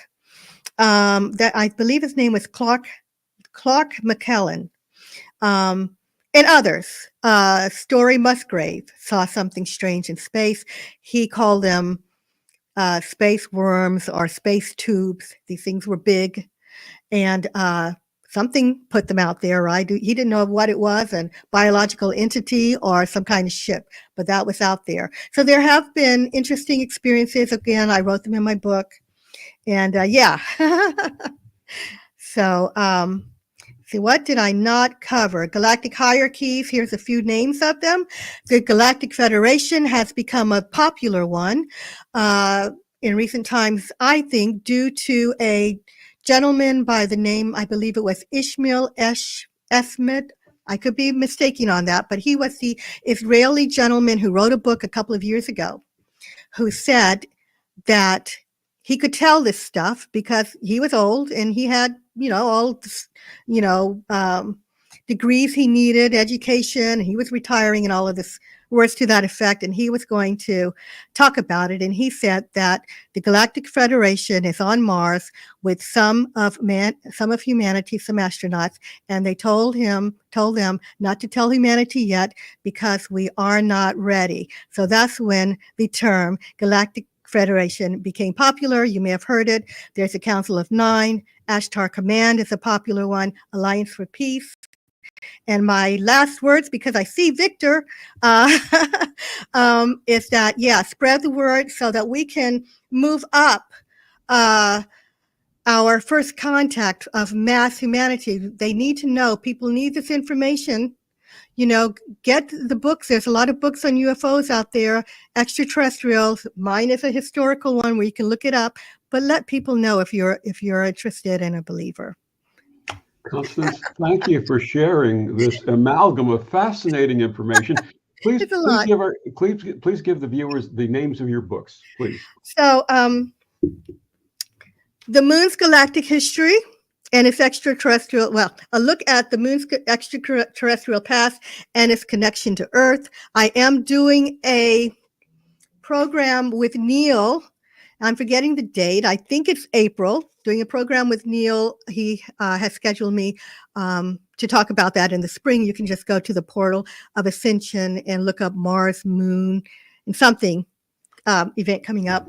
And Earth's Galactic History. This is the one I've been talking most about. Earth's Galactic History and its extraterrestrial connection. This was a blast to write. And yeah. Are you going to write a book on Rebels 25, that new galaxy that the astronomers in Netherlands found that is virtually the same as the Milky Way? I don't have a plan for that, but who knows? Something to look into. Constance, thank you so much for all that you've given us today. Thank you. Thank you for having me and for, you know, being patient and listening to all that. Absolutely. Thank you. All right. Bye, guys. Bye-bye. Neil, are we ready for Deborah? There's Deborah. Hi, Deborah. Hi there. Let me do your introduction really quickly. Okay. Deborah Catz, PhD, is co-author of Associative Remote Viewing, The Art and Science of Predicting Outcomes for Sports, Politics, Finances, and the Lottery. She's published several scientific papers on topics related to ARV and judging, scoring, rating reliability, remote viewing, and dreaming as an intentional precognitive tool. She's published other books on intuitive development, energy healing, and intentionality, including The Complete Clairvoyant, You Are Psychic, Extraordinary Psychic, and Freeing the Genie Within. She's the founder and director of the International School of Clairvoyance, the current president of the International Remote Viewing Association, and a member of several research-based organizations. She's an accomplished clairvoyant, remote viewer, and medium. Her website is debracatz.com. That's DEBRAKATZ.com. Please join me in welcoming Deborah Catz. Welcome, Deborah. Oh, thank you so much. I really appreciate that introduction and being here today. There's so much that we can talk about as far as remote viewing.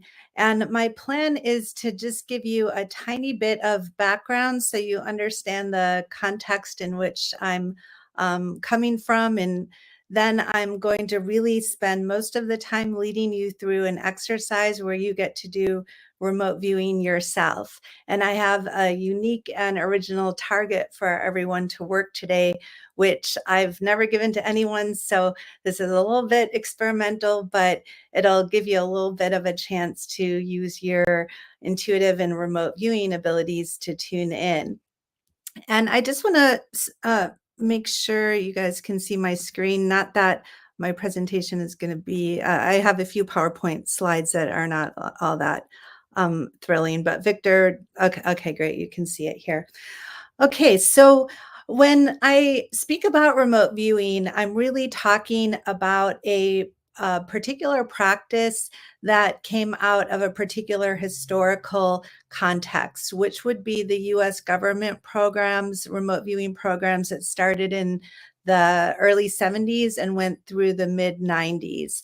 And there was both the military remote viewing aspect to the program, and then there was the scientific research program that not only tested people's abilities, but really looked to see how they could continue to develop people's abilities so that they could actually make practical use of them, particularly within the military and intelligence agency context.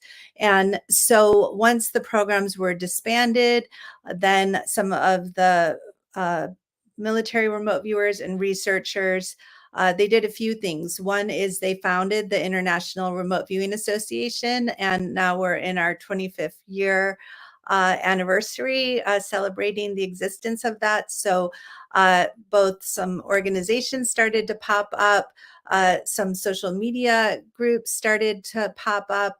And in the early days, there was the first social media group was 10,000 Roads, which went on to have several thousands of people joining in on the remote viewing forum there. And that was really when the internet was just first coming about in really the late 80s or early 90s. And today we have so many different Facebook groups, Reddit groups, which I think has about like 60,000 people. We have other Facebook groups that have like 50,000 people. We have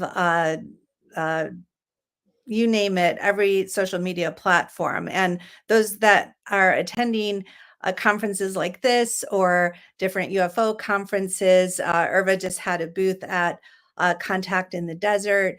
You're hearing about remote viewing everywhere. It's just exploding right now. And people are realizing that if they're really going to get more knowledge about anything in the whole universe, there's the former ways of, what can we discern from our limited technology, physical materials and technology and science, and what can we discern from our own intuitive abilities. And there's a lot going on that we're really only going to be able to get more knowledge if we're using our intuitive abilities. Now here, there's a lot of crossover between different modalities like mediumship, clairvoyance, and remote viewing. And really these intersect in many ways, but there are some things that make remote viewing unique from these other practices. All of these practices are useful and helpful to get information about the world around us on a practical, physical level, as well as the world outside, other planets, other solar systems, other dimensions, other intelligences. So there's pros and cons to working with different modalities.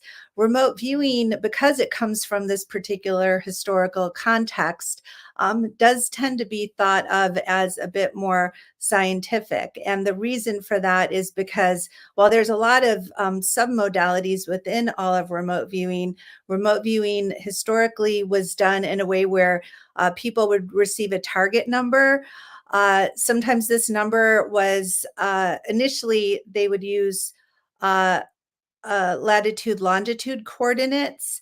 And then when people started to recognize those coordinates, or there might be something that didn't have coordinates, then they just assigned a random number. It could be any number. And the number is like the name of something, but there's no clues as to what it is.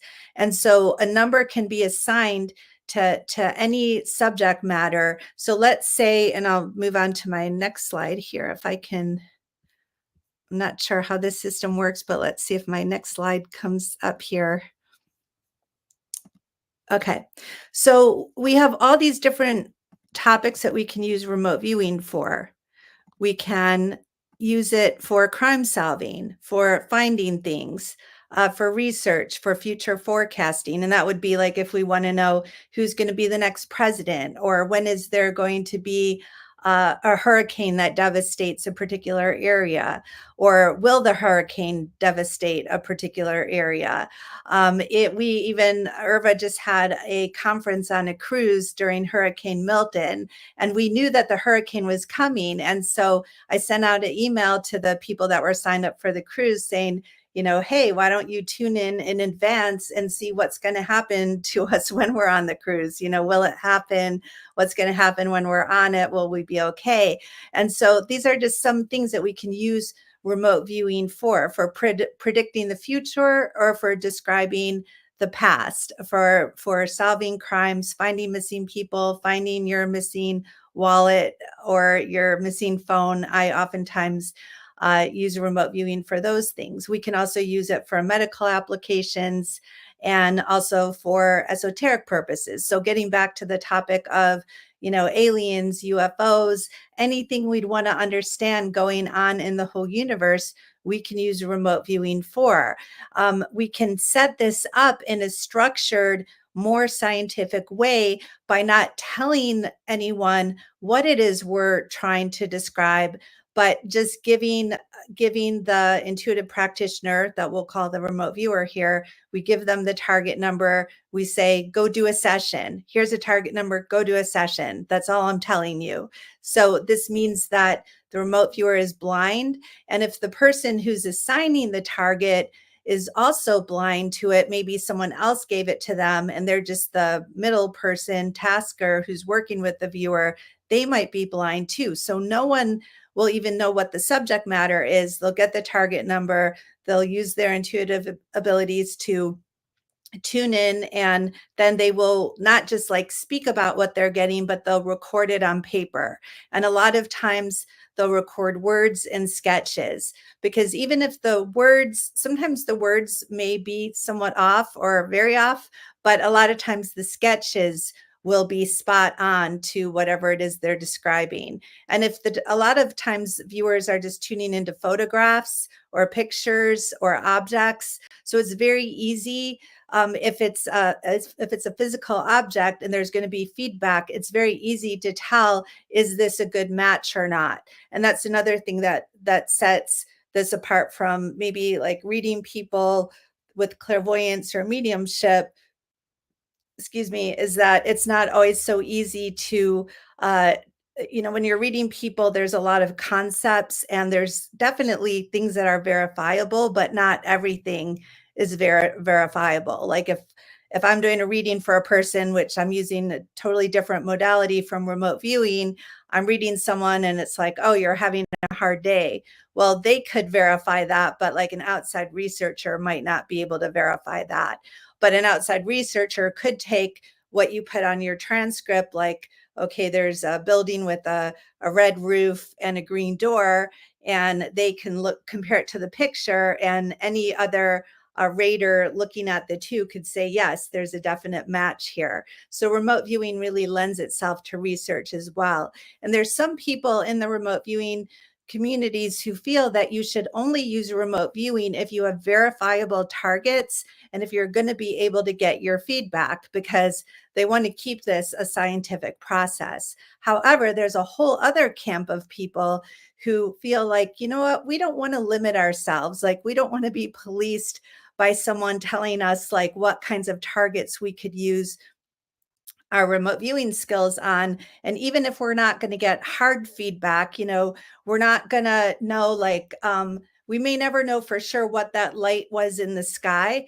But rather than sitting here trying to like intellectually or logically figure it out, why not use remote viewing or whatever your intuitive practices are? Why not use that to at least try to get some extra data, even if we'll never know for sure if you were, totally right or not.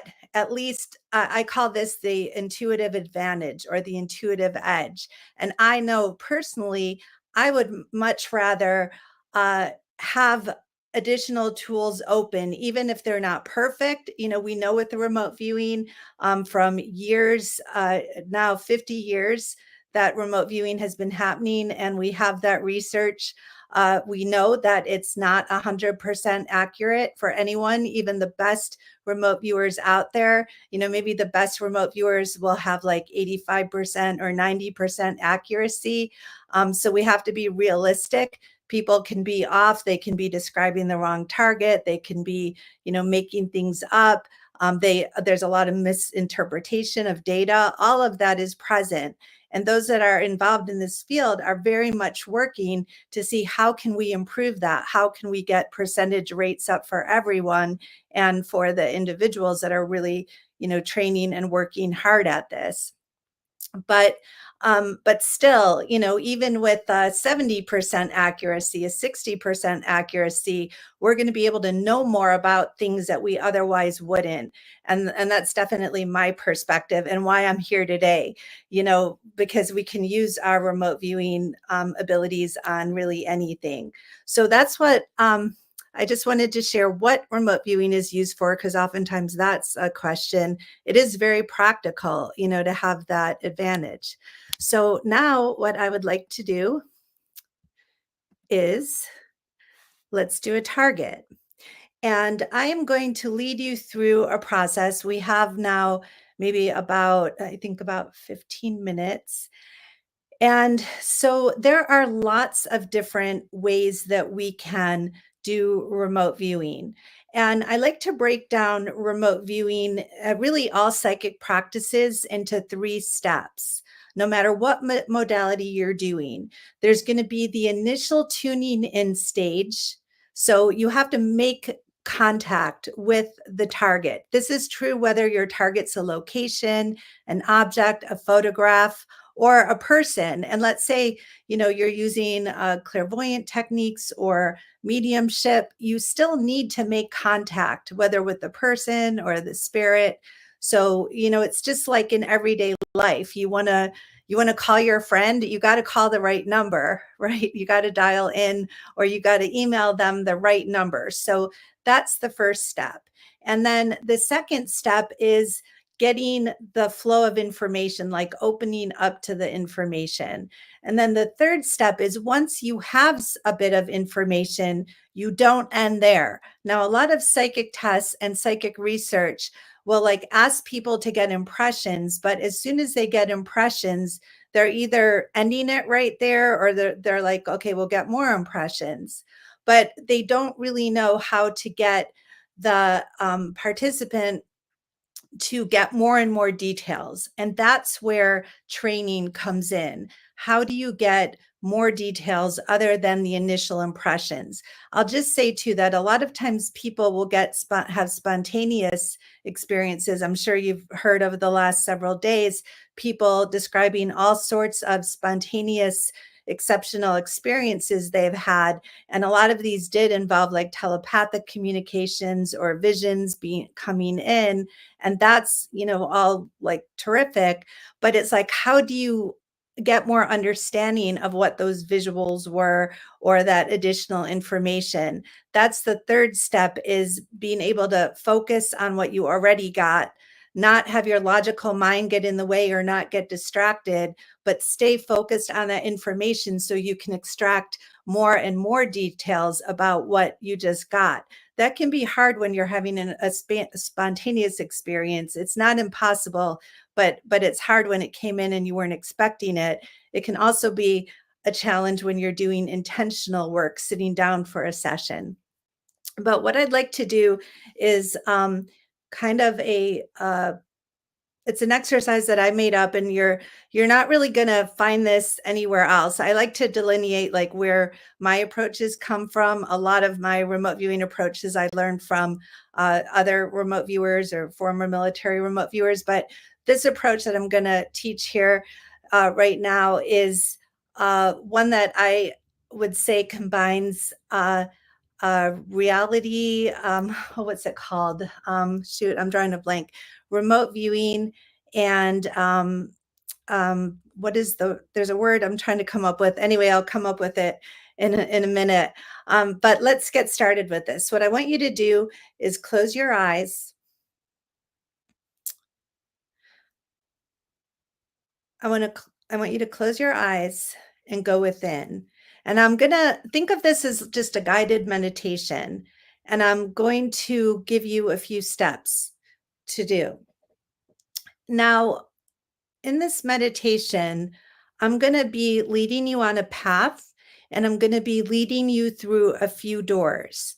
And I am going to tell you, I'm going to give you a door color, and then I'm going to lead you through the door, and I'll tell you what's inside. And we're going to do that 2 or 3 times, where you're just going to follow along and just visualize whatever I'm saying.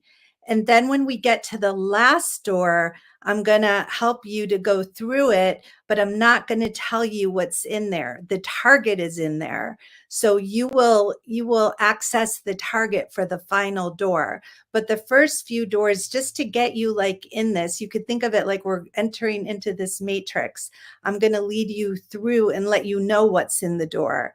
But the final one, I won't. And we're also going to, for the final one, and use a technique of running where you stand way back and you run through the door. So I'll lead you through all of this right now.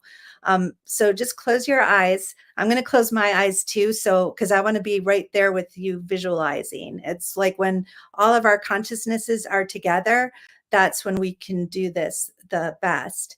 So I'd like you to just put your attention on your body right now and breathe. And let's just have you breathe for about 20 seconds. And as you breathe, think of it like each breath brings about a enormous feeling of relaxation and relief and release.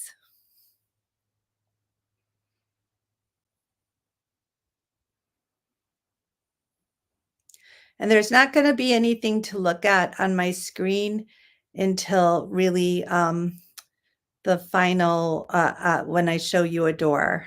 So you can trust that you can just have your eyes closed here. And the deeper you go with this, the better.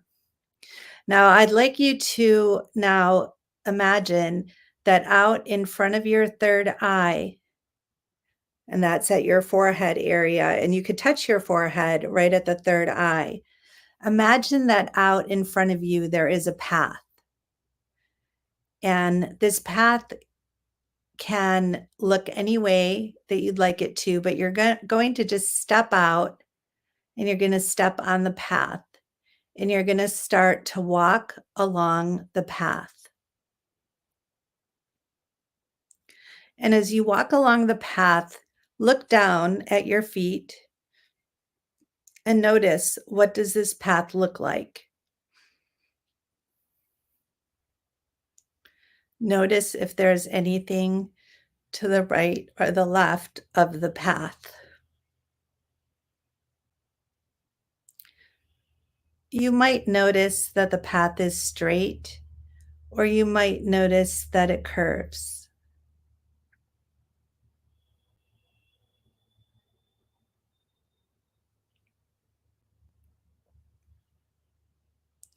You're going to come up to an archway, and as you approach it, you notice that it is a door.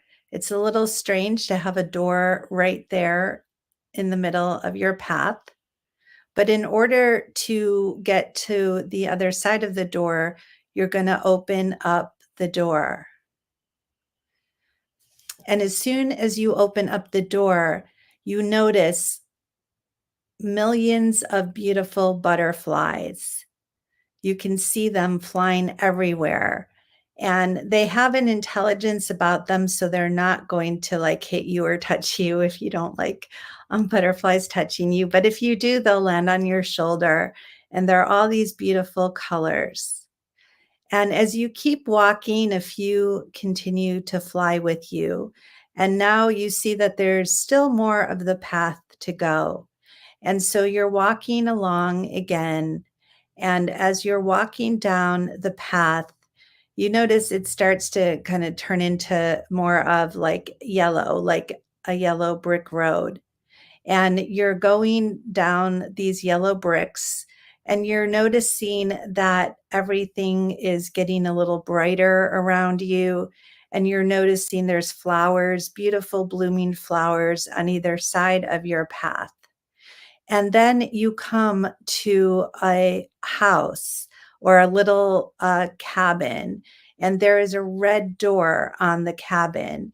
And so you try the doorknob, but at first it won't open.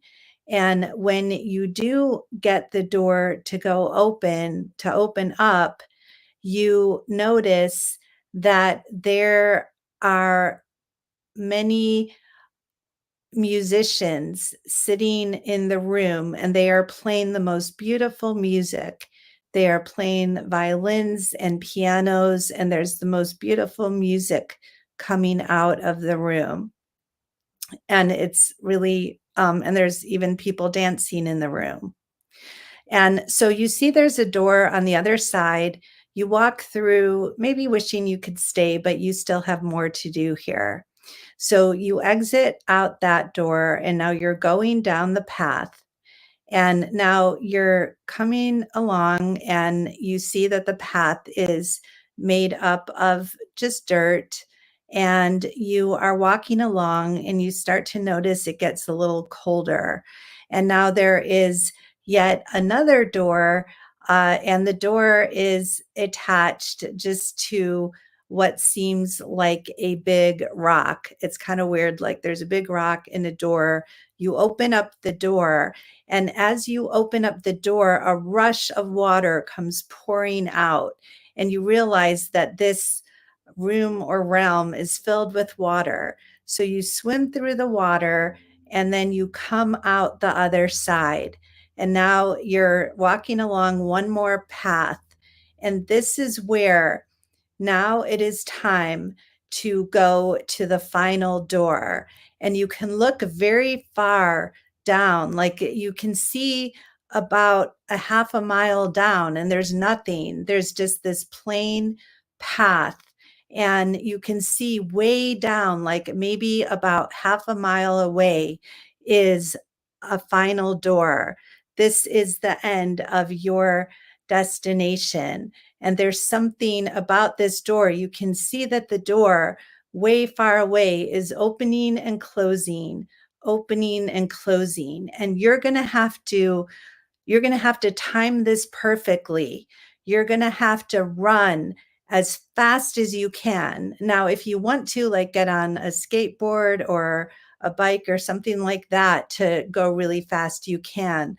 Or you can just say, like, ready, set. And when I say go, you are going to go as fast as you've ever done anything in your life. And you're going to time it perfectly to go through the door. And when that door opens, you're going to rush through that door and you're going to go inside, and you're just going to experience whatever is in that door. And this is our target. And our target number is just today's date is 10/17/24. And as soon as you go in that door, you're going to have an experience, and we'll be quiet for just about 2 minutes for you to experience what's there. So again, you're going to run and you're going to time it perfectly, go through that door, and then we'll be silent for just a couple minutes and just notice what you notice and let yourself experience the target. 1, 2, 3, ready, set, go.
Now, once you're in there, you can move around. You can look down, you can look up to your left or your right.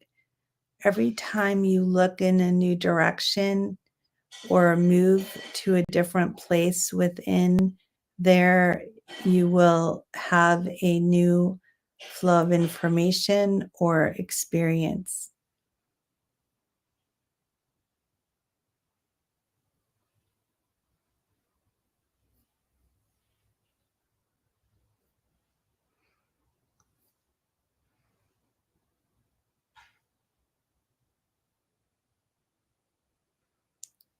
You can also feel free to sketch or write anything down that you observe or experience.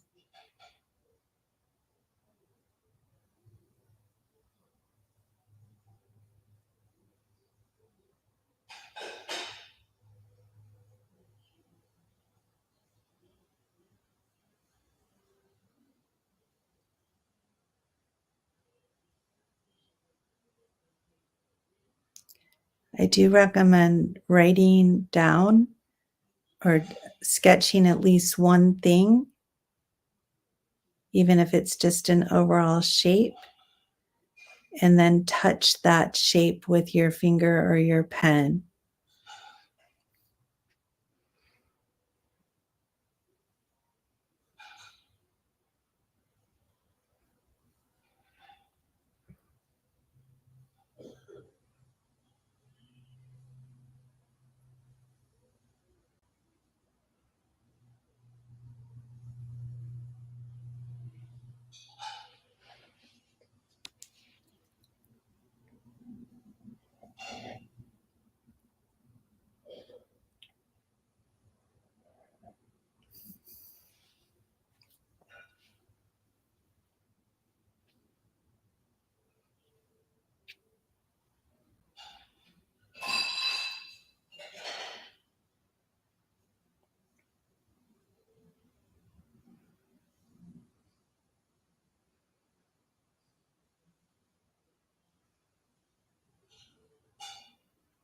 And we'll just take one more minute.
All right. Now, this is a very, very quick session. And I want you to know that sometimes remote viewing sessions can take several hours. Sometimes, like if it's a missing person case, we might do several hours across several days, describing so many different aspects. But we can also sometimes just get information quickly like this. So what I want to do is give you your feedback. And I don't know if there's a way for you to type into the chat in this event or anything like that. But I would love to hear from some of you when we're done. And if we can't do it here, you can always feel free to get in touch with me personally through my website. But right now, I'm going to give you, oh, yes, you can click on the comments tab. Excellent. So I would love for people to put in their comments of what they got. Now, if we had more time, I would wait. I'd have you put all your comments in and then give feedback. But I'm going to tell you what the target was now, and then you could say if this matched at all. Now, this is what I would call, and what others in the remote viewing community call, an esoteric target, meaning we're not going to have like hardcore feedback for it. But I'll tell you what the tasking was. And that was, I wanted you to meet God. So when the exact wording of the tasking is, go and meet God, particularly God when you pass on from this current lifetime. And if you meet God and are going to have the experience of meeting God now. So that was the target. I've never given this before. If this was like an official remote viewing conference from IRVA or a research organization, I would not give the esoteric target because, again, we can only say what our concepts are of God. We can't give you hardcore feedback. But perhaps from what you put in the, perhaps what we put into the comment section, we'll get to learn a little bit. So do look at each other's comments as we go from here. And so again, you only had a few minutes. This is not representative of how we typically would do a remote viewing session where we would get a lot more information, but it is typical of at least a start of a remote viewing target, with the exception, I wanted to do two things here. And the word I was thinking of before was reality shifting and remote viewing. So I kind of combined those two modalities. And I started off with giving you what was behind a few doors because I wanted to see if anybody also had a precognitive experience. When I teach other classes like clairvoyant development, and sometimes I'll do this exercise. And again, I'm saying what's behind the doors, but I often have students who will tell me what they got, like they got something ahead of time. So I'm also curious if anyone wants to put into the comments, and you could kind of do a poll to see how many people did experience this. How many people, before I said butterflies, started to see at least something moving, or maybe did see the butterflies, or before I said that there was going to be water.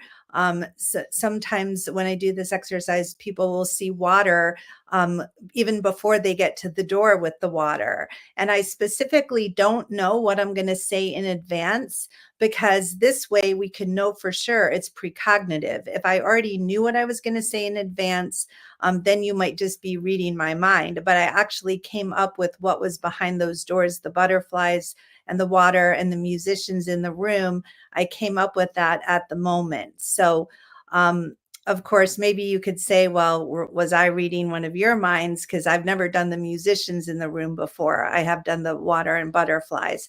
So that was more kind of like a precognitive exercise to see if anyone would get that, and also visualization. But then when we got to the door with, you didn't know what was there, that's when it would be more of remote viewing. Now, the first visuals could be somewhat distracting for that. So again, if this was like a serious remote viewing project, I probably wouldn't want to give strong visuals. I would have another approach. But there's so many different approaches. You may have heard of controlled remote viewing, extended remote viewing, associative remote viewing, freestyle remote viewing. There's many different modalities. I wish we had more time, but we don't. So I'll just say thank you very much for being present. I hope you had fun. Let me just go to my final slide here. IRVA, International Remote Viewing Association, is having an online conference in a couple of weeks. Do check out the website. There's also classes there. And then also I have books on all sorts of psychic modalities. And I also teach classes in remote viewing, clairvoyance, and mediumship. And you can learn more by visiting my website at deborahcatz.com. All right, thank you. And I think Deborah, go ahead and stop your screen share. Okay. And our next speaker isn't in yet. So if you want, look at the comments here and you can kind of comment on some of what everybody is seeing. Oh, that would be terrific. So, I'll just, it's not the private chat. It's 3 buttons above. It says comments. Okay, great. I have to just plug in my computer and then I'll, is the person coming on right now? So should I do that while they're on? No, I'm saying she's not here yet. So you still have some time. Okay, great. Hopefully I will not, I have 5% battery. But yes, I'll take a look here. We have many comments here. Okay. Wow. So I'm just going to start mentioning those. I see Bridget said that she did have a spiritual viewing experience. If you want to say anything more about that, CJ Wright said, in advance of the butterflies, I thought I saw flowers swaying in the breeze. Very cool. Let's see what else. Stars, moon, very peaceful and loving feelings. In the last room, a person saw a candle. A person named Spirit said, I saw a candle lit window. That's very cool. You know, the thing is with God, like so many of us believe in God, but we really don't know for sure what God is. So it would be really interesting for someone to take all these comments and see, you know, are there themes that can help us understand what God is? So, you know, yeah, there's going to be, you know, maybe some metaphor, some personal interpretations being put into this as well. But one way that we can work with esoteric targets where we're not going to have hardcore feedback, is to look for themes. We have a bunch of viewers giving comments and then looking for themes, and that will oftentimes help us to have more confidence that what is coming through is really representative of the target. Leilani said that she's in space, cosmos, watching the planets and the stars, and had a total freedom feeling of flight. That is super cool. Someone else, Spirit said, I saw pterodactyls, not butterflies. That's great. Yeah, these are really fun comments here. And, you know, again, some remote viewers might be like, oh, well, you know, you really should have started with like a hardcore physical target, a location, an object. And yeah, we can do that. That's what we, you know, I would typically do, like what's in the box or what object am I holding. But I thought for this group that you'd appreciate having an experience like this. And there's so many different types of targets that we can work with. Cass said, I saw a room full of family and began to receive hugs in a room full of love. Wow. Well, that is exactly what we'd experience too, if when you pass on and you're there to meet God. And I had wondered about that too. Like, you know, would people meet, you know, maybe it wouldn't be God, but it would be family and friends as well. Waving to passing spacecraft, but not having to be in that. Okay, great. Channing said, yes, met God, saw rainbows like Rainbow Bridge, but so large. I'm wondering too, if people like felt emotion, how many people felt emotion as part of this target? And, you know, we can't assume that everyone is going to have the same experience with God. You know, is God a stable thing even? Or, you know, is God some source that we're all going to have a different experience with? You know, it's kind of like if you meet a big dog on a path, are you going to some people are going to want to run up to the dog and hug it and just, you know, be so inclined to, so happy to see a dog on a path. And other people are going to run screaming and they're going to be like, yeah, that was a big, scary dog. I was like really frightened of it. And it doesn't even matter what the dog was doing. We're going to have these different reactions. And that will happen in remote viewing as well. And you know, that makes it really hard sometimes for external raters because, again, you know, bringing in with remote viewing being scientific, we're going to oftentimes have outside analysts or raters who are trying to make sense of the viewers' statements and sketches. And oftentimes they are going to have to try to interpret what's there. And, you know, if one person is saying, oh, I love this, whatever was on the path, I loved it. Because let's say it was like the dog image. I loved it. I wanted to be closer. And someone else says, this was scary. I wanted to be further. An external rater who is maybe doesn't even quite know yet too much about the target would be like, what's going on here? Why did one viewer say they loved it and the other said they hated it? Like, this is very inconsistent. And unfortunately, a lot of times information like that will just get dismissed because the person, the analyst, doesn't understand what's going on. This is really a conundrum in remote viewing, is that we're trying to use remote viewing to understand something like an unknown, but then we can only judge it by what we know. And so if we're, for example, I had a research project where we were having viewers tune into a virus to get understanding of what made this virus replicate. Actually, it was a bacteriophage, which is a virus that attacks bacteria, or it might be the other way around, I'm forgetting.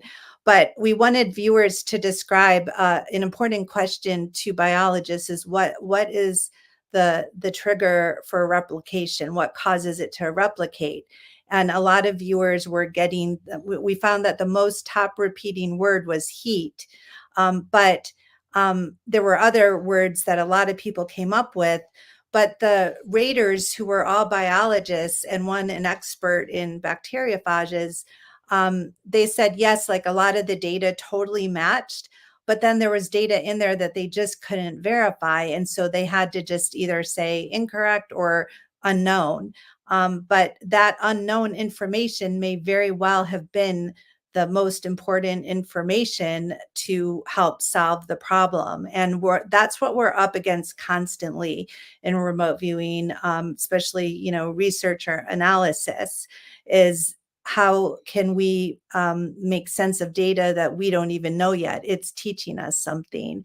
And so there might be something that you guys got in your sessions here telling you about God, but that you would just dismiss because it doesn't go to what your preconceived notions are. So, take a look at that. Of course, if we did a more in-depth session, you'd have a lot more to work with.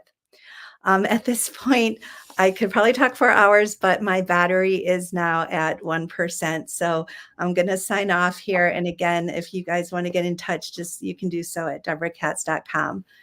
Deborah, thank you so much for that lovely presentation. And I saw a room filled with ancient bookshelves. Wow. That is super cool.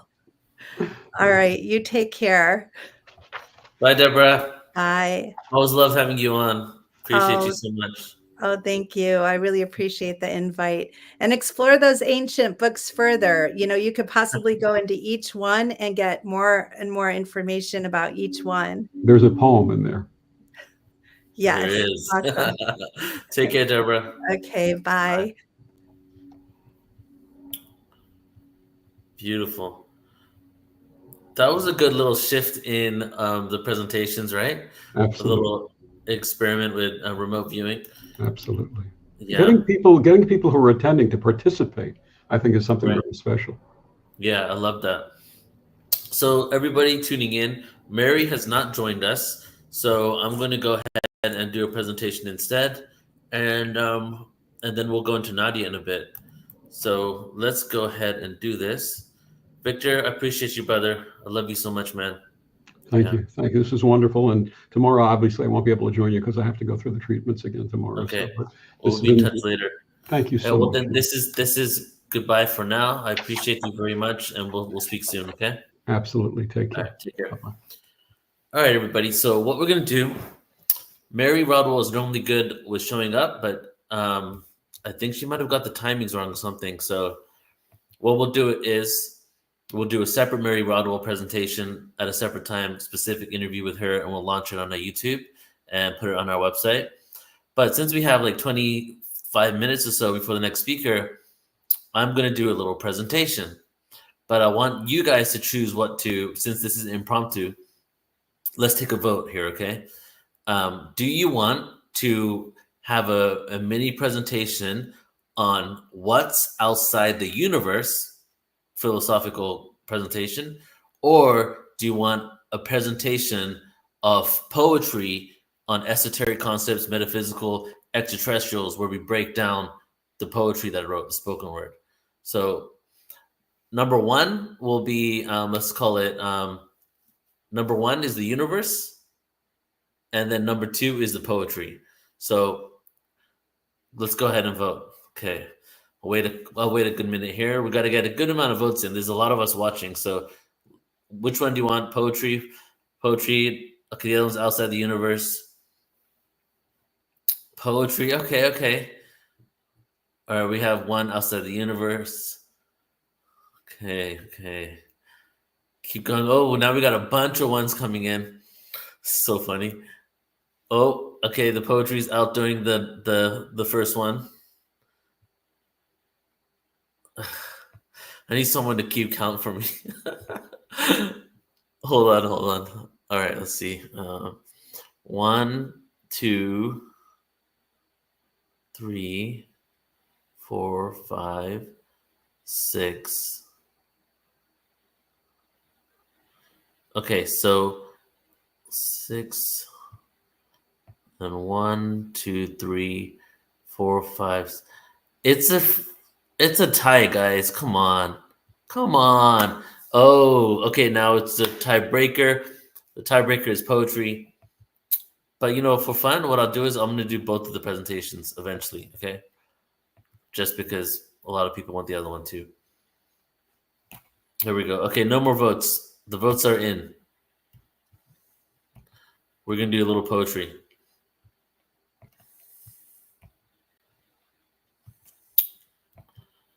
All right. So we're going to take a little journey together, everyone, a journey through spoken word. And my biggest passion really is poetry and hip hop and spoken word. So we're just going to get right into it because it's not too much time and break down some of this. So this first poem here is called The Sixth Sun, and it's based on Hopi prophecy, other prophecies around the world, Toltec prophecy, saying that we've been in the fifth sun for quite some time, and this age is called the sixth sun. So here we go. The sixth sun has risen. We're now in the sixth world, spread for years by our human peers. The sixth sun has risen. We're now in the sixth world, passed down for years by our human peers to oral tradition. Information about our collective mission. What a new reality would envision. Spoken through Toltec and Aztec wisdom, we discuss and perceive larger cycles of time than even the Maya depicted. It was known we're in a transition that started in 1991 as we moved from the fifth to the sixth sun. What are we waiting for? What have we waited for? These wars will stop. The sunspots increase in diameter and frequency as the frequency of this planetary body shifts and changes. So does the neural networks within our brains, kids, adults, animals, family. We've been blinded, you see, to the vibratory energy that the universe breathes. In the last of the 9 hells, exiting the solar plexus, humans unable to think for themselves, we're at a nexus point. A decision shall anoint the sun god I point out is the Son of God that resurrects and reflects over water, including the second ocean known as space, where the cosmic rays during this transitory phase will encase and wash over the solar system. And in the skies, we may see both stars become one as we enter the sixth sun. The sixth sun has risen. We're now in the sixth world, spread for years by our human peers. The sixth sun has risen. We're now in the sixth world, spread for years by human peers. All right. So this next one here, fragmentation. I wrote this many years ago. And this is when I was understanding or getting to a point of exploring what the void is. And I've started realizing, and you might have heard me say it during this conference, the singularity, the void, the oneness splitting into duality. And then the duality eventually becoming darkness and light. And then darkness and light getting so dense that we ended up projecting our own agendas on it. And darkness ended up becoming like evil, light became good. But this poem is about the original split from the void. So it's broken into 3 parts. We got the void, We got the darkness, and then we got the light.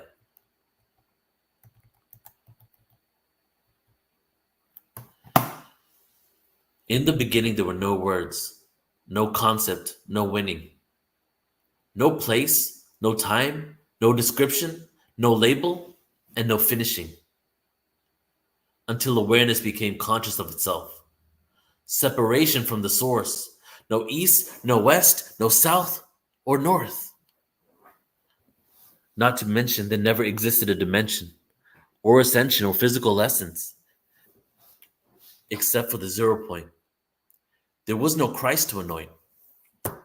Singularity, energy, frequency raised vibrationally, paradoxically into limitation of what only the 5 senses can see.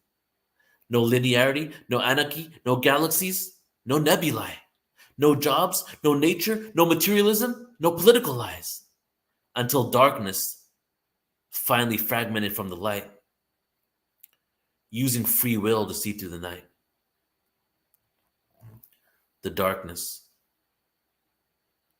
I take the anxiety pill, full of fright, in my bed and secure from the conspiracy that might take over my mind, control me with a chip inside, scared and full of fear. That is the reason why we are here. To the star system of Arcturus I stare and recite my cosmic prayers, self-empowered, the fabric of victim consciousness. I tear. The light. The destination has already been chosen. It's the journey that counts. Every day we transcend, no doubt, living in the now, realizing it's all a projection of a co-creation of our own subconscious mind. Channel energy through the heart, remembrance of the divine. Take apart my ego and restart my life in any moment. We're going home, traveling across the black intergalactic ocean. I took the psychedelic potion, and now I'm awoken. To the streets we take the spoken word, fly high, levitate the God inside. I'm free like a bird, cosmic oneness integrating in my being, a full spectrum being. In alignment with the purity confined in, ranges of frequencies inhibit what we are seeing. I shift what I choose to believe in. Fuel my light body. Fuel my light body. For the ether, I am fiending.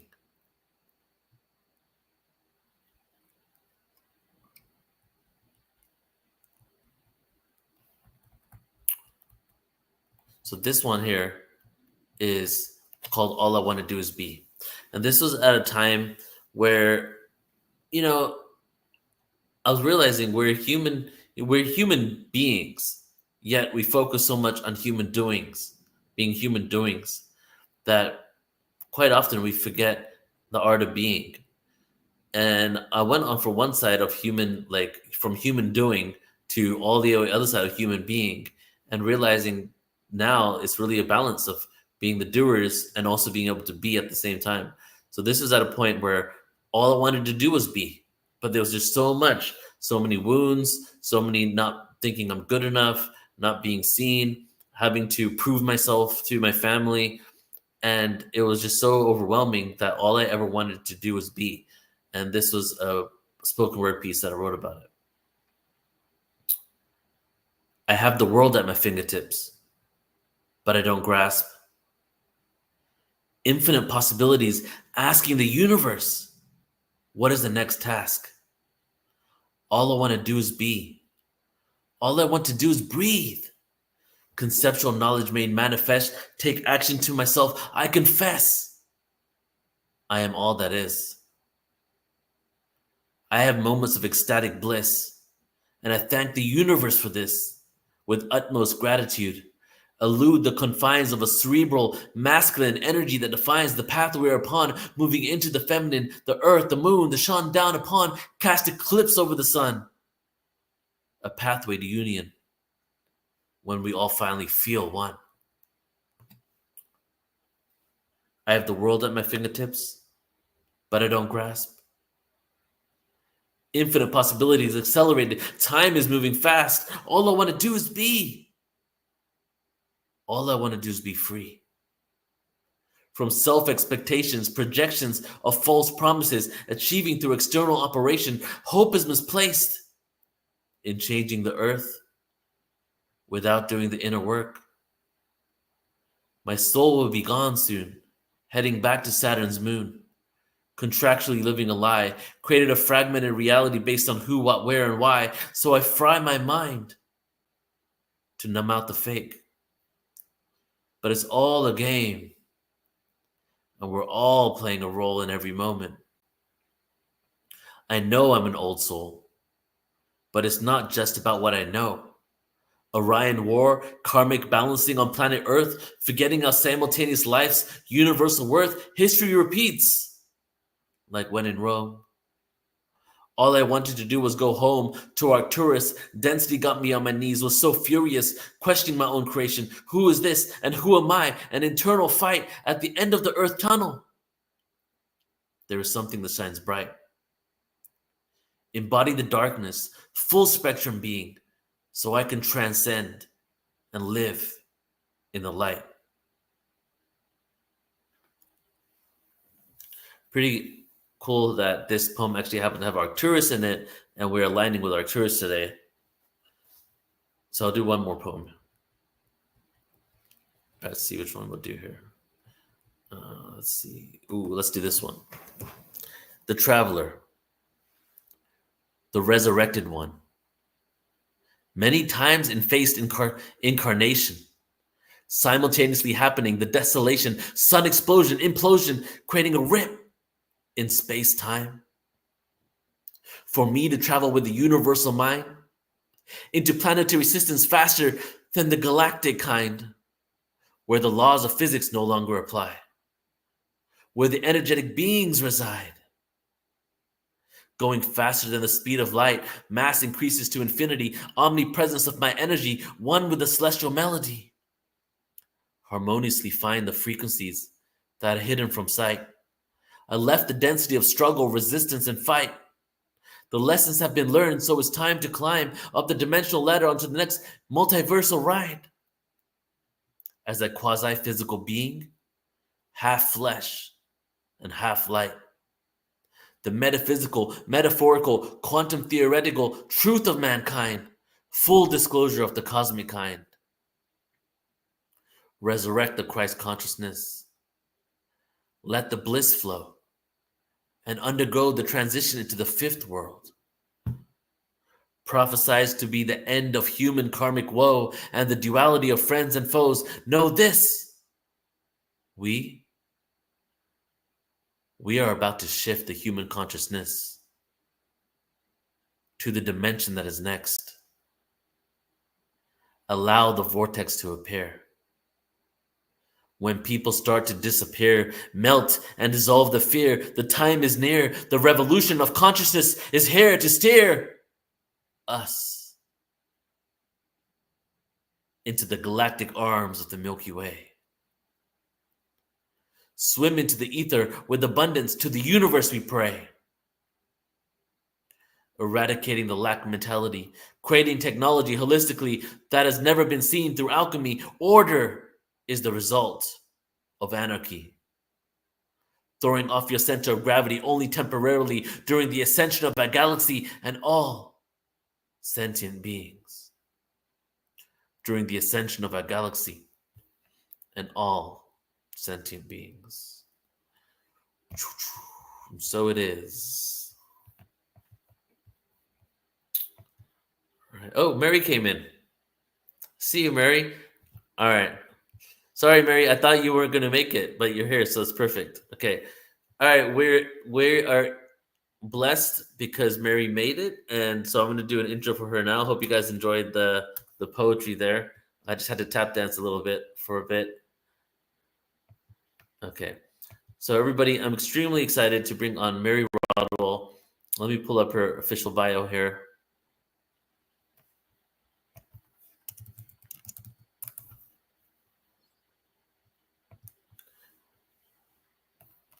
So Mary has been on Portal Ascension quite a few times, and we've done many amazing events. Past life contact with non-human intelligences, the Star Children of Planet Incarnations, which I think is the next one coming up. She's been at Watkins Conference, a Hybrids Conference. We even did one called The Key to DNA Activation. And she's an amazing researcher. And Mary is recognized internationally as one of Australia's leading researchers in the UFO and contact phenomena. She is the author of Awakening, How Extraterrestrials Can Transform Your Life, and producer of EBE award-winning documentaries, Expression of ET Contact, A Visual Blueprint in 2000, and Expressions of ET Contact, A Communication and Healing Blueprint, which was in 2004. She's researched over 3,000 cases and that suggests there is a global phenomenon. The Star Children exhibit a maturity and wisdom beyond their years and awareness and connection to spiritual realms. Indigos, or crystal children, as they're often labeled, have telepathic abilities, are spiritually awakened, describing many species of non-human visitors with a feeling that they are as real to them as their real family because they feel supported by them. Her research also explores evidence from a scientific, biological, and psychological, anthropological, spiritual, and historical perspective to support from a holistic perspective what Mary believes is a genetic engineering program for upgrading the Homo sapiens, leading to a paradigm shift in human consciousness. Data suggests children are being altered and transformed on many levels through extraterrestrial encounters. So let's go ahead and bring Mary on. Hey, Mary. Hello, Neil. I actually Welcome. was an hour. I thought it was another hour yet, so I'm sorry about that. Oh, that's okay. Time zones. Good to see you. Thank you. I've got a short presentation. I'm just going to let's hope do it. that it works. All right. So So I guess you under click present and share screen. Share screen. Are you using a Mac, or I think you're a Mac user, right? Yeah, I've made it into a PowerPoint though. Okay. Choose what. So I sent instructions about Mac settings before, so maybe, hopefully it works. Otherwise, you got to change the setting. But click share screen and then click entire screen. Hold on a minute. And then you should just be able to click it right there. Oh, okay. Do you see it? Entire screen. Yeah, yeah. No, I'm not. Hold on. I'm not finding my screen come up. What do you see? Hold on. I'm seeing screen and system audio recording, Google and Chrome. So that's not right, is it? Screen. So System you clicked. No, you click present, right? And then you click share screen. Yeah, I did. And then hold what on. do you see next? I'll go back and entire screen is what I should click. Yeah, exactly. And nothing's coming up. What do you see there? What does it say? It says open system preferences, Google. Yeah, yeah. I had emailed about Mac preferences because you got to change the security. So what we could do is we could have our next speaker who is supposed to go on in a few minutes, and then I can text you the Mac security preferences, and then you can go on in 40 minutes. Does that work? Okay, I can do that. Yeah, I can do that. Perfect. So I'll go ahead and introduce Nadia, and then I'll text you, and we'll get you set up. All right. Okay, fine. Yeah. All right, everybody. So you heard what we're going to do. So let me go ahead and bring on Nadia. And Nadia, give me a nod. Yes, you're in Australia too, right, Nadia? Right? I believe Nadia is in Australia as well, which is why I booked her as well. QHHT Australia. And it is Nadia's debut presentation on Portal to Ascension. Really excited to have her on. She's a passionate QHHT practitioner who enjoys assisting individuals in establishing a profound connection with their higher self to unlock answers and gain clarity on their life questions. Her mission is to help those who aspire to explore and heal through transformative power of QHHT hypnosis. She's located in southeast of Melbourne, and Nadia is known for her quantum healing hypnosis technique sessions in Melbourne and her group past life regression meditation workshops. She's a certified level 2 QHHT practitioner. And here we go. Let's bring Nadia on. Hey, Nadia, welcome. Thank you, Neil. Thanks for having me. And thanks to the whole Portal to Ascension team for inviting me on. I feel really honored. You're very welcome. I'm honored to have you here as well. And what are you sharing today? Are you presenting a PowerPoint or you just talking directly? Yeah, PowerPoint. Yeah, I'll have a little bit on a PowerPoint. Okay, let's look yeah. for a second. Okay, so click present, share screen. Are you on a Mac or a PC? PC. All right, cool. So I can that there. So that should got it coming up. Do you have that up? Yeah. Perfect. Yes, here we go. Okay, it's up and ready to go. It's all yours. Lovely. Thank you, Neil, and thanks again to the whole Portal to Ascension team. I again just feel really honored to be here amongst so many amazing people. And I've been watching a lot of the replays. With my time zone, it's hard to log in live all the time, although I'm currently in where I'm at the moment. I'm in French Polynesia working at a retreat. So the time zone's a little bit more generous by a couple of hours, but I've been loving watching all of the replays. I think they're just amazing. And I just also want to, before I get into it, just send, I heard about what happened to Tyler, the accident, the surgery he has to have. So yeah, just want to send lots of love and healing energy to him for a very, very speedy recovery. I know he'll be in Germany for a few weeks following surgery, but yeah, hoping that he recovers very, very quickly. So I'll get into my presentation. And as Neil mentioned, I am a QHHT practitioner, which is quantum healing hypnosis technique. And I know that there's been at least one other practitioner on that I know of on this journey, on this event that Neil has organised along with his team. And so I suppose a lot of you already know what QHHT is, but I'll go into a little bit on that later in case that wasn't covered off, or it may answer something else for you. But today, I really love exploring, I suppose, human consciousness and alternate dimensions. And, I use hypnosis and even guided meditations and things like that to take clients through that journey and to connect with their higher self. Something I really enjoy because it empowers people to really know that they can go within themselves to find the answers that they need. They don't need to seek anything external.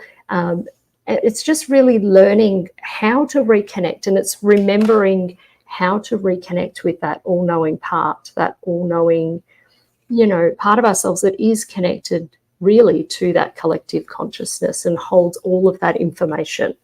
And so I just absolutely love it. Obviously, the hypnosis method I use is QHHT.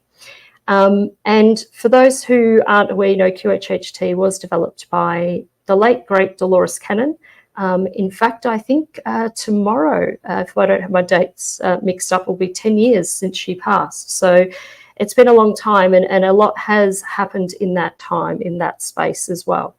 But, it's a modality that's now performed by thousands across the world. So I know if you go to the QHHT official website, you can find a practitioner near you.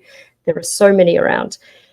But today I'd like to really focus on, I suppose, consciousness and awakening, and particularly around how through exploring our own consciousness, we can peel back even more layers of truth. I see the awakening process not as, it's definitely not a one-step, you have an awakening and it's done.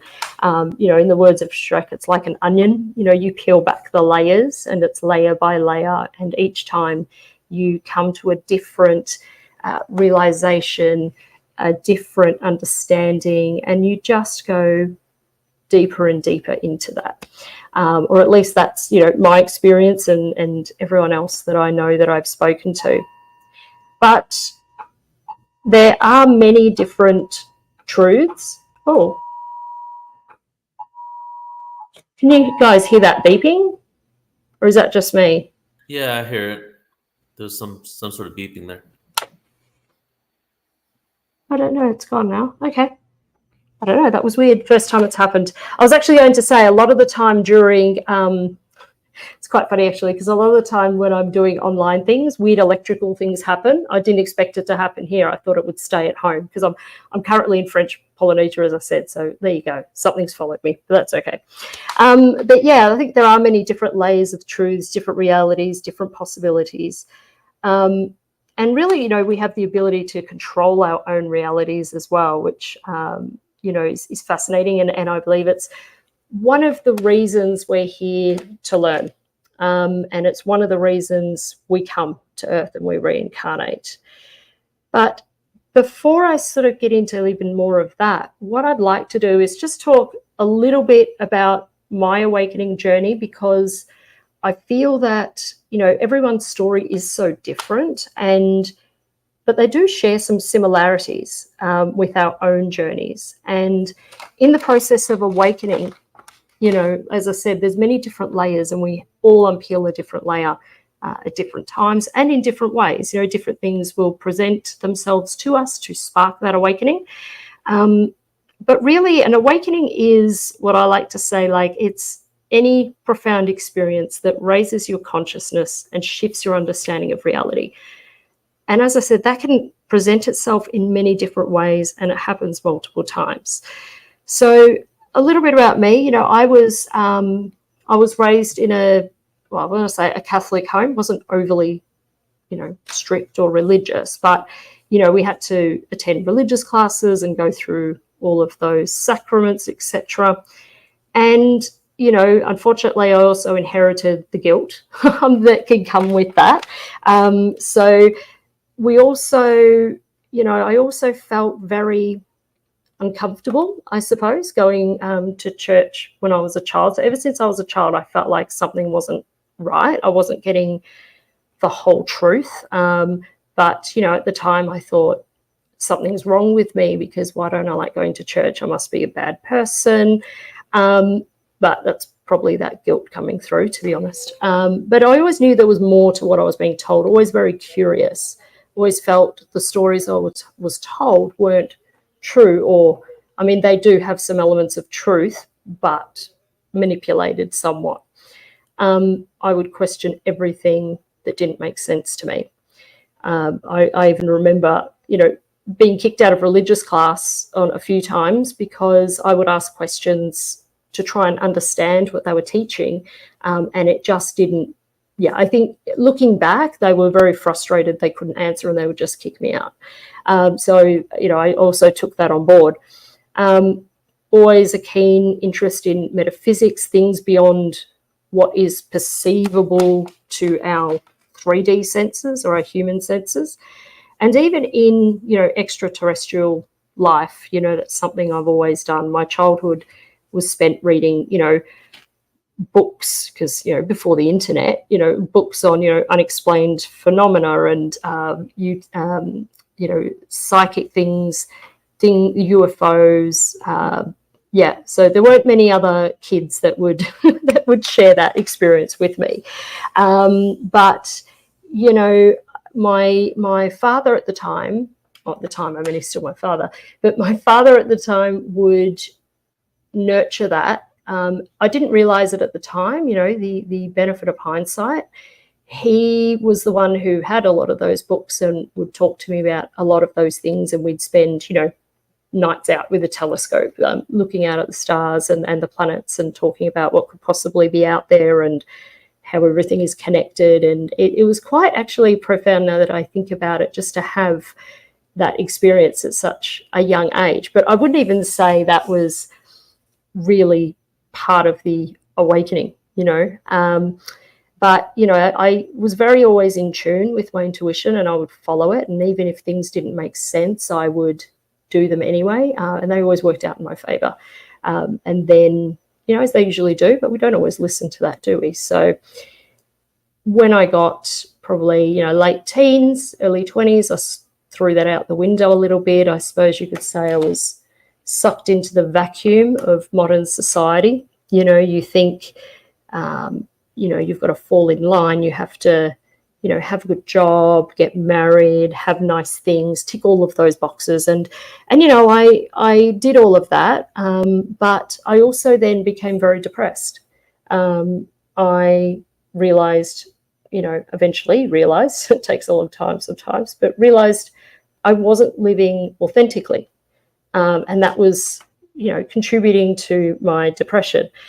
And that's when I would say I had my first awakening. I started to see things very differently, see life very differently to outside of what we are told or programmed that life should be.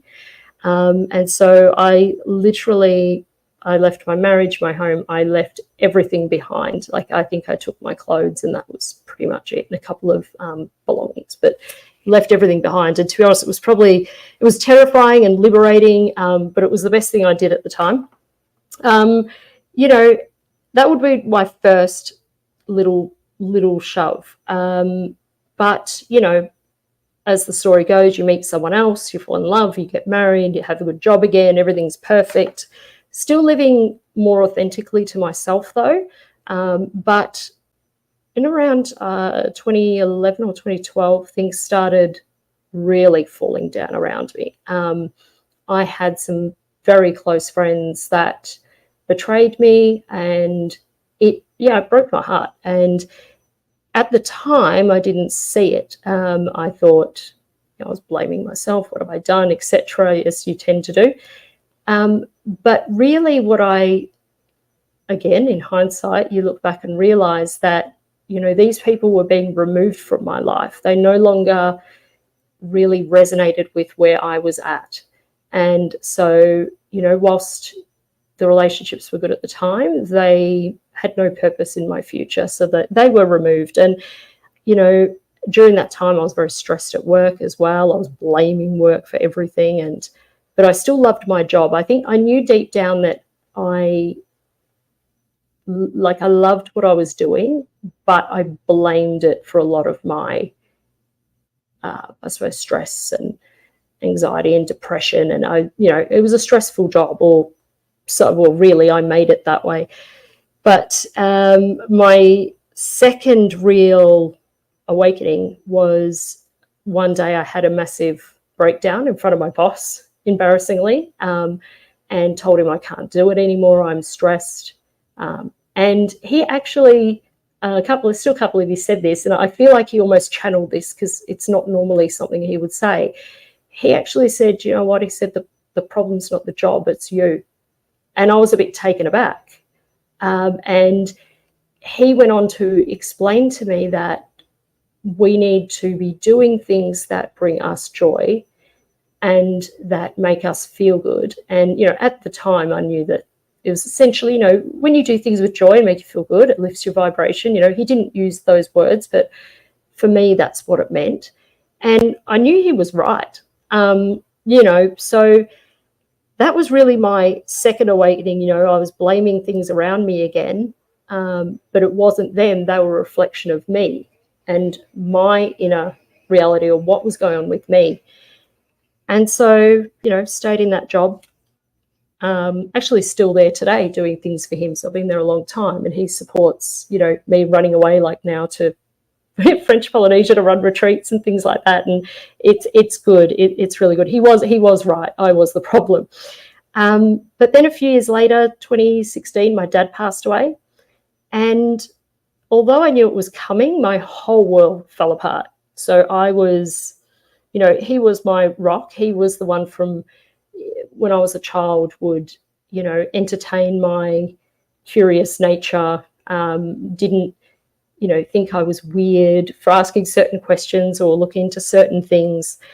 And ever since he passed, I felt this massive just push that I just could not fight. This massive push to just find out even more about myself and the world around me and how it works. And, you know, I actually think he's behind a lot of that. And, you know, I wanted to really know what happens when we leave this 3D world, you know, where we go, what happens to our souls. And, you know, I delved into things like psychic development, and I was even running a charity, volunteer charity, helping out animals, especially animals belonging to homeless people, and helping to support them so that the homeless people could support themselves.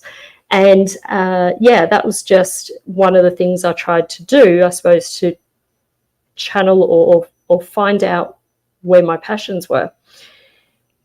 But then I think, like this happens to a lot of people, on my journey, I came across a video of Dolores Cannon, and she was talking about what happens when we die, what happens when we pass on from this realm. And watching it, I still recall to this day, I was absolutely just reduced to tears, because I felt it in the depths of my soul that what I was hearing was truth. I can't explain why I knew it was true, other than I just felt it. It's like that inner knowing, I suppose, that we all have. And it was, I suppose really it was like a remembrance. I was hearing these words, and it triggered a remembrance within me of, where I was before I came here. And so they were happy tears and tears of relief. But then, of course, that's really when I started my deep dive into learning about how we can expand our consciousness through hypnosis by tapping into that quantum field of consciousness, that field that has all the information. And, I had plenty of questions at this point in my life. So I actually went and had a QHHT session. I found a practitioner near me, and the session was eye-opening. It provided, a lot of clarity around things that had happened in my life. And with that clarity came healing, because I was able to look at things from a different perspective and understand why they happened, why they had to happen, and even some things that happened in my life probably a little bit more harshly than I would have liked, but realizing that, again, that was my own doing, because I wasn't listening to the little shoves from the universe. And we all know that, when you don't listen to the nudges, the little nudge becomes a push, and a push becomes a shove, and then a shove becomes a baseball bat over the head. So I had a few baseball bats in my time. But following that experience, it was probably, several months later, I still remember this, driving down the highway, zoning out as you do. And often they're the times when we do get these downloads and this information, when our conscious mind is almost not present. And it hit me like, a ton of bricks. I realized that ever since I had my QHHT session, my life had changed dramatically, just in a space of a few months. It was like all things, nothing happens overnight. It was gradual, but I was in a much better place, emotionally, mentally. Things were just falling into line for me. I was listening more to my intuition again, and those nudges that we get. Our higher self is always trying to communicate with us. It's always there. We just don't always listen, because it's that gentle voice. It's not that human monkey brain that's constantly like nagging and going at you, and the loud one and wants attention. I call it's like a petulant child. But I realized how much my life had changed, and my whole life as well. I was searching for that meaning. I wanted to help people. I wanted to, even when I was younger, I thought I wanted to be a nurse or a counselor or a psychologist. Oh, there's that beeping again. No idea what that is. Might just give that a moment. Okay. Don't know what that is. Sorry about that.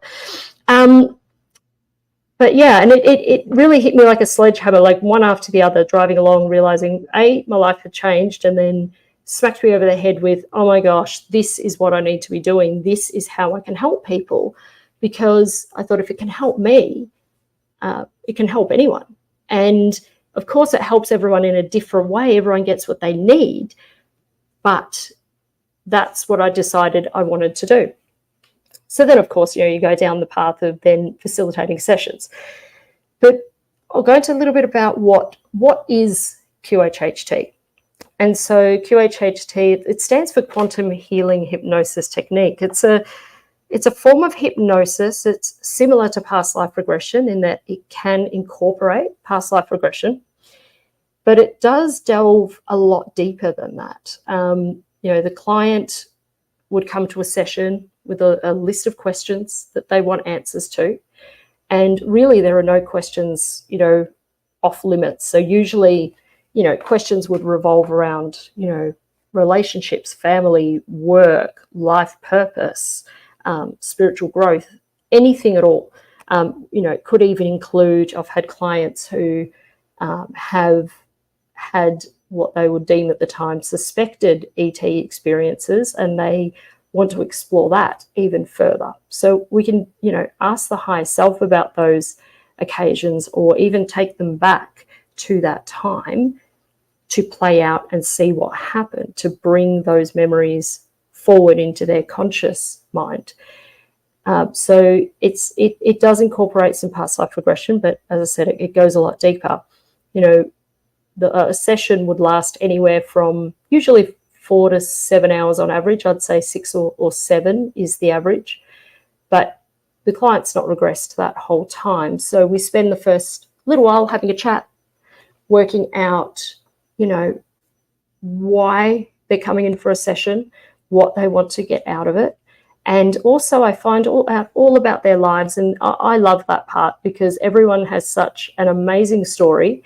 And yeah, everyone is so different and unique, and just learning about their lives is phenomenal. So they tell me everything, the good, the bad, the ugly, what shaped them.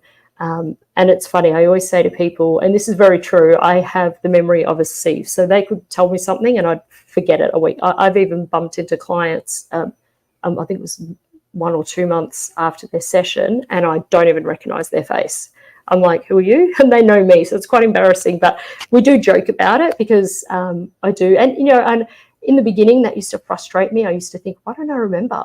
But then I realized I don't have to. It's not for me. So I think it's actually, now I look at it as a good thing. And so it was funny when I was doing this presentation and I was just making some notes, I had to actually go back and look at some sessions because I can remember vaguely, but yeah, specifics I don't remember, which is funny.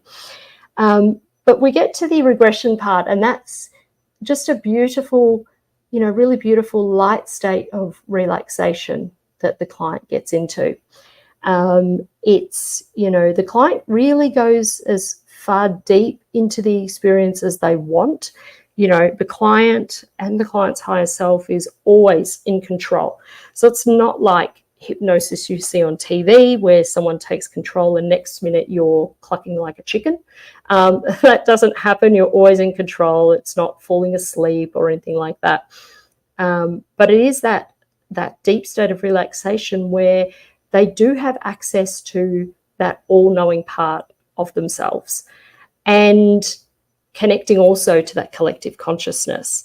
And the higher self will always bring forward for that client the most relevant experience, whether it's a past life, or I should say whether it's a past human life, whether it's an ET life, or even a time where they were just consciousness. And that's always a really interesting space to explore, because if their higher self takes them to that point, of course, there's always a reason. So I like to know, what's the consciousness doing? Where is it? What's it experiencing? So there's so many different experiences.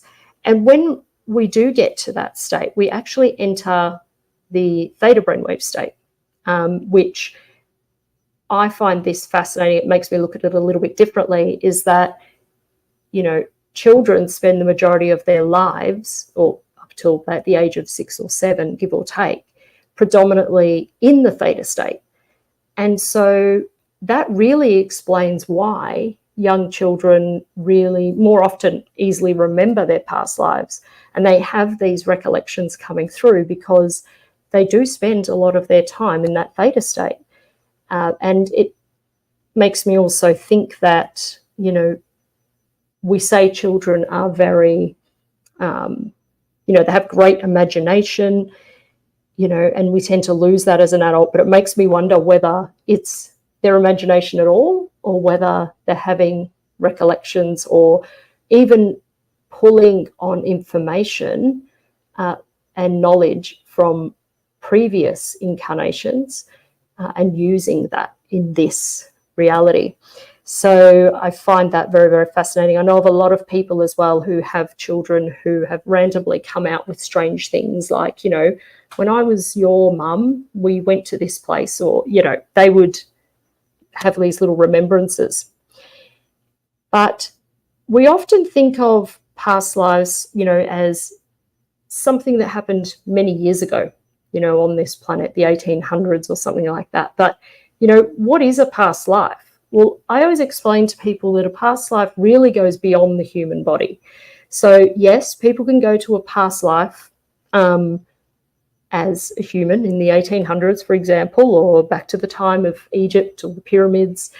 But consciousness does exist in many different forms. It exists in, well, no, we know it exists in everything, and many forms, many states. You know, Dolores used to always say the majority of clients do go back to what she called a digging potato life, which is essentially your regular past life experience. But of course, you know, I think most of us, if you haven't had a session yourself or know many people who have had sessions, you tend to think of a lot of otherworldly experiences, ET experiences, you know, going back to, you know, time of creation, things like that. Actually, I did have a client go back to time of creation. I'll talk about that later. But, you know, I suppose they're the smaller percentage of sessions because, you know, but they're the ones you know about, because they're the ones that I suppose get video views and make books sell. But they're the really interesting ones, and we learn a lot from those as well. So they're really good to share, because often in those there is information there that can help the collective, that helps everyone. But, you know, there have been, I know for myself, some really interesting sessions that clients have had. But whatever the higher self chooses to bring through, whatever experience that is, whether it's a human past life or anything else, there'll always be a reason. You know, they're not big on bringing things through just for entertainment value. There's a reason why they come through, and the higher self actually will clarify that as well later in the session, because during the regression, there's a lot of things that won't make sense to the client. You know, the higher self's presenting a lot of information, doesn't always make sense. But it always will bring through, I suppose, what they need. And it will always impact their life in such a profound way, because it's almost like it gives you that next step, that next bit of information that you need. You know, I've had clients who, for example, you know, just to think of some interesting ones, I was actually reviewing some more this morning, but, you know, I had a client go back to the time of creation. She was consciousness. She saw herself as a white ball of light. And what I found really interesting was it was the time of creation, but it was also the time where they were watching the creation of time. You know, in order to, as we know, time exists in our 3D reality and not outside of that. And it was the creation of time. And she saw this, when I say machine, it wasn't a mechanical machine, but a machine of sorts that had all these beautiful threads of different colors, different light, each one a different color. And each thread represented, being the thread of light, represented a different timeline. And there were all of these souls that she saw like stars around, waiting to join in the timeline, so they could jump in on a timeline and go there. And she said that the timeline was created, and the machine timeline was created by a group of souls, essentially tasked by source energy to help create this machine that would then create time to create the 3D reality, because it wanted to help, or the purpose was to help with the ascension of not just Earth, but for all and for everything. So bringing these, or the souls then coming to 3D world, was to help with that. And it was located, I think she said, right at the doorway of Source. So right there, it was created. And, you know, she said that souls, you can join anytime you like. You know, you can join any timeline as well that you like. It's always a choice. And she ran through how they work through all of that. And she was sort of, in that experience, she was observing and taking it all in and explaining to me what was happening. And I know we've all heard of this concept before as well, but, or many of us would have, but she said that when we jump on that timeline, it's a fragment, it's only that fragment of our soul that joins that timeline. Or you can split into multiple and join multiple timelines, but the bulk, the majority of your soul remains there at Source. And so that is, I suppose, why we have this connection with Source. We have this ability to tap back because we are still there as well as we are here, and we could be in other places as well. And we probably are. And I asked her in the session why. Like, why did Source ask you to do this? Why head out, create this timeline, you know, as well as helping the Ascension, or some souls were coming out to help the Ascension. She said it was so that the Source could essentially, through souls that join, because we are all one, we're connected to Source, can have all of these different experiences. It can gather all of this information from all these experiences, and having more information allows Source to grow as well.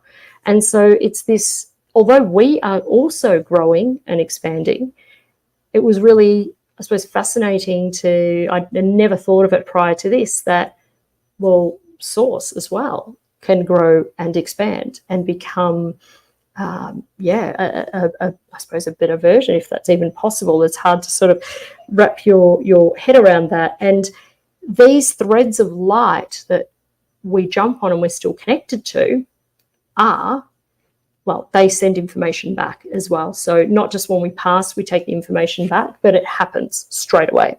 So it's instantaneous. So really quickly run through this part. So basically, yeah, with QHHT, it utilizes the theta brainwave state.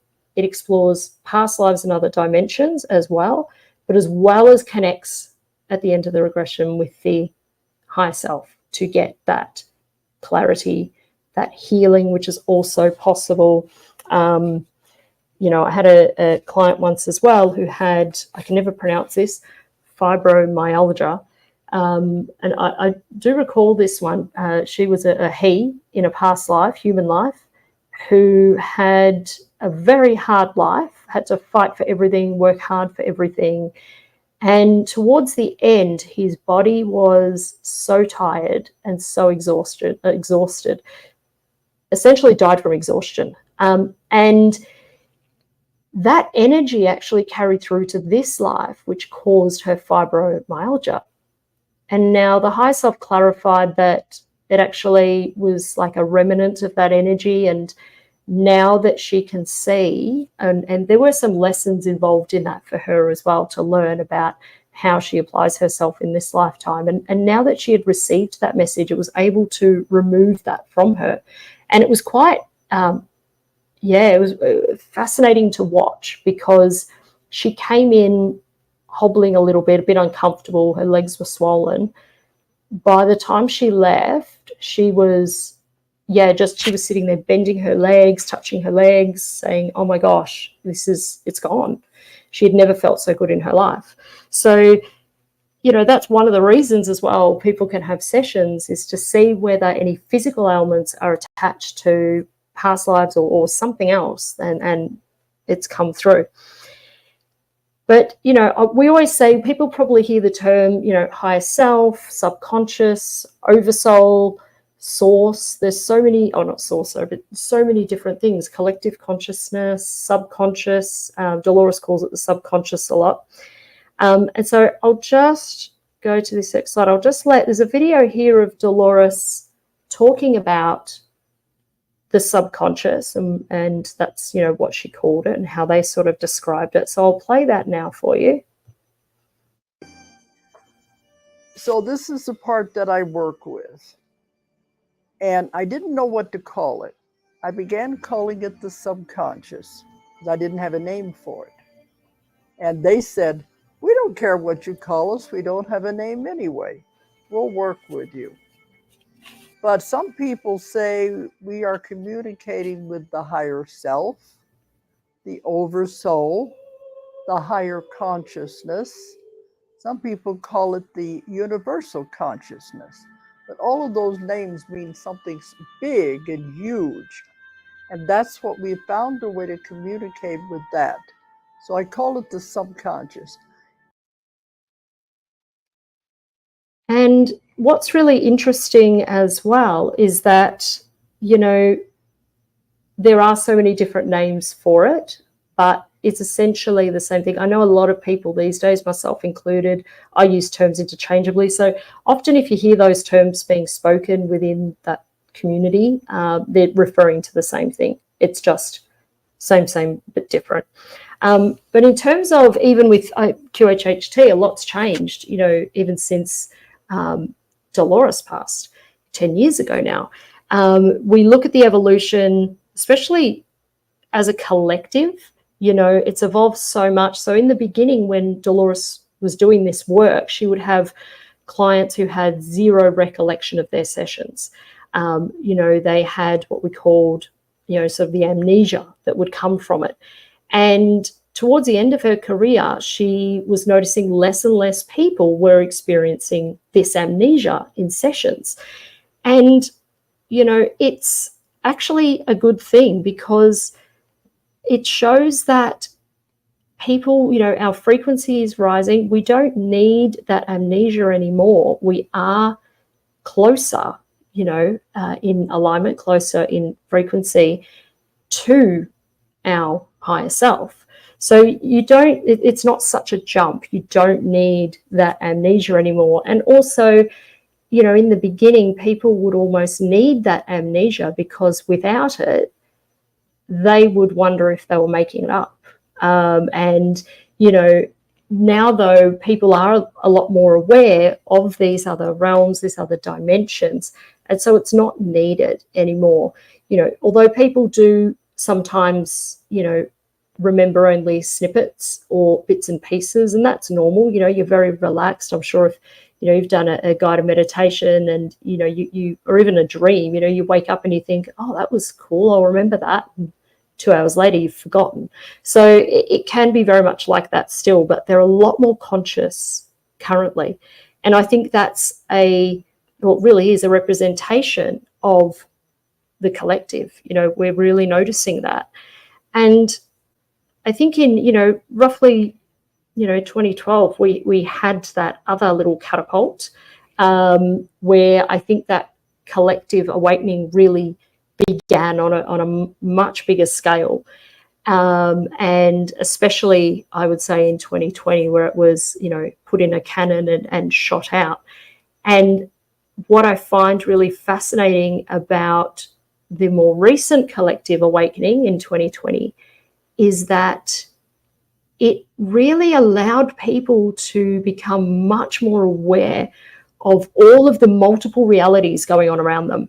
So, you know, we can see that although even in the physical world, you know, you can see people are living very different lives, very different, you know, a lot of people are still very fear-based, and there's absolutely no judgment in that at all, because I believe we are all on our own journey and on our own timeline. And, you know, some people didn't come here to awaken.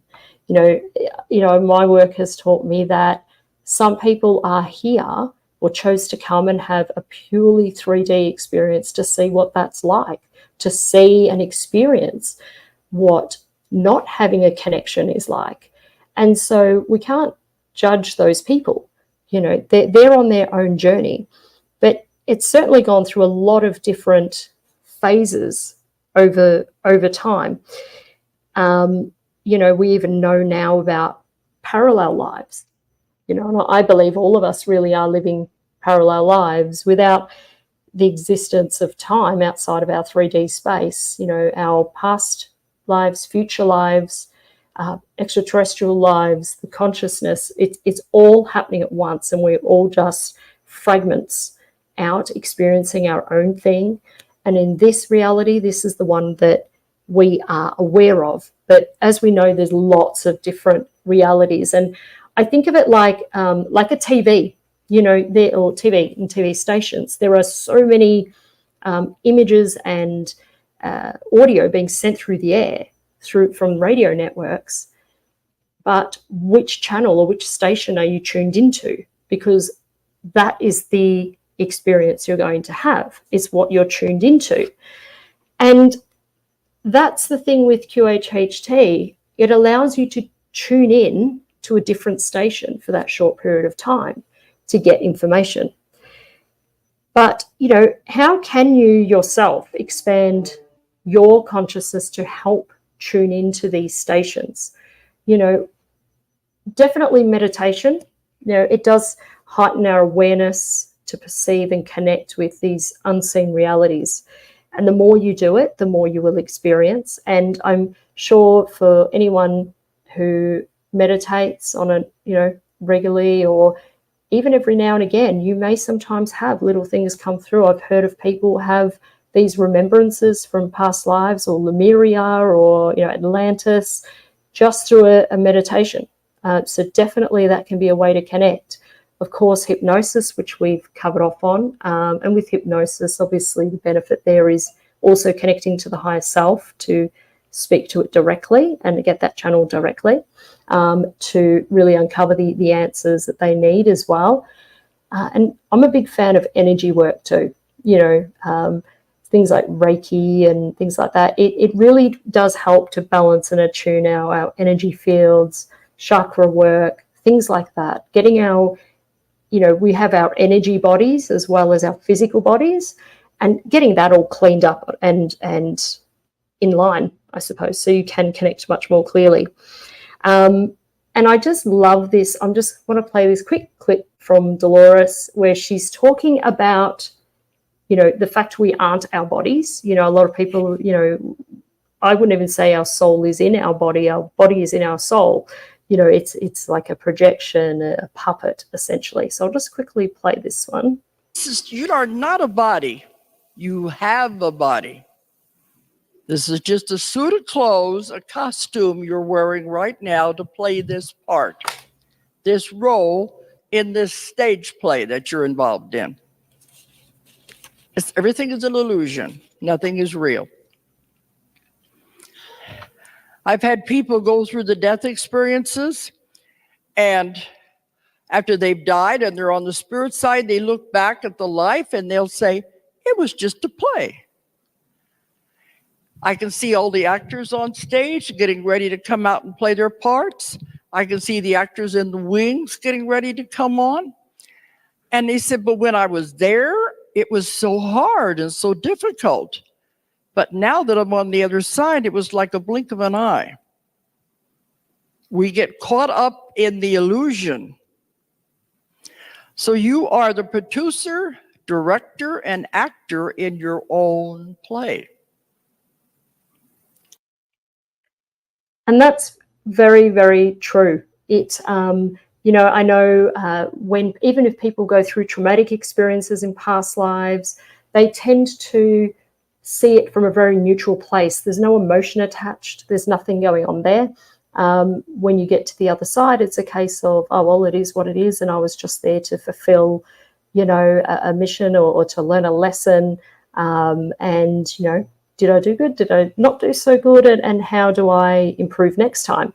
And so, you know, a lot of people say, well, why even bother? You know, why go through the process of reincarnation? What's the point? But the thing is, there is no place like Earth. You know, Earth is one of the toughest places to be. It's a school for our souls. And of course, it's to gain that information, that knowledge, to bring back to source, right? So this is like the high school or the university of the universe. And also, you know, I believe that's why a lot of the ETs are so interested in us and visit, because there's no other planet like this. It's fascinating for them.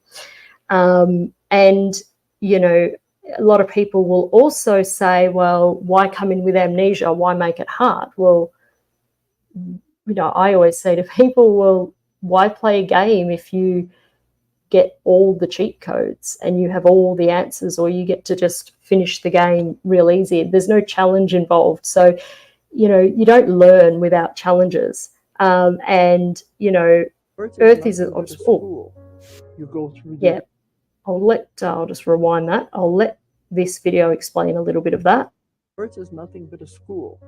You go through the different grades and learn lessons in order to progress onward. But one of the major things with this school on Earth is when you come in, the veil comes down and you forget your plan. You forget your connections. And the ETs say, this is most amazing because they don't forget. They said, you're the only planet that forgets when they come in, have to find their way back. And I asked them one time when we were doing the sessions, why this happens? Wouldn't it be better if we remembered our contracts, if we remembered our plan of what we were supposed to be doing? They said it wouldn't be a test if you knew the answers.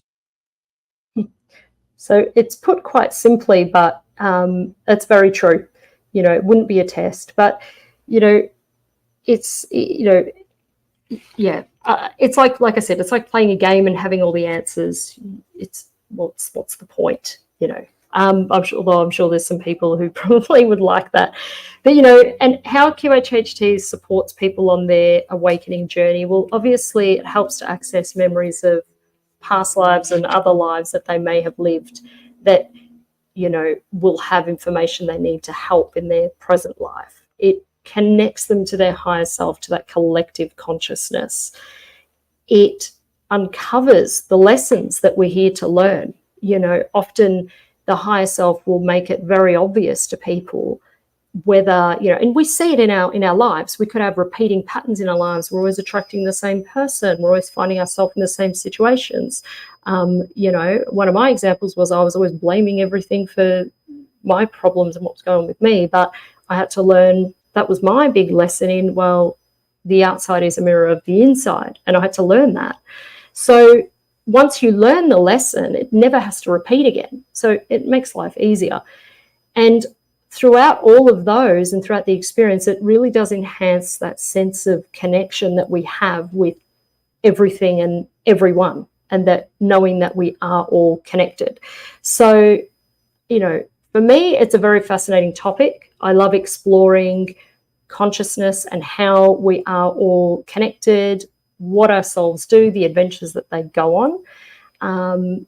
But yes, that's me for today. Thank you very much for having me. Beautiful, Nadia. Thank you so much for being here. I loved your presentation. You know, I absolutely love Dolores Cannon so much that she's instrumental in my life. I quote her at least twice a day for probably over a decade. And you really, you really honored her memory with all of what you did there and showing her quotes and everything. And you're continuing her work. And there's so many, you know, amazing people that are doing that. It's interesting. It's almost like there's specific themes for different QHHT practitioners that they're bringing into the world, like Sarah Brexman, Atlantis, Avalon, Lemuria. And it's like you all have your own little things, you know. Of course, there's a lot of general information.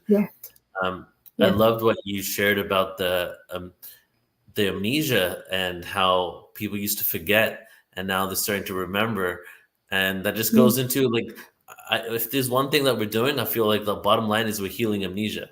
Because once we know who we are and what we are, who knows what's next? Well, that's part of the, correct. Well, that's part of, isn't it, part of the awakening process? And, you know, we get this remembrance of who we are, truly who we are. not I'm Nadia, this is where I live, this is what I do. That's not who we are. So it's that remembrance coming back to us. And, as I said, not everyone will have that. Not everyone's here to have that. But on the whole, collectively, we're at that point where it's coming up. And generally people who aren't ready for that, they're not the people going for QHHT sessions. They're not interested. So in the QHHT world, we're definitely seeing more and more people who are more aware. And, even Dolores noticed it towards the end of her career as well with her clients. So she was sort of first noticed it, and it's continued, which I think is great. There's, to be conscious and to consciously hear the information as it's coming through, it's amazing. And regressing someone back to creation, the moment of creation. Oh yeah. I actually had there's two that I recall. That was the creation. It was creation, but it was creation of time.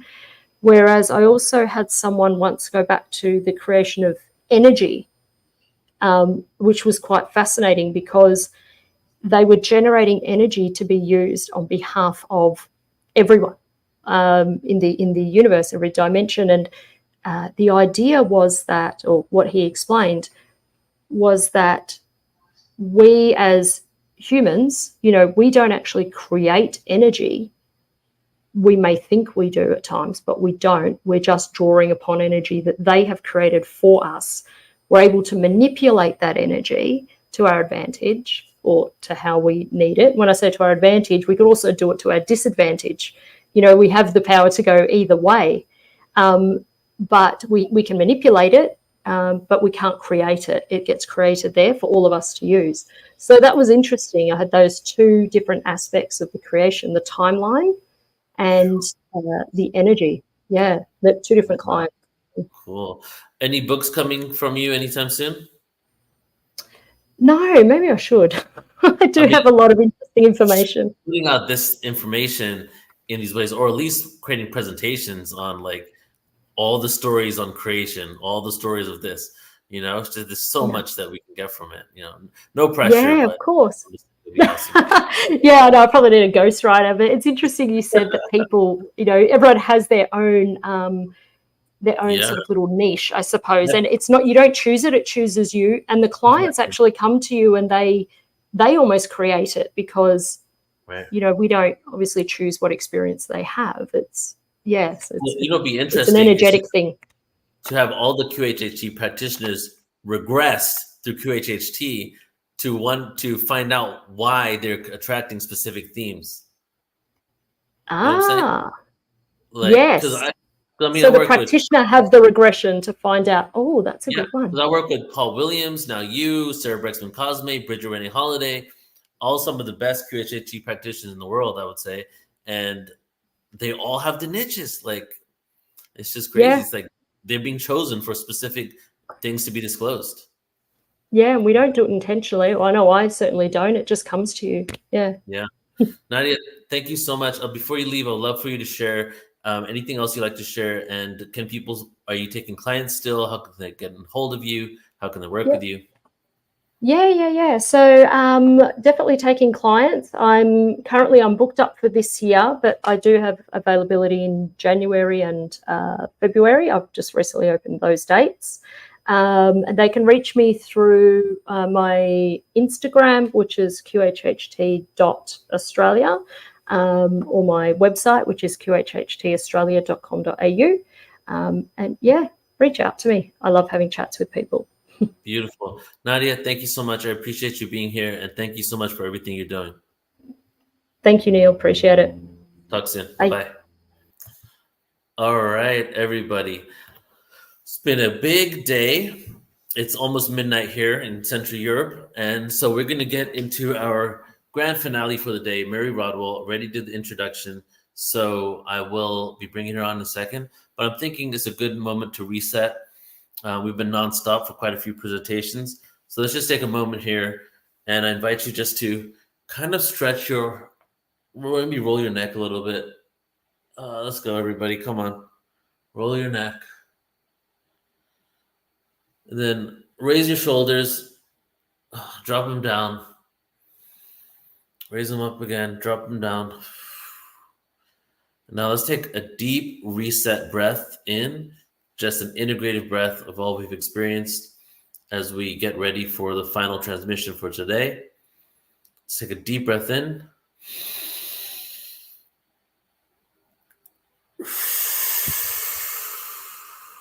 And let it go. All right. Maybe do a little bit of shaking. This is more for me than it is for you, everybody. But I figured we can do it together. All right. Okay, everybody. So join me in welcoming Mary Rodwell for our last presentation of today. Hey, Mary. Welcome back. Thank you, Neil. Let's hope it all works this time. I think it will. I saw it come in the back room. So let's go ahead and click share screen. Bring it up. Right. Hold on. Where is share screen? Hold on. Present. Slides. Share screen. Share screen. Select tab to share. Entire screen. Screen. Come on, up you come, please. There we go. It's coming. I can't see it. Okay, so navigate. So I see your whole screen. So navigate towards your presentation. I can't see it. I can't see it on my screen. You just pull up your presentation. You see your whole screen, right? Just go to your PowerPoint like you normally would. I can't see it to actually do that. I can just see myself. Yeah, but you're looking at the browser, right? You have your whole computer. Oh, hold on. So I just need to. Basically, we see your whole computer. So you just go to your PowerPoint like you would normally and open it up. So that's it now? Yeah. Now you can click Start PowerPoint. Yep, we see it. You can start from, yeah, you can perfect. See that. You can we see got that? it. Yeah, we're ready to go. All right. Right. Okay. Well, thank you, Neil, and hi, everyone. I put this together as to give you an overview of what I'm seeing happening globally. This is not just one or two countries. This is across the globe. I've picked out a couple of stories to help us understand part of what this awakening is all about and to give you some idea of where my research has gone. Let's look at what I'm well known for now is working with the star kids or the new generations of human. And this has been something that many experiencers, like the young lady Tracy Taylor here, who I've known, 25 years now, told me in, the late 1990s to 2000 that there's a race of beings on the planet increasing in number, visually and physically indistinguishable to most humans. They're the bringers of light. They're here to guide the awakening of terrestrial consciousness. The new children are born without programs and bring a global awakening. So have I, in fact, come across this, this awareness, this understanding of what's happening on the planet? Absolutely. Dr. Lena Olson, who I mention in my second book, who is a molecular biologist, also an experiencer, also has labels such as ADHD, etc. She says this: the new human is a combination of genetically improved bodies in combination with souls from different places in the universe, incarnating in these improved bodies. The souls have different frequencies and vibrations depending on their evolutionary status that plays a role in activation of DNA in that particular body. I believe we have to take into account the collective soul in that particular body. So this is really about all of us. Let's go. Here we go. So what is the awakening to the greater part of who we are? And this is what you've heard about in all these wonderful presentations, waking up to the fact we're more than a 3D, living in a 3D paradigm. What starts this awakening may very well be a sighting of a spacecraft or having encounters with these non-human intelligences. We may have downloads of information, past life connections and recall of these ancestors or non-human intelligences. The downloads can be via music, artwork, scripts, symbols, light languages, healing frequencies, channeling and telepathic communications. We may go to a sacred site and be activated. Crop circles can activate you. Shamanic encounters can activate you. A near-death experience, hypnosis, artwork, all of these different ways, depending on the soul journey, depends on what you've chosen to wake up to. So the new human indicators: extreme empathy to emotions and feelings of their parents, telepathic abilities, the children that are without question having the ability to tap into thoughts around them. And I have many, many stories of that. Awareness and knowledge of past lives, mentioned that they're not from here, that that they come from somewhere else, that Earth isn't their home. They communicate with non-physical beings. They have the ability to perceive energies and have healing abilities. And I'm going to mention a story in my presentation of a young 7-year-old that talks about her healing abilities. They communicate with animals, plants, minerals, crystals, a whole range of abilities to connect to everything around them. Sensitive to sound, may see more of the visual spectrum. They identify with a mission. They feel very different to their peers, struggle to integrate with their own age, mature beyond their years, and bored by conventional learning. So Dr. Olson talks about 12 new groups of human in part of the activation. She said, if my information download is correct, there will be 12 different main groups of new DNA people. It corresponds to 12 different main groups of ET alien DNA donors, so 9 more to go, she says. I do wonder what their different features will be and if they will be allowed to go public. There, our DNA is activated mainly by remote control and frequencies. So it's like putting a virus in software. When they're using their DNA, as long as they're alive, they'll give off an energy pattern that spreads to their surroundings, almost like blue or GMO genes that contaminate via frequency patterns. And this is how everyone that's activated and awake is assisting to wake up others around them and the planet itself. So it's pretty fascinating. And just to confirm that, Dr. William Brown, a molecular biologist, many years ago, 20 years ago, sent me an email saying this: I believe genetic modification is occurring right now in utero and producing new humans. The exponential increase in autistic, ADD, indigo show these children have new genetic architecture, which allows them to see the world in a multidimensional fashion.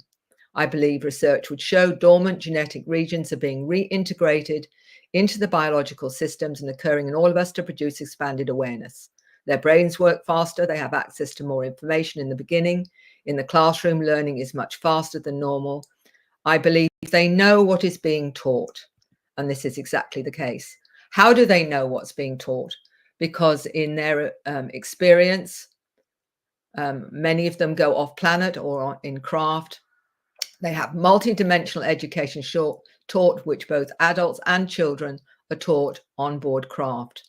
Shown how to pilot spacecraft, how to navigate star maps, shown advanced technologies, consciousness, soul, spirit moved into another form that's non-human, shown genetic engineering of different species, both on and off world, healing procedures on board craft, the nature of black holes and wormholes, to decode and understand scripts, symbols, light languages, time travel technologies, taken on missions on Earth and off world, taught advanced physics, technologies to create non-polluting energy sources, ecological friendly environments and interstellar capabilities. This is some of the reason the kids and the new generation of humans and adult humans are operating differently, because they have this in their psyche. They have this as part of the downloads. They have this as what they're being taught on the craft. It changes the way their perception of reality. The space schools, children taught by special friends, and many, many stories of this I've come across the globe. This is not just particular countries. This is parents across the globe that will explain their children are different. And here we've got a 3-year-old complaining and saying, Mummy, I no go to school. I already went to school. I was at school with my special friends. When she asked him when he was at school, he said nighttime. I got back just now. I asked him what the school looked like, and he said it was a small class, and the boy that was teaching them but the boy had really big black eyes and white clothes. So this is the kind of stories I hear time and time again. This is a recent one about a young boy who's 3 years old in Australia. And he was saying, when was asking what he would like to buy as a toy, he said, I don't want cars. I want aliens that fly up. I want aliens that fly up and down. He drew a picture of who he calls his funny daddy. And there you can see the picture. He showed me the picture, laughing and saying, this is funny daddy, mummy, look. He can't draw much at all, but this is a very clear picture of a face. Now, that's a 3-year-old drawing a face of funny daddy. So the indicators are often in front of us, but we don't always realize that our child is showing us more of what is going on in their lives. And this is what she asked him. This is the face of funny daddy, arms and legs like us, and they look different. He says his dog is always there with him and sits and watches him while he plays and talks to them. The face of funny daddy, 2 big circles for eyes and a V-shaped nose and head. He goes like this and it's funny.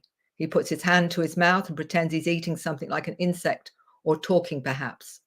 He has long hands back like this part on the left. He has more arms like this, so you can see the drawing. He kept saying funny daddy is funny and making faces and laughing and putting his hands to his mouth as if eating. I asked him if funny daddy was also on the moon, and he resolutely said, no, only me and my pet, only we go.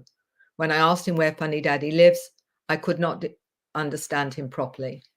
So there's many indicators, once you understand what you're looking at, that tell us these children are having extraordinary experiences. The older sibling, Amy, not a real name, and said, wouldn't it be nice to fly in a spaceship? She said to her younger brother, and the 3-year-old said, but I did. My son explained that he wanted aliens that come up and down for his birthday. I said that I will go and look for some for him. He says, Mammy, I go up to the moon with aliens. I asked what he did there.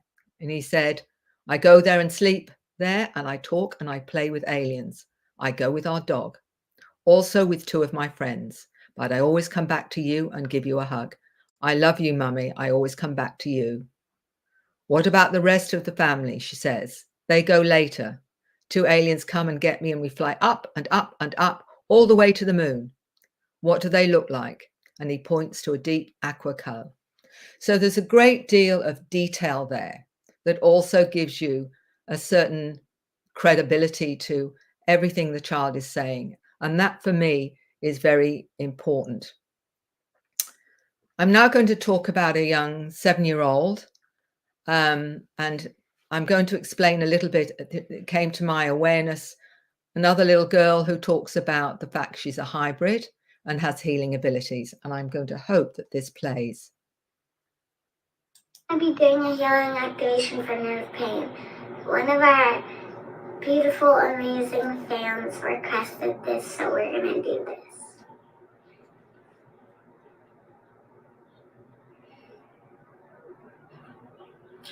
تذكرني شوية أنما ألاتكني على ولادك لواتكني أتكني على أتكني على أتكني ما تكوني أتكني إلا ما تكني على أتكني ما تكوني إلا ما تكني على واتكني أتكني جوتنا إلا ميديا تورا أنا راريا كنا ريا ما إلا أتكني أتكني إلا راني على أتكني إلا تورا ماريا تاتكنا إلا أتكني أتكني على ما كني أنا ما تكني على أتكني أنا ما كني أتكني على أتكني أتكني على ما تكني أتكني على أتكني إلا ما تكني أتكني أتكني. Oh, that was really good, babe. My back started to calm down. My back totally went. Ah. Thank you, love. Guys, to the moon and. So that's a young lady showing how she brings in the healing frequencies. Remember that she's 7 years old. And she shared that when she was 4 years old was when she understood she was part human and part blue avian. So some of the children are aware that they would term themselves, if you like, as hybrids. And here is a picture that she's drawn of her part herself as part human, part ET. I'm not sure. I can't remember whether this was Do you see yourself in the world, and how do you see what you want to do in the world? I see myself as a human and a blue alien. Okay, and what do you want to do in the world? I want to heal people, and I also want to heal animals and lots of things. I like to heal people. What do you want to be when? What do you want to be when you grow up? I want to be a doctor. So again, it's really inspiring to see how the children are coming in with these frequencies and understanding and awareness of themselves, fully awake to their mission and purpose. So I got asked if Seven would draw me some more understanding of what she's experiencing. And she draws the avians when they appear on Earth. She explains they are blurry at first and look like angels after a while. And that's what she's on the right of the screen is what she calls her alien family. You can see the images there quite clearly that look like blue avian intelligences. So it's quite profound and very, very affirming that there is a young lady there with great detail of her experiences, which give it a great deal of validation and what I would call an important pattern to this experience. Severin speaking light language to another child who understood the light language after experiencing a near-death experience. They fully understood one another. Seven and I were recently introduced to a young lady who had a near-death experience and learned to speak light language in heaven. And Seven and her got on the phone, and this is absolutely mind-blowing. They had a full-on conversation, they both understood what each other was saying in this language. This is their native language. As I said to you guys before, this is light language, but this is actually their native language. Like, this is what they have understood, and turns out they actually know each other. So this is completely, like, I was completely blown away because they had a full conversation in the car, and then I recorded them when we got home. And as you can see, they're having a full-on conversation. They understand each other.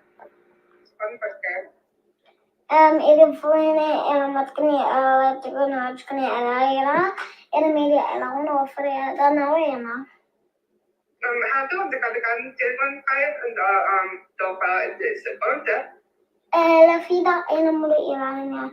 Lei che non voleva dare a freddo, non voleva bene. E so che nome E con la madre matania la. E so caso come Era medela era mo fira ilona che ne ela è tona. És على عشرة قبل السكاء فالنقطة اللي حاسة أن تكون جانجا بس أنا بقول That's just a small sample where many that are downloading light languages because they're working with the frequencies for healing. Sometimes the languages it appears can be translated. Sometimes they are not able to be translated and seem to be packets of information or codes. Just to clarify a little bit, as I'm learning more, I'm realizing the complexity of it.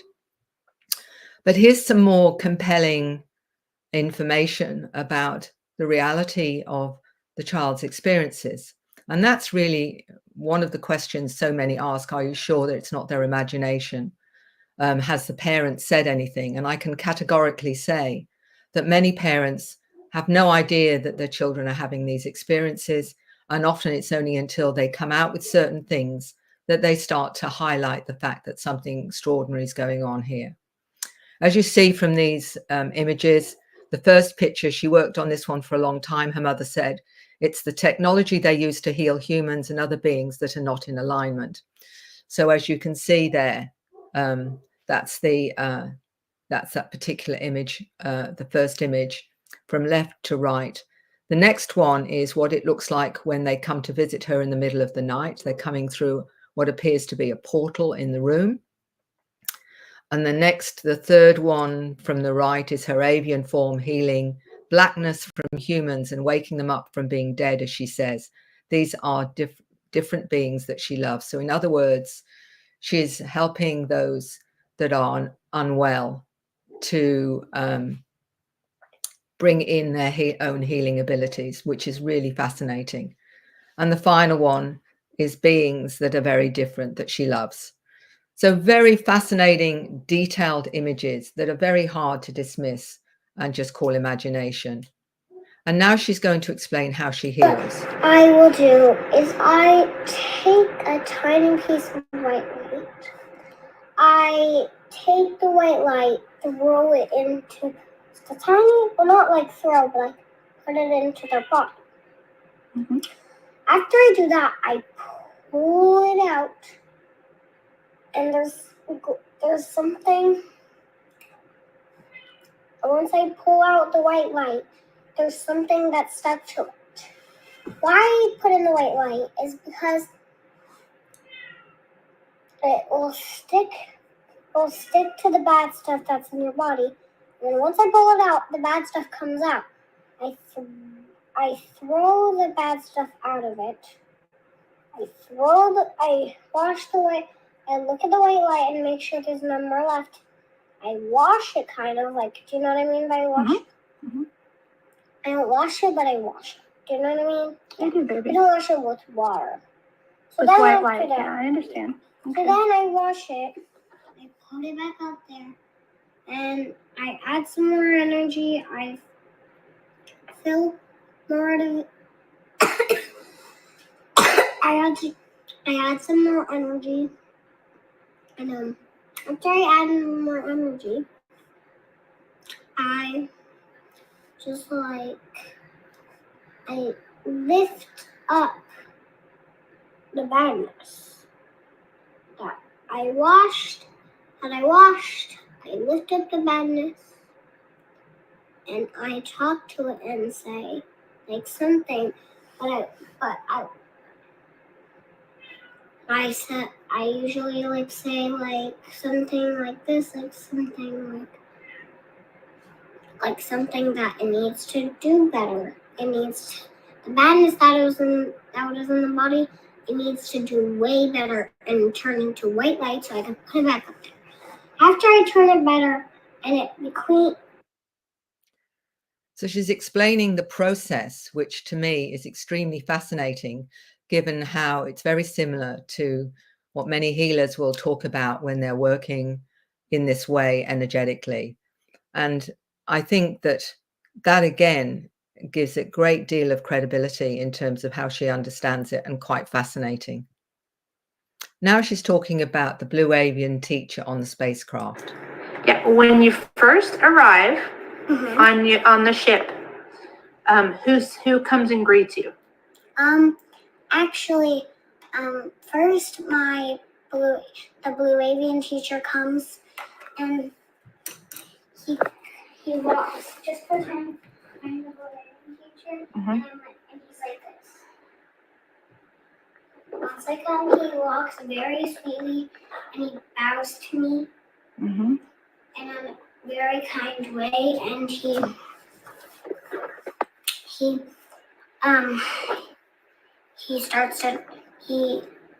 I come in the room and I start to do all my work that I have to do. Okay.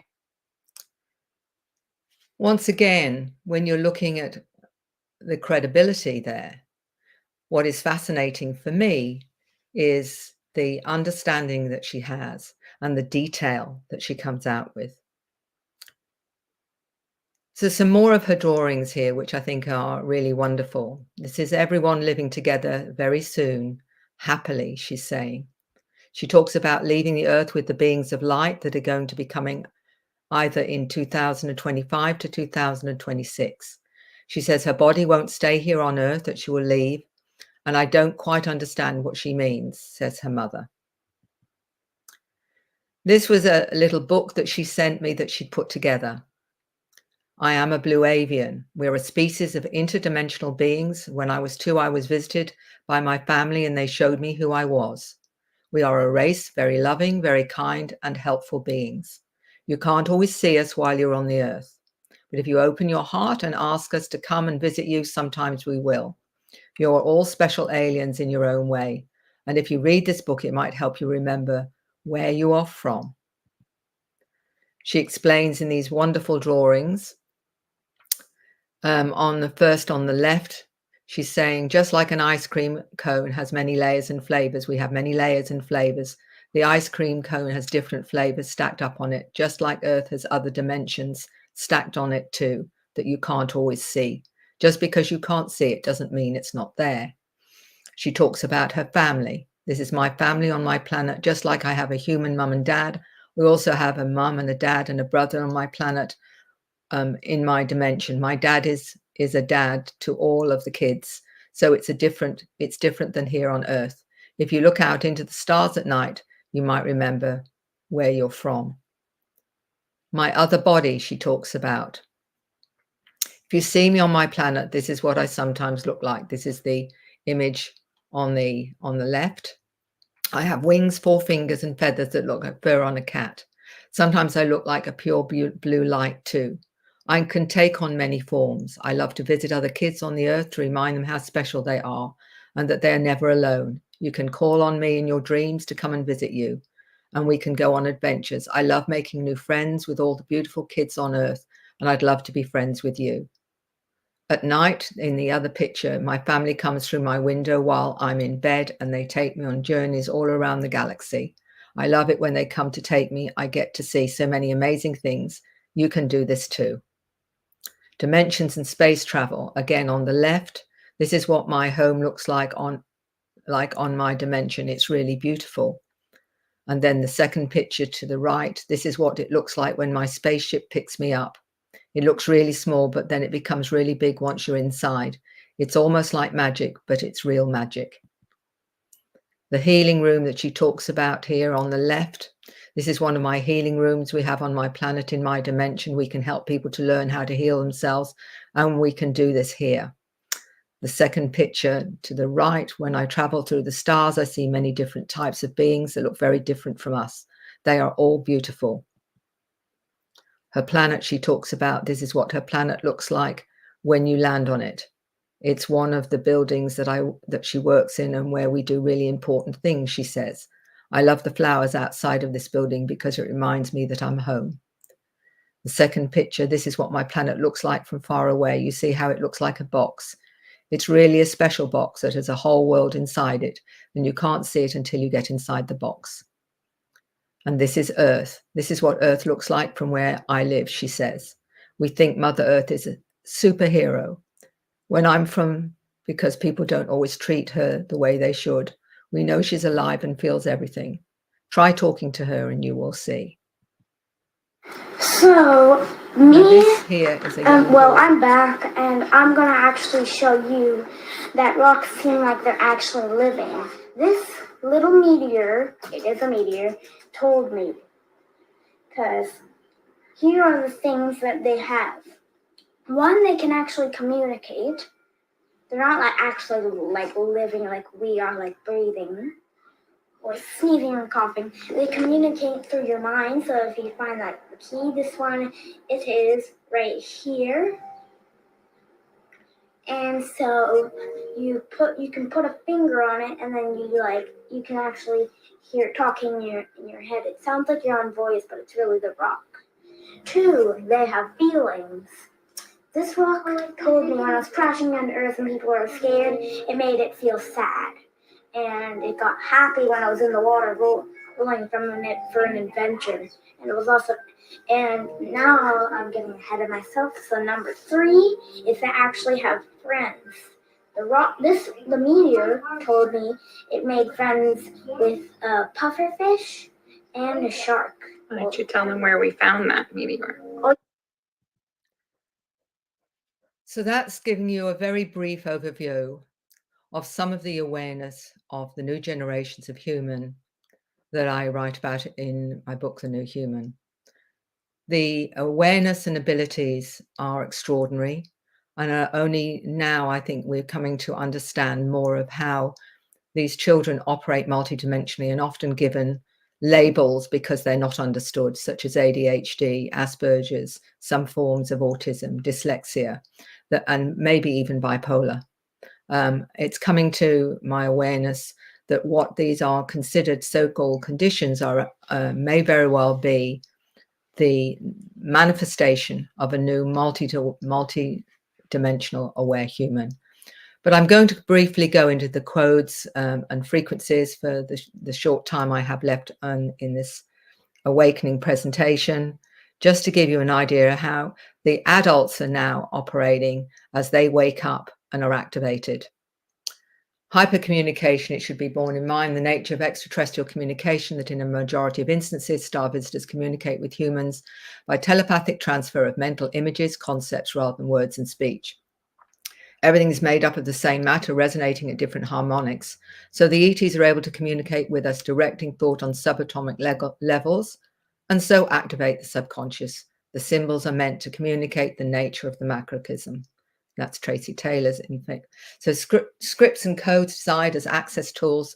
Tracy talks about what their purpose is, and it's very complex and multidimensional in its nature. So bringing in the codes, bringing in the languages, bringing in the different frequencies through music, etc., clears and opens our higher consciousness, opens doorways. It heals damage done through learning and use of English language in particular, healing of physical structures of human technology, receiving and integrating brain hemispheres, bringing people into a state of alignment within the present moment. Process of writing the script assists and awakens access to multidimensional realms of creation, enabling proper downloading of information, clearing out dense frequencies. So it's got many purposes and many more than that, as Tracy actually told me. So human DNA has the ability to transform. As a reminder, the information of the donors and their background is there, a hidden key. And like PC programmers hide their work, the key can be activated. The programmers know the person is ready to be contacted. The activated ones spread a signal to wake others up. I feel they are speeding this up. So here we have in Australia, I'm keeping this as a, just to show you a bit more of the cultural side of knowing that the Indigenous population are very aware, First Nations. And this is live on a connection of an Indigenous artist who explained that the planets are half a day's journey. The beings are friendly and just watch the Aboriginal way of life. They have no guns, spears, weapons. The air on their planet is food. The green uniforms protect from earth diseases. These space people speak all languages. The elders say the space people showed them how to grow food, find water, and showed them amethyst stones for healing. And this was an interesting drawing because Tracy Taylor, an Australian lady, in a dream was shown the Wandjina holding an amethyst crystal, very similar to the drawings and cave drawings in Australia, where you have the drawing of the Wandjina.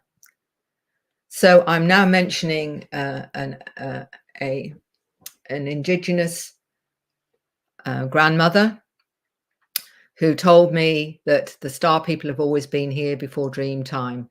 In painting and stories, they help connect to the land, Mother Earth, and crystals.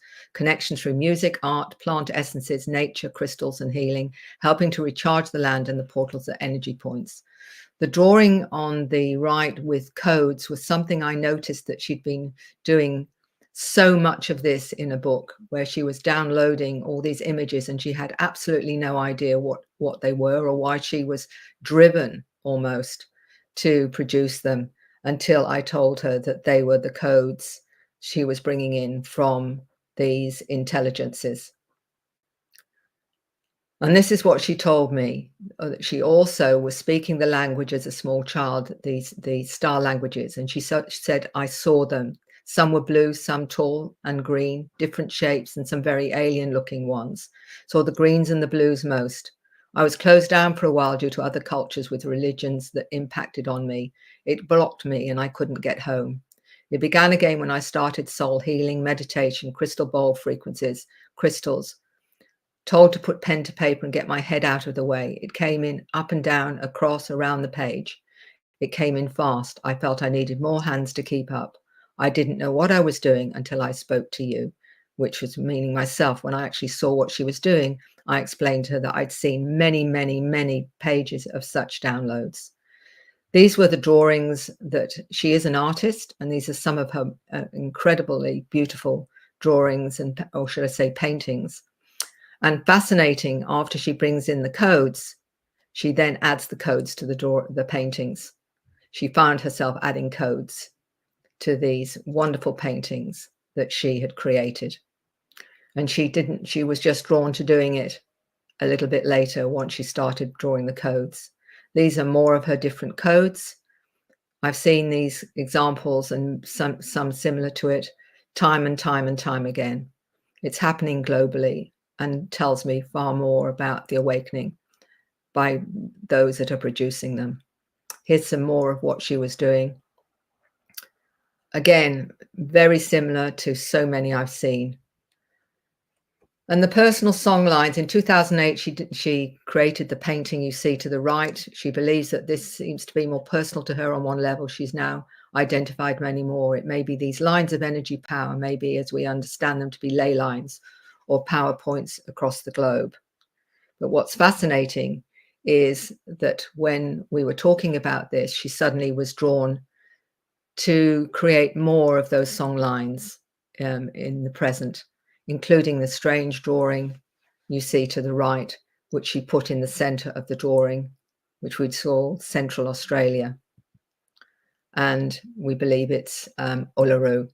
And she went to Uluru a few months ago and took some pictures of Uluru. And fascinatingly, she came across images that suggest certain craft in the sky, which she couldn't see physically. But as soon as she took the images over Uluru, there were the images of craft. She said, I asked her about the source of some of her information, and she said Venus, Algoria, Andromeda, Pleiades, Lemuria, and Manta. The new children can understand and transcribe the codes, she said. So the cosmic agenda, 78% believe changes they've undergone are part of an evolutionary unfolding of humanity. This is in the survey we did with the Dr. Ed Mitchell Free Foundation. 86% had a sense of purpose and mission. 73% is highly positive contact. 74% more holistically oriented. 54% feelings of compassion strongly increased. 91% felt more connected to all living things. 67% believe there are powerful cosmic forces to spiritualize the planet. 73% believe we're now living through a time of greatly accelerated spiritual evolution. 72% believe their encounters occurred to awaken them to the existence of a larger cosmic force. 72% evolutionary forces are at work to transform humanity to a more self-aware, spiritually sensitive species. 85% experienced a psycho-spiritual transformation. 79% that we are on the verge of a huge change and activation in humanity. So when we look at the outcomes of contact, to really understand that 85% stated they had a psycho-spiritual transformation after their experiences. So we know now that the clearing and opening to higher consciousness comes through these codes, doorways to heal damage done by conventional learning, etc. We know what they are for now. And the children are showing us the way. We focus on love. I never taught my son meditation, but my son placed a pyramid and crystals in a configuration. In front of him, he said that each corner of the pyramid represented feelings. He placed a clear quartz crystal bead ball at the point of the pyramid and said it represents love, and said that it's what he was focusing on during his meditation. They are showing the way. There is a cosmic agenda, and Lee Capitelli, a wonderful young lady I mentioned in The New Human, she says we're a species in transition. We're being upgraded to Homo noeticus, and explains her own interactions and the wonderful drawings of the many, many beings she interacts with. And she says the new human, Homo novus, a mix of Homo sapien and ET genes, Homo novus purpose to uplift, alter the offspring of sapiens into the next evolutionary step in humanity, into Homo noeticus. Homo novus being a subtle way of mutating humanity to the next stage of our parent ET race, Nebulosaurus. We, the Novas, have our primary objective to awaken humanity. The individuals, we have different roles to play to ensure this happens. We have many talents, such in sport, art, language, dancing, science, philosophy, mechanics, maths, and politics. So those that are ultra awake, ultra aware of who they are, with the ability to help others to awaken to their true nature. So in essence, and I'm sorry about rushing through this a little bit, but I hope it's given everyone an idea of not only are the children coming in, assisting us to understand and awaken, but we have many of the older models, such as I mentioned, that are bringing in the frequencies too, as they also get activated and awaken to their true nature. And I've mentioned this a few times from a wonderful lady many years ago that said to me, I can only come to the conclusion we're becoming conscious co-participants in our own evolution. And with that in mind, they'd better give us a brochure, which is, I guess, what they are doing.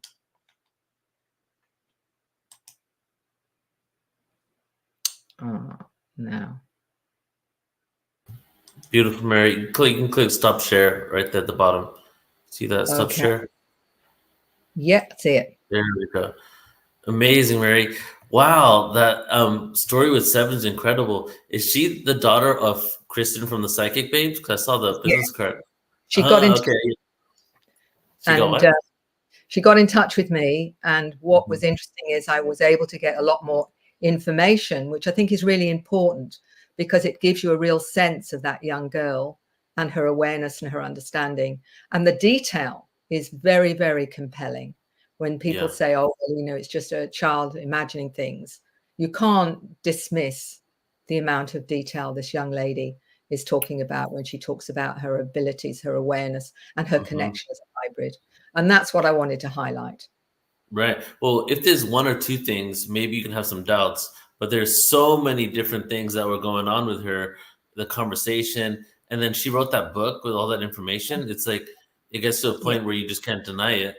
Right. And then I'm curious, because Kristen obviously is spiritual. She has a podcast. Right.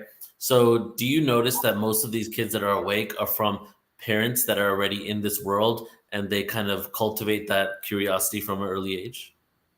I think the soul of that Seven decided that she needed a mum that would understand. What's interesting is when I get, you know, like the little boy who drew the unusual face like the mantis and whatever. What I found is that often the parents don't fully understand what's going on until I send them a questionnaire for the children.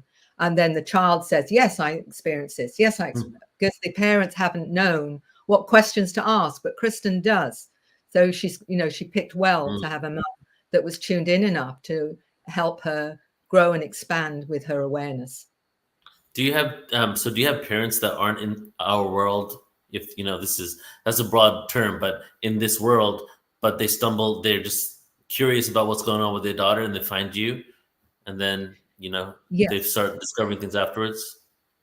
What we know, Neil, as you know, is that often it's intergenerational. So they may have had some unusual experiences themselves, but never, and make a point of telling me they've never discussed their experiences with their child until certain things will come up.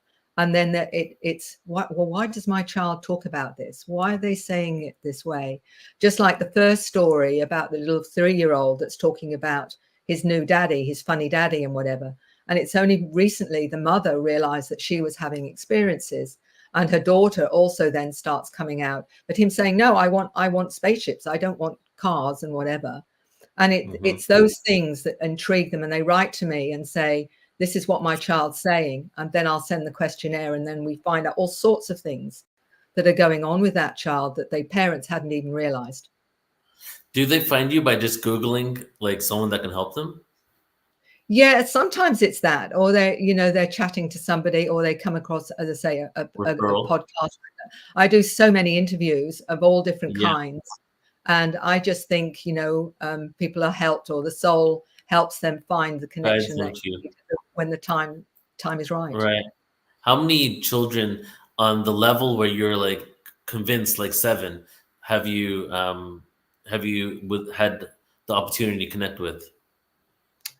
Oh, it's hard to say because I've worked with so many hundreds of families, but I would say it would be several hundred, I would think by now. And that's the tip, it's so much the tip of the iceberg, because there are so many there that the parents don't realize that this is going on. And, I'll be contacted by clinical psychologists, for example, that are aware and awake, that are saying, I'm seeing another one come to my practice, but the parents haven't a clue what's going on with them, but I understand. And that surprised me, because I never expected my book to be read by the more conventional 3D psychology. But it's amazing how many go into psychology that are starseeds, that are recognizing these children because they're starseeds themselves. Right. Have you created a documentary on this yet? I don't think you have, right? Specifically on have you created a documentary, or would you ever create a documentary specifically on the children and their past incarnations as ETs? Well, it's not come up as such. I've been asked about certain little interviews maybe to do with that, but nothing has ever really come up that would do that in the way that I think it needs to be done. And maybe that's something that will at some point present itself. I certainly think, when you get stories like Seven, for example, there's so many others that, like the little boy who communicates with meteorites. He talks to him and it's, you know what I mean? This is not unusual. They talk about talking to trees, talking to animals, talking to crystals, the children to the wind, talking to the elements. I can control the elements, this kind of thing. We have no idea yet of the potential of what some of these children are bringing in. And I think we're just at the tip of the beginning of all of that, which is quite amazing. I see this as a series. Like I see maybe eventually in the future, like a documentary series with different things that the children are experiencing. Because, I watch documentaries on Amazon Prime and Netflix on reincarnation, right? And it's and in those fields, it's like fundamental Christians, it's people that don't believe in spirituality, but they can't deny that their son or daughter is having an experience. They go and do the research. You might have heard of these stories. And then they find out like, oh, the kid having a dream of being burnt every single night was because he was in World War II and his plane burned and he crashed, right? And I see like this is similar, but this goes down to the universe, So this really the next level. Like if we're admitting that we have past incarnations on Earth, then what's the next level is the fact that we've been living all over the universe, of incarnations everywhere. Well, one of the interesting stories in The New Human is a young adult artist that said that he'd had these dreams of World War I, and he never knew why he had all these dreams where he was seeing mutilated soldiers and what have you. To cut the story short, he ultimately realized that was him, and it happened to be an uncle in his ancestry that had died in World War I, and he'd reincarnated because the information he was meant to bring in at that time, he ended up getting killed and had to now come back and do the mission in this lifetime because he failed because of being drawn into the war in World War I. So the potentials and what that is suggesting is incredible. And he said, my work is to actually activate perception from about other dimensions, was the way he explained it. But these kinds of stories, are quite astounding. And it's just the tip of the iceberg. Yeah. How long have you been doing this for now? Nearly 30 years. And you're still so passionate about it. But it's just like it keeps unfolding. There's just more and more information, right? There must be. Well, I've said to the ones I chat to and whatever, keep it interesting on the planet and I'll hang around. So they know I don't like it. So they've kept me busy, But it's part of the passion is trying to understand the truth. What is the truth? What is it? We're all connecting the dots to a greater reality, aren't we? Yeah, exactly. Mary, thank you so much for your passion and dedication to this. I love you and appreciate you so much. You're doing such great work. And it really is I feel not only you delving in esoteric, but you're also bridging with the logical mind, showing us so many pieces of evidence and information that you can't deny that there's something going on, So I just want to say that I appreciate you and thank you for being here. And do you want to share anything else? Where can people find out more about you? If they maybe have someone like a child in their life that's having these experiences and they need to connect with you, are you still taking people on? How does that work? Oh, absolutely. They just need to go to my website and then contact me through that. I'm also on Telegram and I'm also on Facebook as well. So, I'm pretty easy to find one way or another. And there's lots and lots of interviews too, if they want more information. Beautiful. Thanks, Mary. I think we're doing an event in January, right? So I'll be seeing you then. That's correct. All right. Okay. Thank you. everything Appreciate you're you. doing. Thank you. Talk later. Bye. So Mary will be back on Portal Ascension in January, and you guys are all part of the email list, so you will be getting the emails for all the events there. There we have it, everybody. Day 10 of 11 done. Just going to take a moment here and just check in with you guys and see the chat. It's getting it's past midnight here in Spain. I'm getting a little tired, and tomorrow is the last day, day 11. And I just want to say that I appreciate all of you guys for tuning in and being here and checking this out. And I've seen some of your names in the room for the whole 10 days, like Bridget Wolf, Bridget Renee Holiday, even just here the whole time. So thank you for your dedication and commitment and just being a part of what we're creating here. Thank you to all the speakers and all the MCs. And I think we'll just close out with one last breath. And I'll wait a second here to see what you got to say in the chat room. And just engage with you guys for a few moments here before we close out for the day. Thank you, Bridget. So I'll share while you guys are chatting, I'll share the schedule for tomorrow. So tomorrow we have MCs are going to be Emilio, Lori, and Raji. And your speakers for tomorrow, Isha Patel, Bibu Mizra, who's going to be talking about the Yuga cycles. Isha, I'm not sure what she's talking about, but I think it might be something to do with galactics as well. Geraldine Orozco, good friend here at Portal Ascension. Andrew Genovesi, so we're going to do some breathwork embodiment practices towards the end. Bridget Renee Holiday. And then also we're going to have a sound experience with Vox again.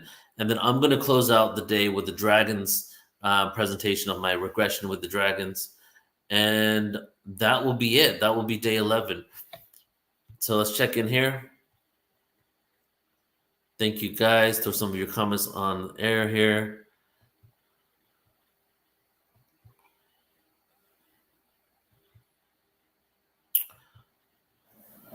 All right, so let's just all take one big breath in as we close out for today.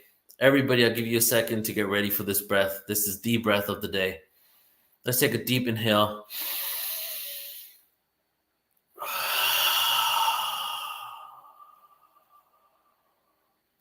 Thank you all. If you want to check out the replays, youtube.com/portal-to-ascension. Subscribe to the YouTube channel. And if you want to donate, here is the link to donate for Portal to Ascension so we can keep bringing you events like this. And I'm going to leave you guys with the Dragons trailer for the Dragons presentation because the Dragons conference.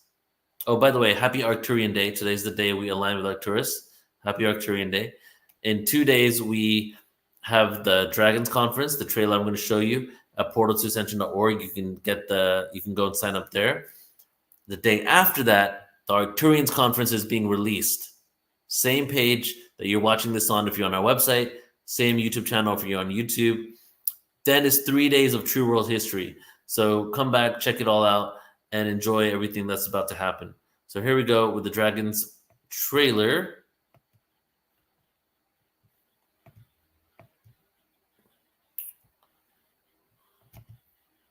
And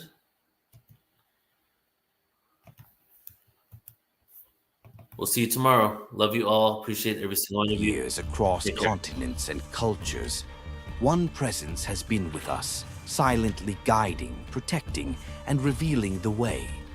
From the sacred mountains of ancient China to the jungles of Mexico where the feathered serpent soared.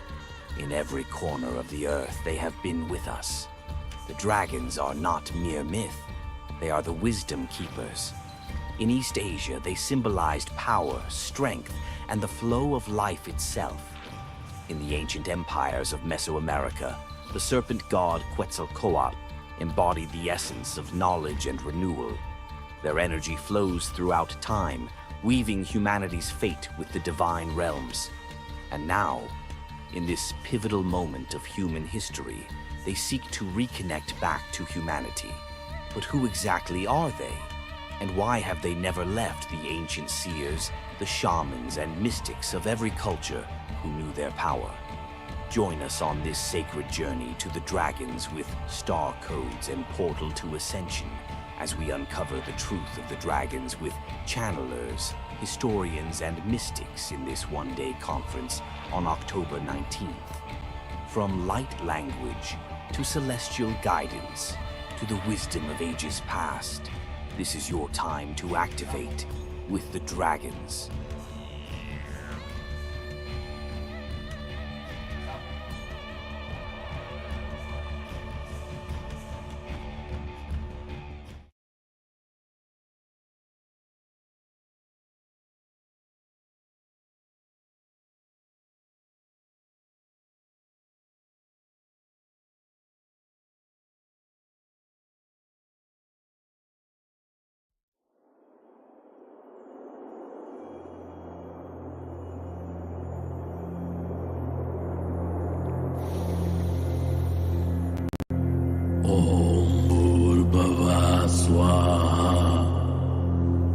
Sarvitarvarenyam Bargo Devasya Dhimahi Diyo Yona Prachodayat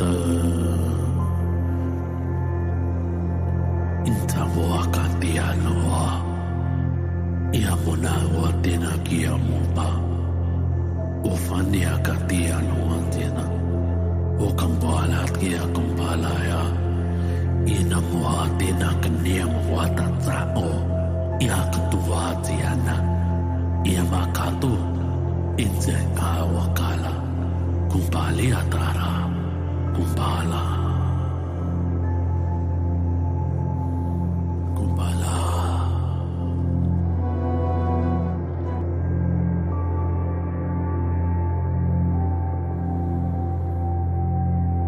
Goes on for generations. The travelers will disperse their light amongst all the willingly incarnated souls. But what of the ones that didn't know? Amnesia of the internal endowment to reserve a place in the fifth dimension for themselves, the ego to control, and a better life they shall never know. I welcome you, Dark One, into the lap of luxury followed by pain and woes. We all sold our souls to the devil, but the devil exists not. Negative energy we dub as evil creates the demons of whom we are fearful. Take the D from the demon, put it in front of the word evil, and now you have a personified devil. Our thoughts and experiences creates a creature only exists in the mind. Our desires are one creates a full feature ego that keeps the loyal source faith in the divine. Intellect.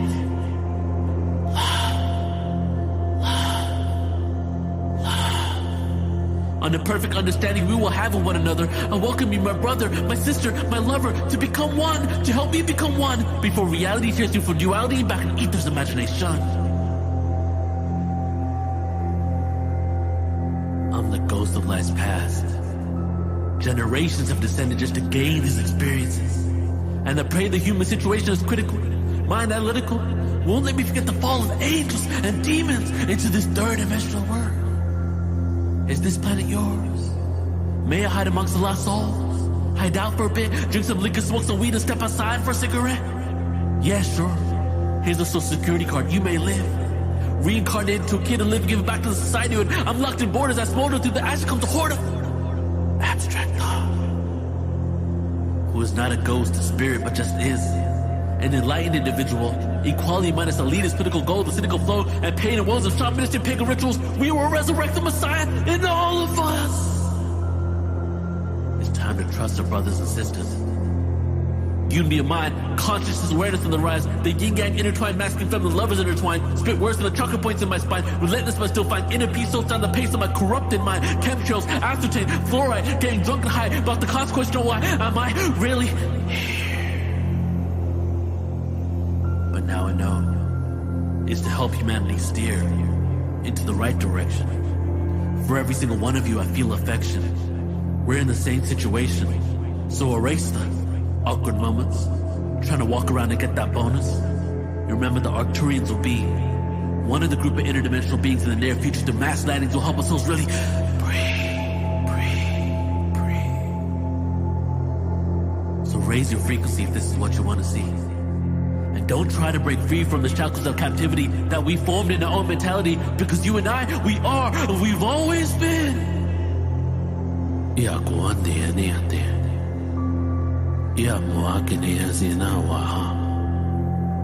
Inakni umana tialoa. Itam wakatina samuma kia.